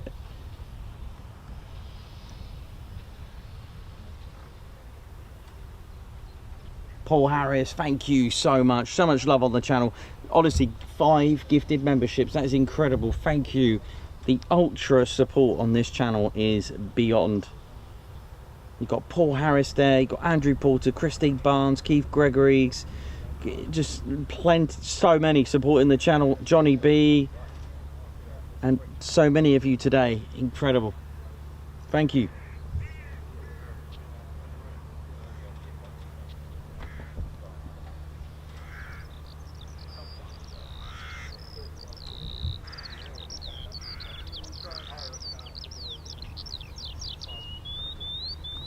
And thanks a lot, John Smith, for that, for sharing our feed to the Facebook Red Arrows group. Thank you very much. Thanks a lot, John Smith. Thank you. Sharing is caring, and that is what we like. Thank you very much. Don't forget to hit the like and do subscribe. Come and help us. We're at 58.5k. Who'd have thought? It was only this time last year we were floating around, what, 10k? Something like that. Nearly 6 times growth in 12 months. It's phenomenal.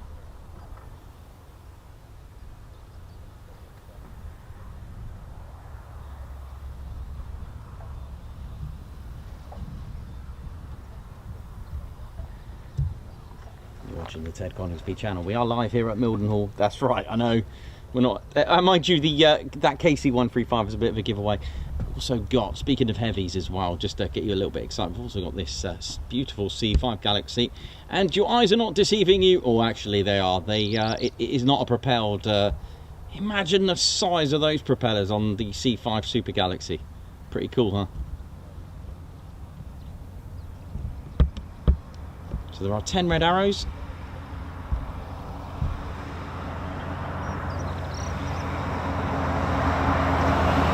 Thanks, Margot. Lovely words. Thank you. I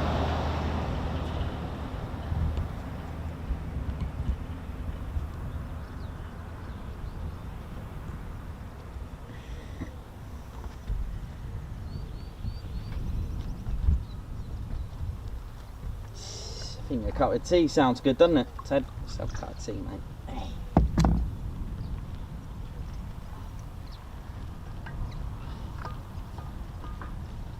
Right, try again with the red arrows. Hopefully they depart this time with no issues, bless them. Well, there wasn't any issues with the aircraft or anything. It was the fact that the displays were cancelled in certain parts of the very emotional country right now. But for once, it's not me getting wet. Makes a change.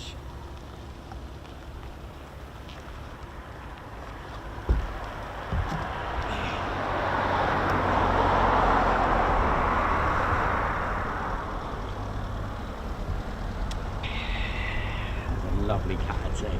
Right, let's have a look what we got here. Wow.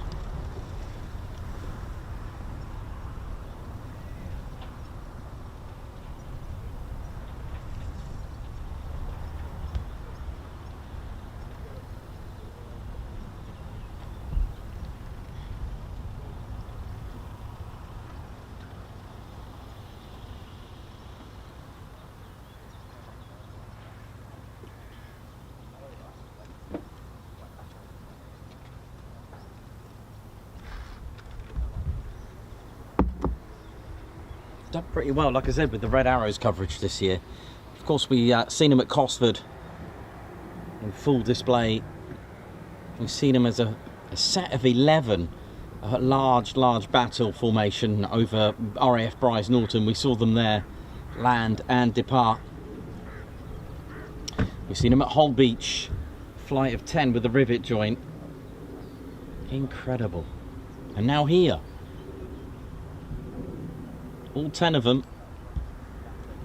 Was it 10 or was it 11? I think it was 10, wasn't it? We did count.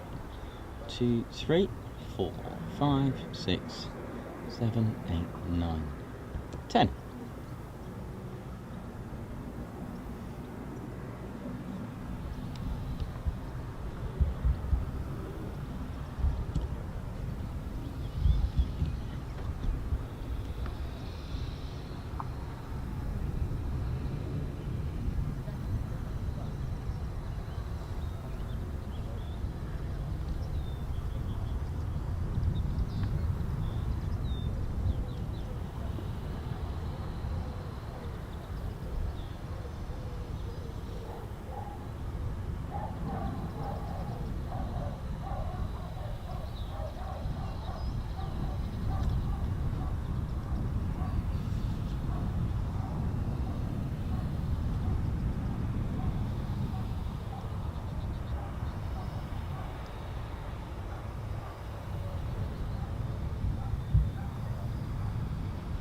Yeah, so potentially that KC-135 is going out. There was departure details given to a heavy, which I'm going to assume is this one.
Mr. Wobbly Hand, thank you very much as well.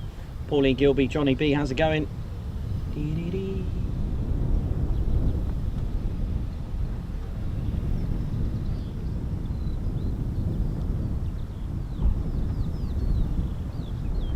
Yeah, I've got a feeling we should see this KC-135 depart very shortly as well.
Yeah, that is definitely that KC-135 now, isn't it? Yep, it's pinging, flashy kind. Yep. Oh yeah.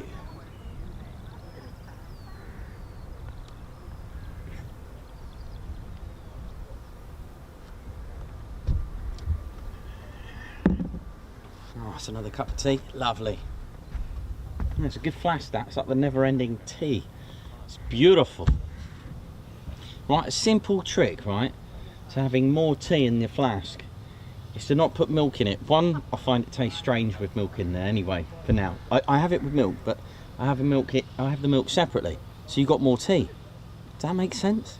So in the flask, you've just got tea with no milk, and then you add the milk separately. So you got more tea. Genius.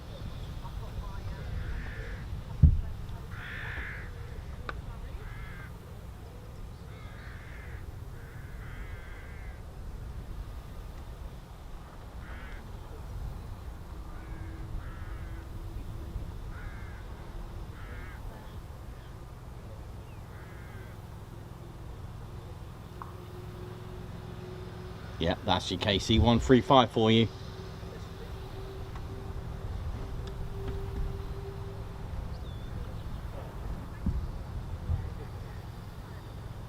Hayley Gilby, how's it going? Jimmy G, how's it going?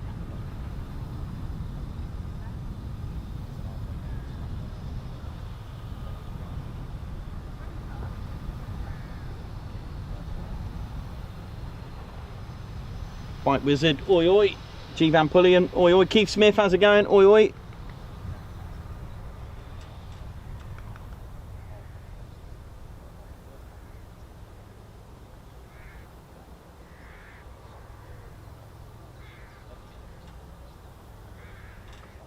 Bit more movement than last time. This is looking a bit promising for the Red Arrows, and of course this KC-135 as well. If we get this, that'll be an added bonus. Do you know, my plan today was literally one takeoff and land, and that was it. But that's kind of beating it, because the average has been thrown out the window, really. You know, when we said, mind you, our last Mildenhall stream was just never ending. That was absolutely incredible. Our busiest yet. And yet today, well, we've had 10 in one go. Well, actually, they came in threes, didn't they, with the singleton at the end. But really good. That's your KC-135 just pinging in the background, and you can hear it. That spooling sound, beautiful.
Beautiful sound there.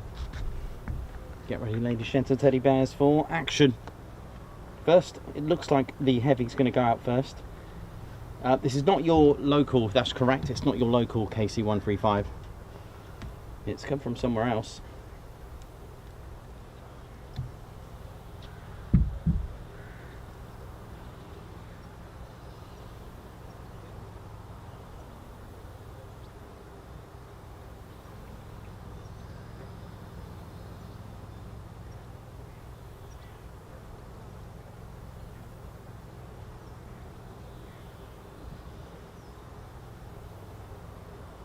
Joshua Brown, oi oi to you.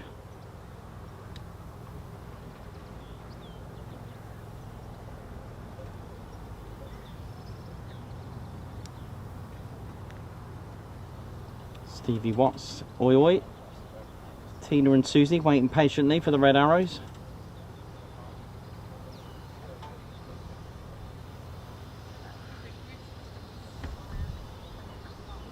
Jimmy G, great sound, absolutely.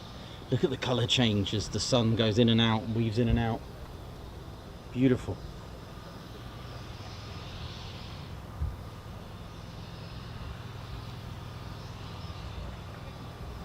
So much heat haze, it's incredible, isn't it?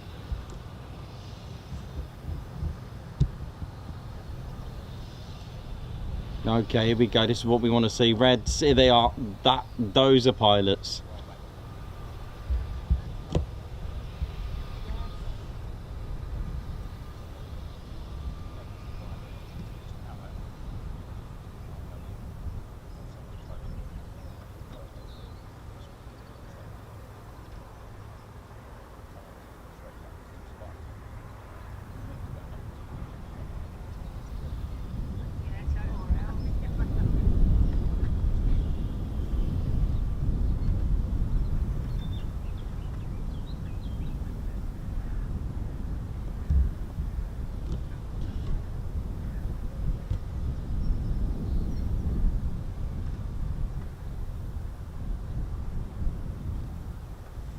Pretty much the best of the best and the ambassadors for the UK.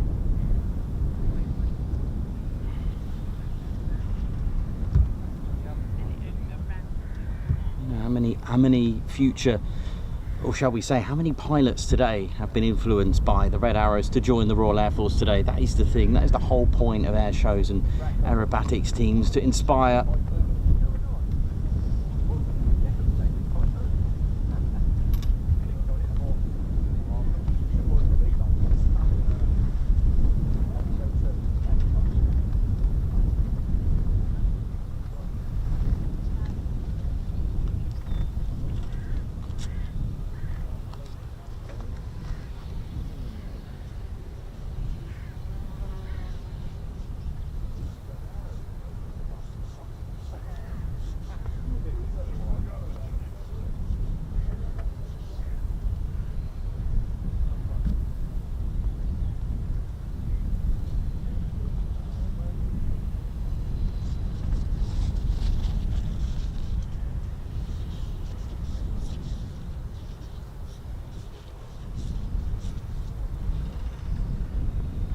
Don't forget, if you haven't done so already, please hit that like button and do subscribe to the Ted Coningsby channel as we climb towards 60,000 subscribers. Come on.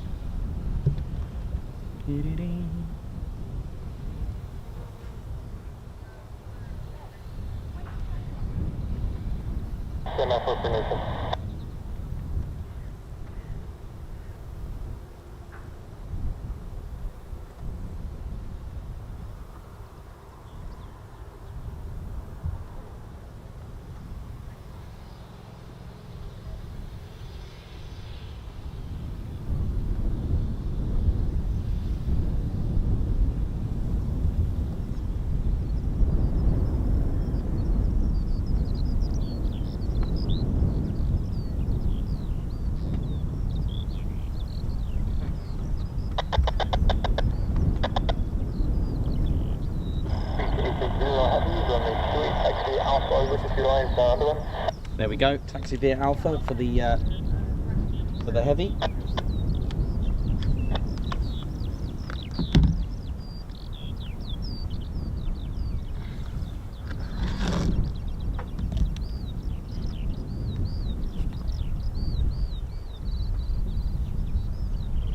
So we'll start things off with the KC-135.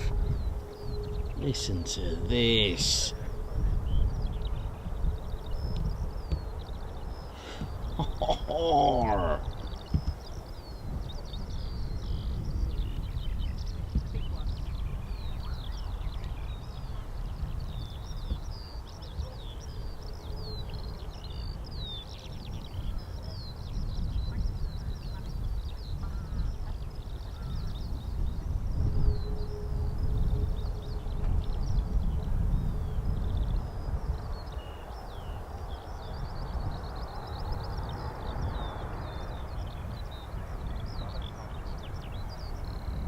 Reach 860 Heavy, squawk 6060.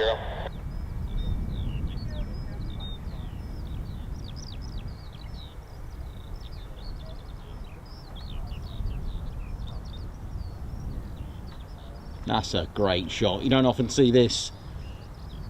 KC-135 taxiing in front of the red arrows. You ain't gonna get this much.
Cool.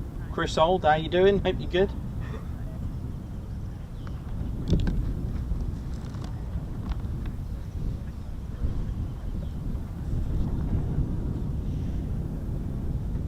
You just realised Chris Old is in the chat room. How you doing? Hope you're good, man. Yeah.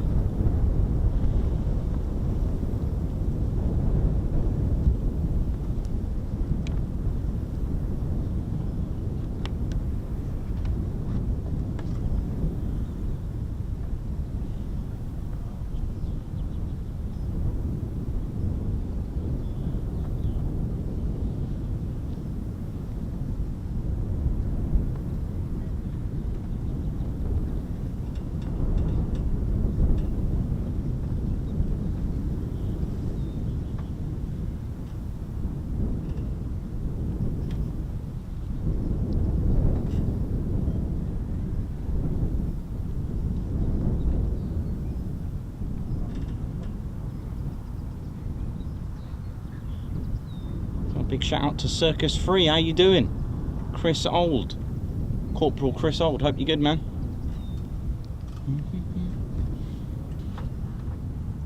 Reach 860 Heavy, contact tower.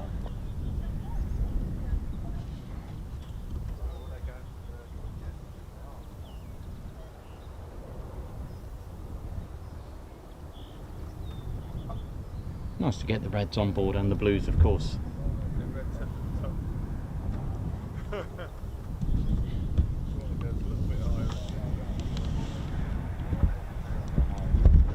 Just give me 1 moment. We'll just move into the position. Line up and wait. Here we go. If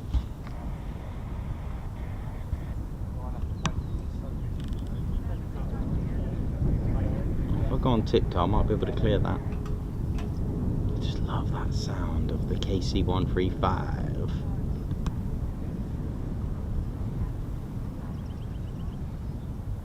Reach 860 Heavy, runway 28, wind 240 at 5, cleared for takeoff. Here we go.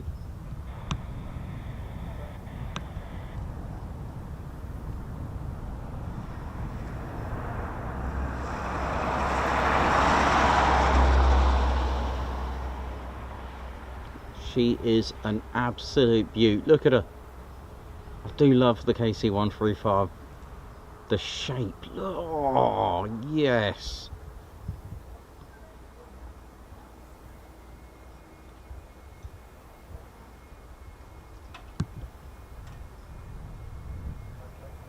Come on, send it.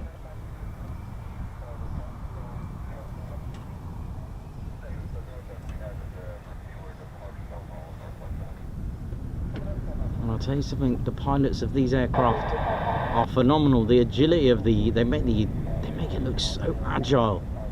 Here we go, here we go.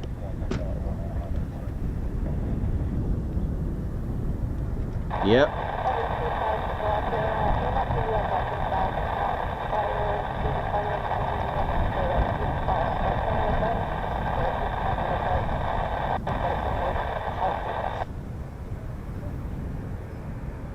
Here we go.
So gone are the days of over and out. It's see ya!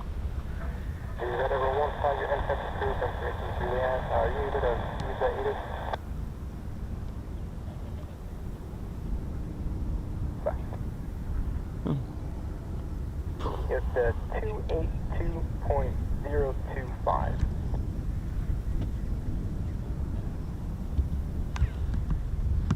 Sounds like Royal Air Force pilots. Here we go. I think we got might have the chopper going out first. Little Juno, I think.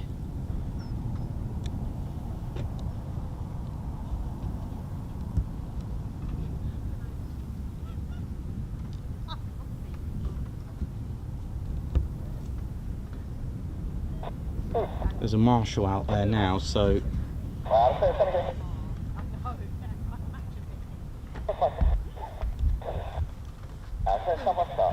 oh, start, here we go, red arrows.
Yeah, so just to confirm, there is no more over and out. It's see ya! Royal Air Force say it as well, by the way, just to confirm that. It's becoming very universal now, that, and I do like it. In fact, I've been saying it a lot as well, so that's all good.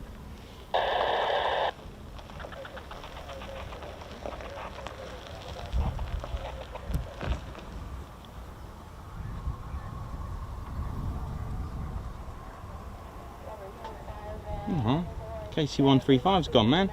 Look good.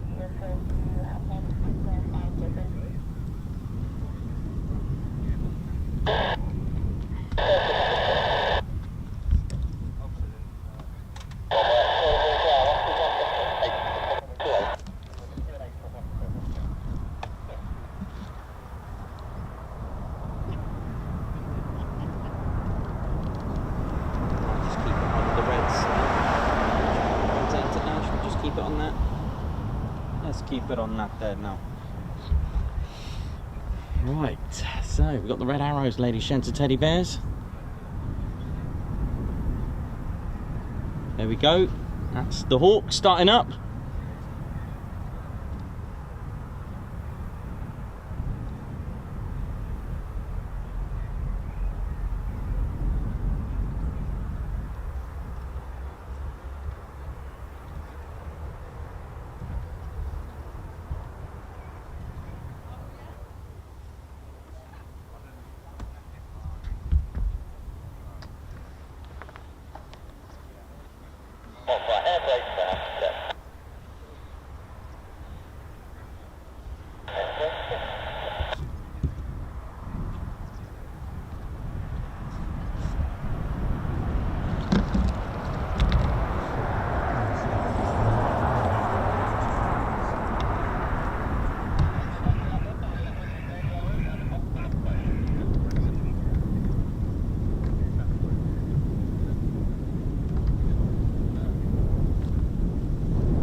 So the Reds hopefully will be taking off very shortly. We just don't know, but they are getting in, so soon.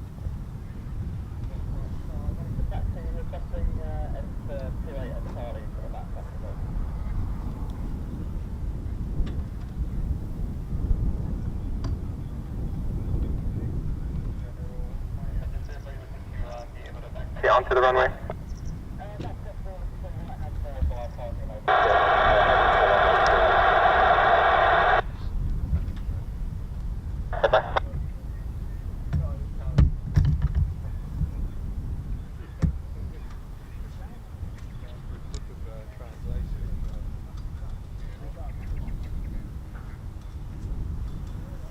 Of course, the Reds would need to put on their G suits as well to help cope with G's pulled during their displays, and of course life-saving equipment on the G suit as well.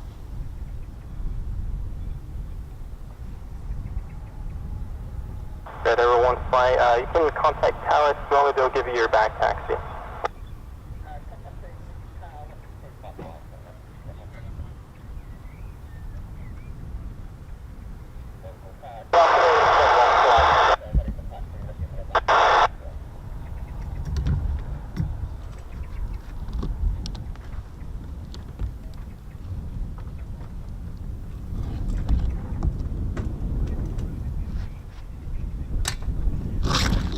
Arrow 1 flight, confirm it's a 3 shift.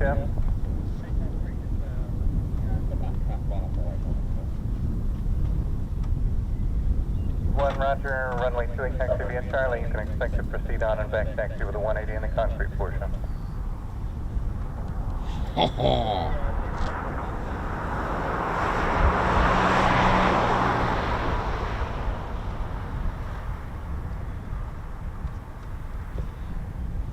Well, we're at the hotel, 116, decimal flat. Out and right for runway 28 to the beginning, so 1014, get single flat.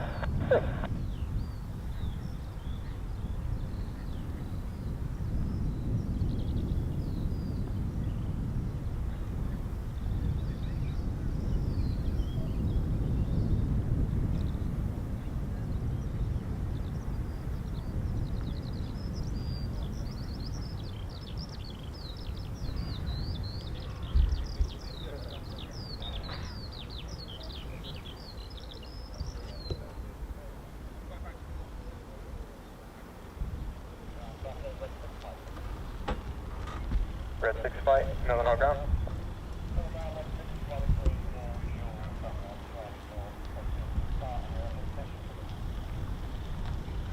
Red 6 flight, ground starts approved. Information is kilo with current And on departure, maintain VFR.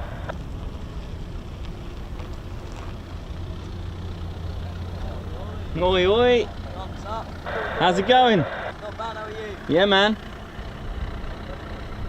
And Red 1 flight, just be advised, there are RAF mowing operations inside the CMA up to but not on the runway.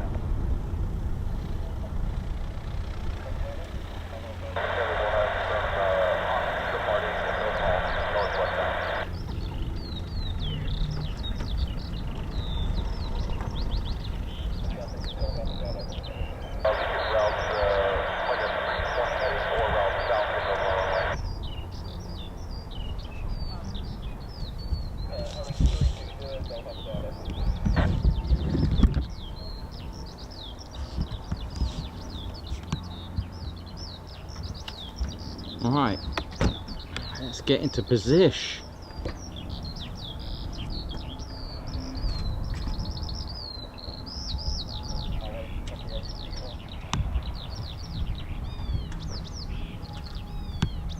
Some crazy noises coming from those birds. Department, I'll be a radar vectors on departure, fly runway heading, climb to flight level 100. Expect further clearance once airborne. Departure frequency 264.575. And I've got a squawk when you're ready to copy.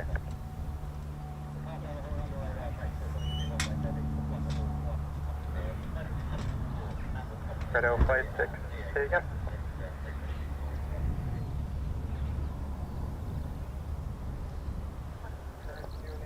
(136.5) for the frequency, and the squawk for the lead element is 6401.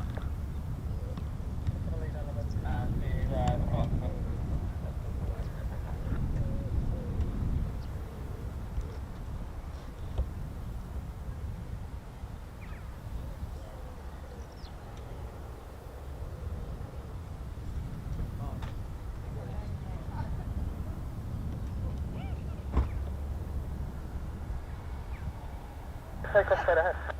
6. Up 3. Then the straight out. 1004. Copy 100.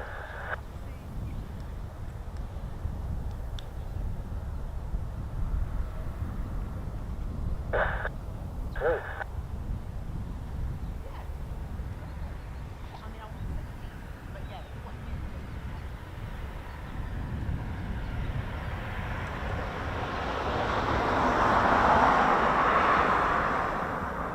Well, you're watching the Ted Coningsby channel. We're live here at RAF Mildenhall. We've got the red arrows departing in elements. I think it's 3 lots of free ships and potentially a singleton on its own after.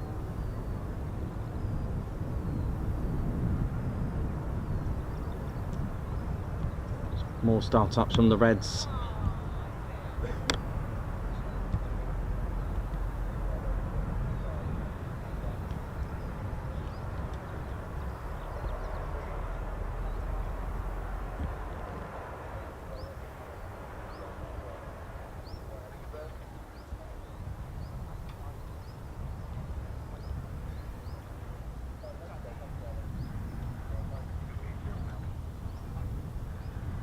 Red 1 flight, confirm you'll be ready upon completion of your 180. Roger.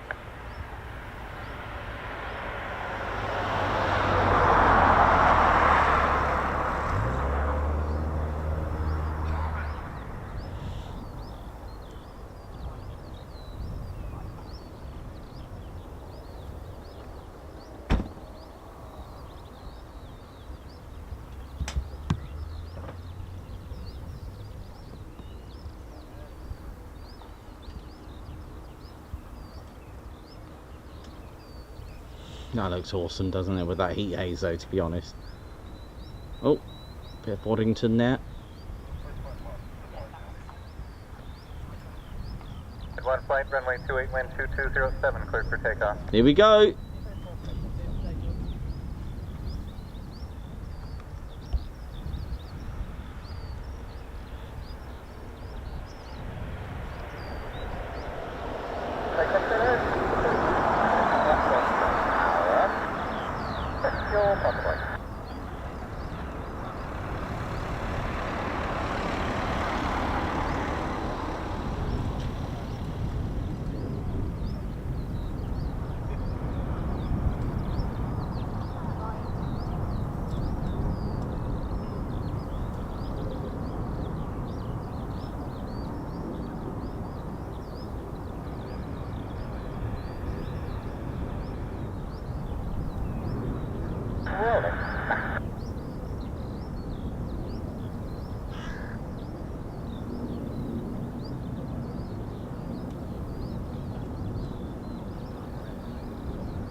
0, the traffic service for 1-1.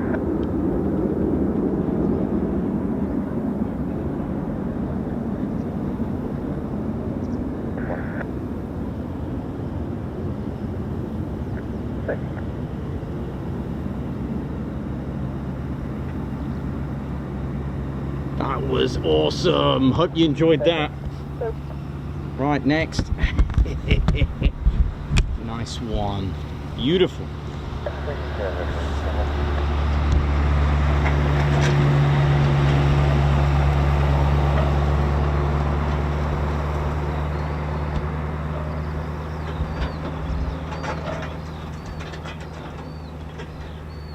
Cordero 6 flight ground, are you ready to copy climb out instruction?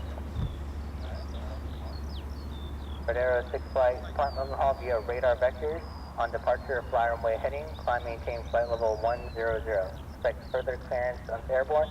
Departure frequency is 264.575. Beautiful, ladies, gents, teddy bears. Ted Coningsby channel bringing you the very best military aviation live to your screens, whether you're watching it on the Wobbly Jelly Dog and Bone or your Lamb Chop.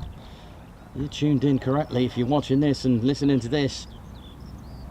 We have the Royal Air Force Eclat, that's right, the Royal Air Force Aerobatics team, the Red Arrows, and they're here at Mildenhall. I'm not sure if they're coming back, but keep an eye out, keep an eye out where they're going. Negative, coordination is in progress, and are you looking to back taxi via Charlie? 6,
Traffic service is 20 minutes, 128.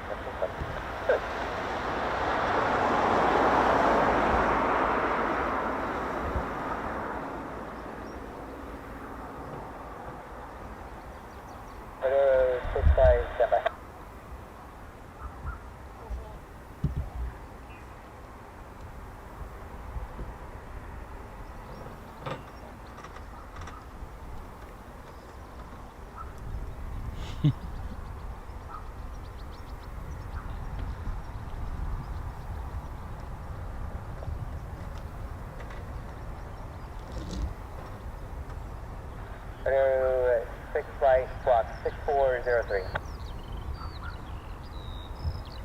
Cordero 6 flight, contact tower.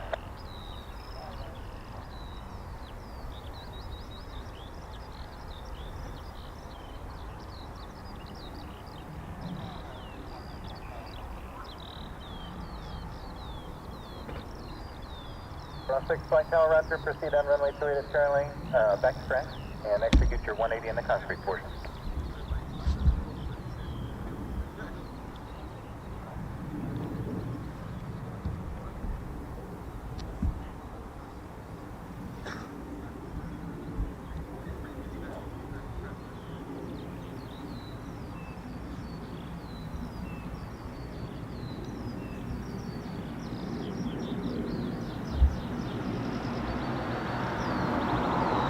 Question is, if 9 go out, then things are going to be looking up for them to return here, so we just need to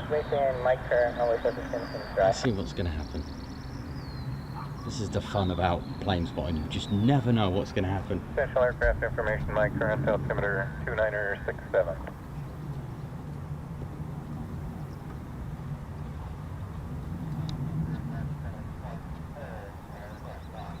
No flight of 4.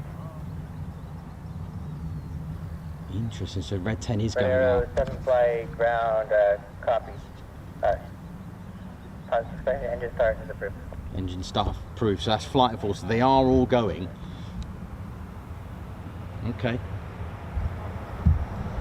Red Arrow, 7 flight, QNH is 1004, decimal 7.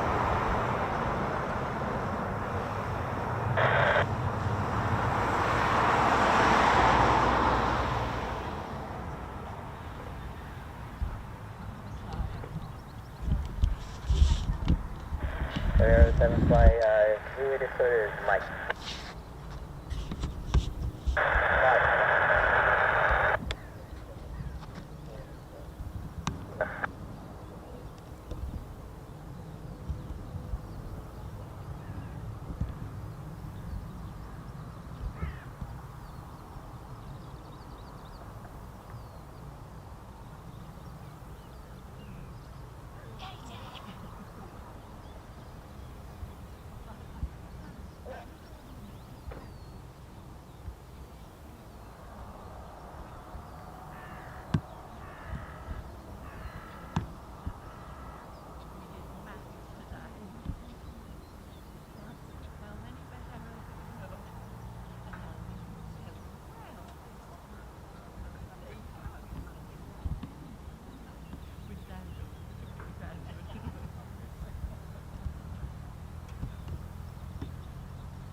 Red Arrow 6 flight, confirm you'll be ready for departure upon completion of your 180. Roger.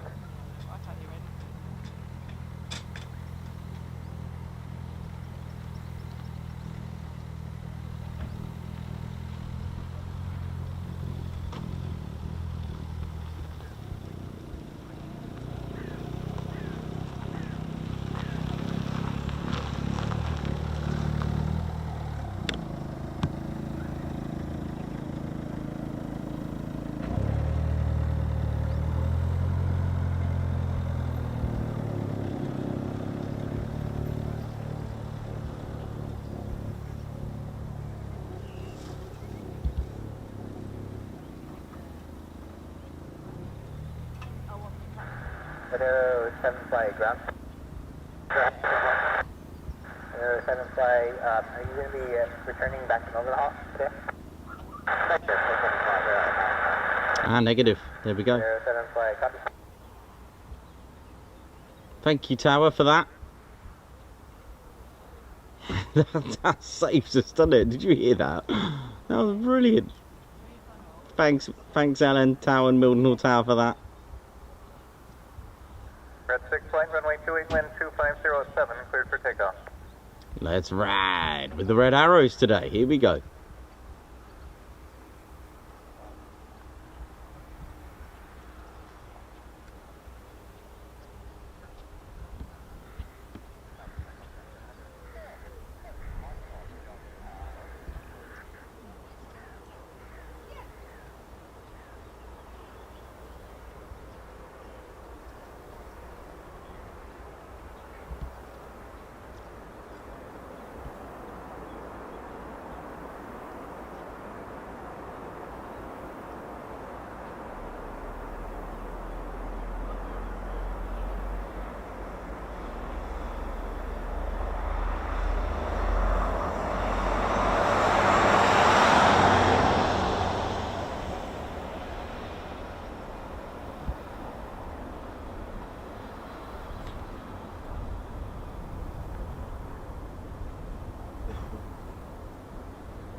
What's that, Tedometer? It's a really good shout. Do you think we'll have time? Come on in.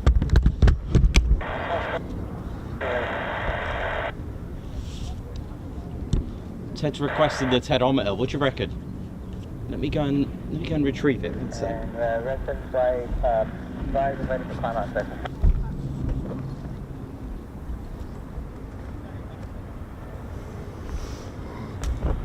Resident flight, depart Mildenhall via radar vectors on departure of fly runway heading, climb maintain flight level 100, expect further clearance once airborne.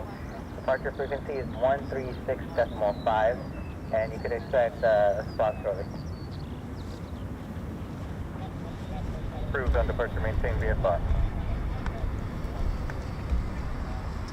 So, the suspense has been taken away now, so they are not coming back. I know that much, so that's good. Not good, would love them to come back, but it's good that we know, so that's really cool.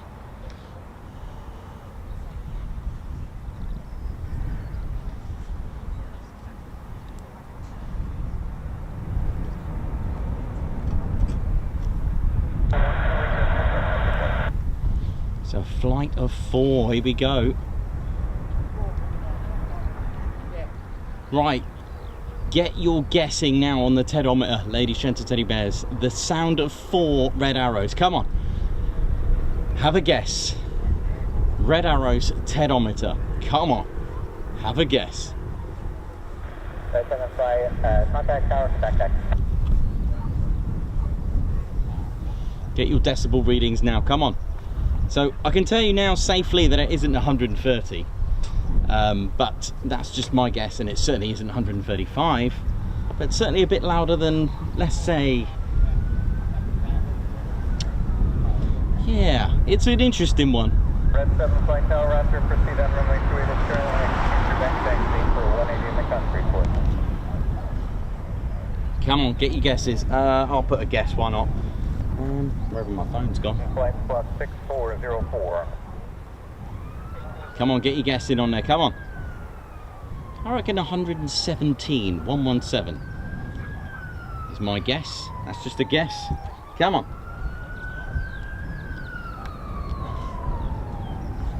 Get your guesses in decibels, come on.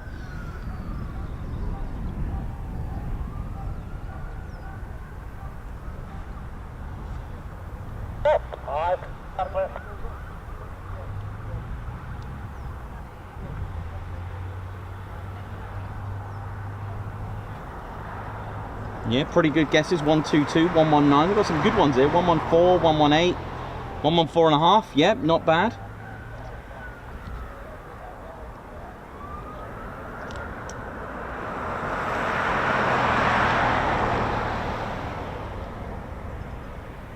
That's copied, reference spoke 1006 and 998. How far that way? Come on, we're going to go with, what did I say, 116 or 117? I can't remember what I said now. 117, I think. We're going with 117.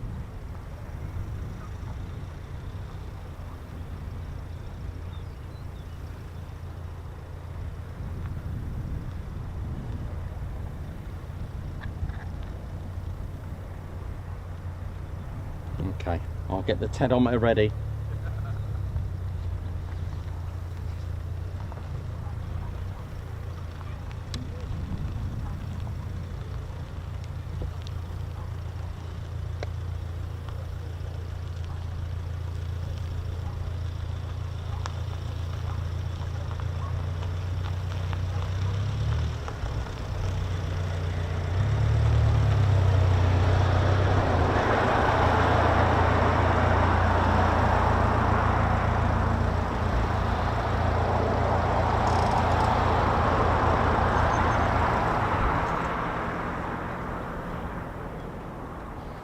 The Ted Planning Speed channel. I've got our last elements of the red arrows about to depart very shortly. Lots of you putting in your guesses for the decibel reading. Yeah, good. Lots of good numbers there, good numbers. The Juno is pinging as well, the flashy type.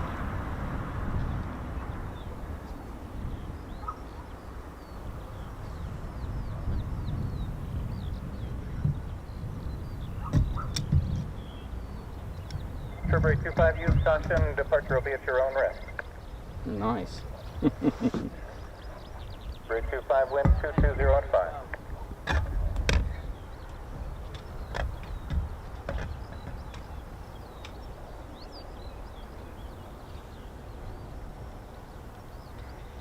Right, Tedometer about to go on.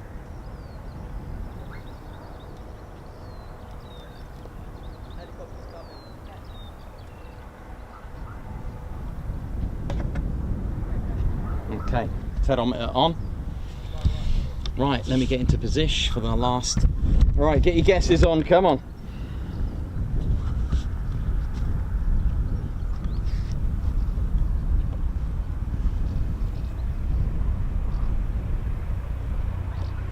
Oh.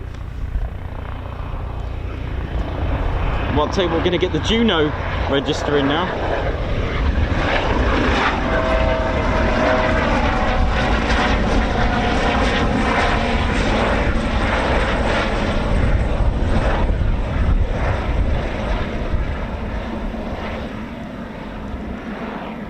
The Juno.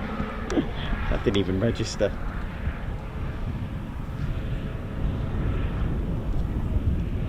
Good afternoon, Jet Strawberry 25 is with you for basic service.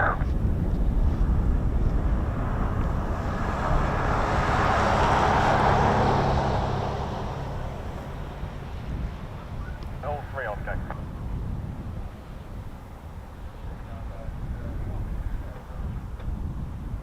Oh, we're happy basic, so thank you, Strawberry 25.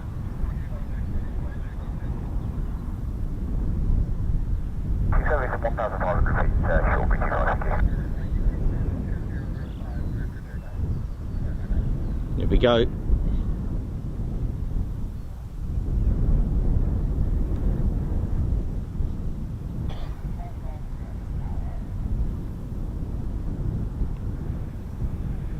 Get your predictions in, here we go.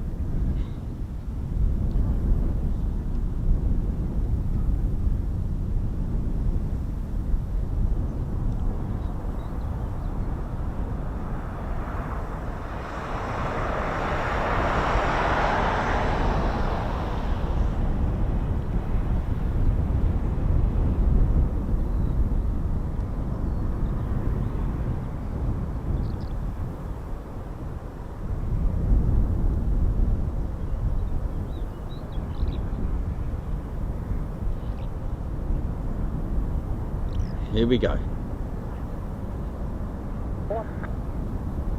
Time check, what's going on?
passing altitude 2,300 feet at this point.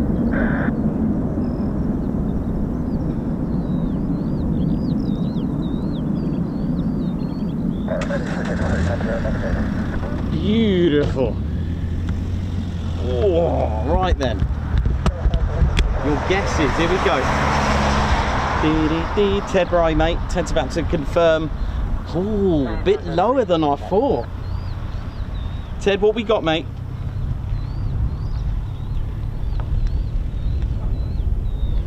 Are you ready? 110.3. What, a bit lower than I thought.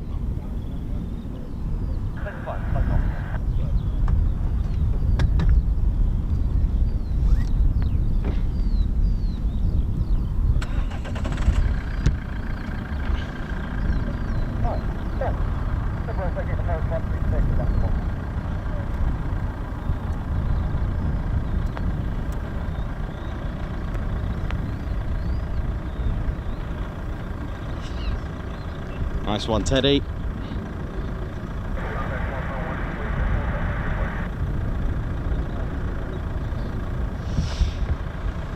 Well, there you go. I mean, that's not your usual Mildenhall stream, ladies, gents, and teddy bears.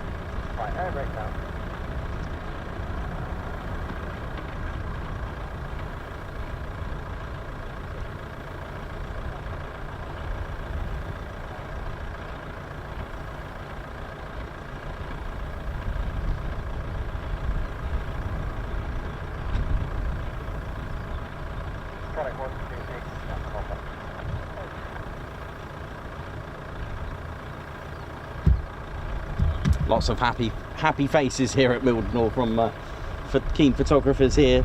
I mean, it's not your usual traffic here.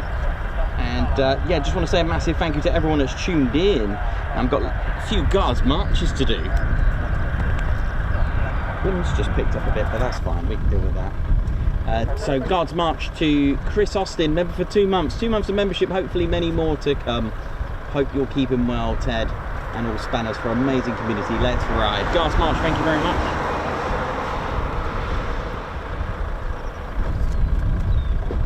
And Johnny B for Red Ted's Fuel LOL. Guards march, thank you very much.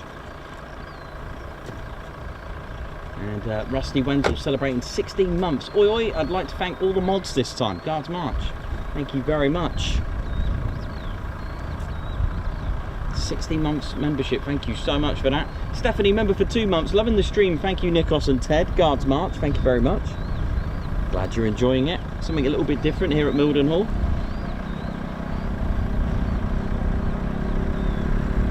LEJ approach, high five, guards march, gifting a Ted Coningsby membership, thank you very much. Guards march for that, thank you. AD Causa, member for 1 month. Afternoon, and afternoon to you. Guards march, thank you very much for your first month of membership. Val Lissy, high five to you, celebrating 6 months membership, well done. And obtaining your red patch next to your name with the loyalty badge, thank you so much. Obsidian Moon celebrating 3 months, thank you very much. Guards march, Samantha. Christine Barnes, member for 14 months. Guards march, thank you very much. Stephen Ainsworth celebrating 15 months membership with the Ted Coningsby Squadron. These months go around quick, don't they? So happy to be a part of this community, and we are happy for you to be part of it as well. Thank you very much. Guards march. And usually at Lakenheath, Heath Gregory. Oi oi everyone, can you wish my daughter Julianne, who started to learn to drive again after 32 years? Well, there you go, Julianne, all the best. Guards march, Keith Gregory, thank you for the super chat. And Christine Barnes, 14 months, yay, thank you for the super chat. Guards march. Margot for that incredible super chat, thank you so much for that. Who's put for Ted, Nikos, Claire Bear for bringing us these amazing streams. Thank you on behalf of the Spanner Flight. Margot, honestly, that is incredible. A bear hug for that. Guards march. Thank you so much. Oh, what's Ted doing here? Thank you. Paul Harris, high five. Thank you for gifting 5 Ted Coningsby memberships. Guards March. That's incredible as well. Thank you so much for that. Amazing. Thanks, Paul. High five. Oh, double. Andrew Porter for Red Ted's Fly Past. And I'm glad you all enjoyed that. Guards March, thank you very much. And Mr. Wobbly Hand, Fuel Fun for Red Ted's Hawk. Thank you very much, Guards March. Keith Smith to Nikos, Ted and Spanner Crew. Thank you very much for the super chat, Guards March. And Keith Smith, high five for gifting a Ted Coningsby membership, Guards March. Obsidian, take care, mate. Thank you. Take care. Thank you. Obsidian Moon, Samantha, gifting a Ted Coningsby membership. High five, Guards March. What's this, Ted? I don't know what this is. What's happening? Vicky Booth celebrating 2 months membership. Thanks, Ted, for all the live streams. Oh yeah, Guards March.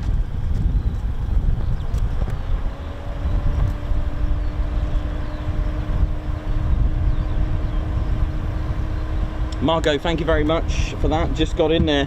High five, Guards March. Thank you for gifting a Ted Coningsby membership.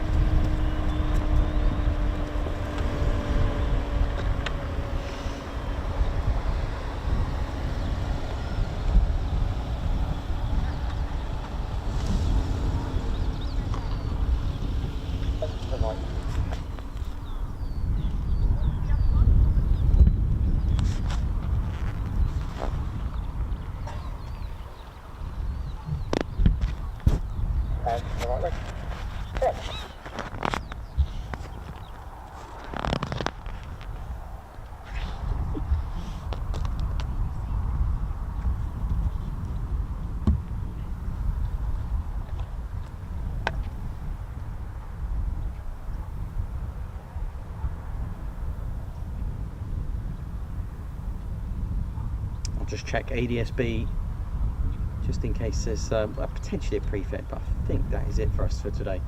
Ladies, gents, teddy bears, it's been an absolute pleasure. What we finished up on, let's have a look just before we go. Finished up on a nice total of 58,000.5. We'll take that. Thank you, all of you. If you haven't done so, and if you enjoyed today and you haven't done so already, please subscribe to our channel. It's been an incredible ride. You won't regret it. You'll enjoy it. Just move some of that out of the way. Wow, what a day, ladies, gents, teddy bears. Ted Baraya. With Marham closed last minute for me when I found out yesterday before I went to sleep, and then Coningsby closed, Lakenheath closed. There wasn't really a lot of options. Plan B was, or at least an option was, Brize Norton, and I was like, it's a long way. Oh, it would have been good, but then to see the red arrows here, I think that's the winner. Oh yes. So ladies, gents and teddy bears, it's been a really good day. Team Mildenhall, thank you very much. We didn't actually see any aircraft native, shall we say, based here. We did see KC-135s, but they weren't actually based here. But nevertheless, it's been incredible. So basically, what I'd like to say, thank you Mildenhall for hosting the red arrows and the 2 KC-135s, and not to forget the Juno as well. It's been an incredible day with the amount of support that you've given. Again, it's a true testament to how awesome this channel really is. So what up is what I'd love to say to all of you. Thank you all so much. Enjoy your weekend, because I am shutting down for the weekend, having a good time, and gonna enjoy. Yeah, we're off. Where are we going, Ted? We're going to Wales. Yeah, okay, mate. Well, Ted and I were going on a little, and the Claire, we're going on a little day trip. And yes, so yeah, ladies and teddy bears, my name's Nikos. I've been your cameraman and commentator. This is our squadron leader, Ted Coningsby, and you've been watching the Ted Coningsby channel live here at RAF Mildenhall. It's been an absolute pleasure. So, for the last time for the week, see you soon. Wish you well. Oh yeah. Ted, I know you love that screen. Ted loves it.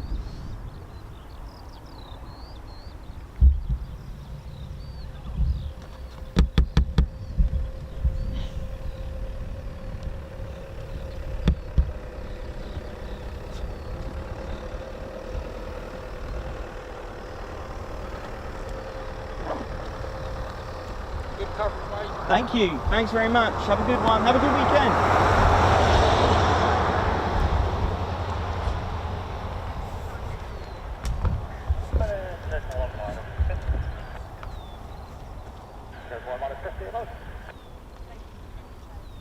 Golf India, Brize Norton.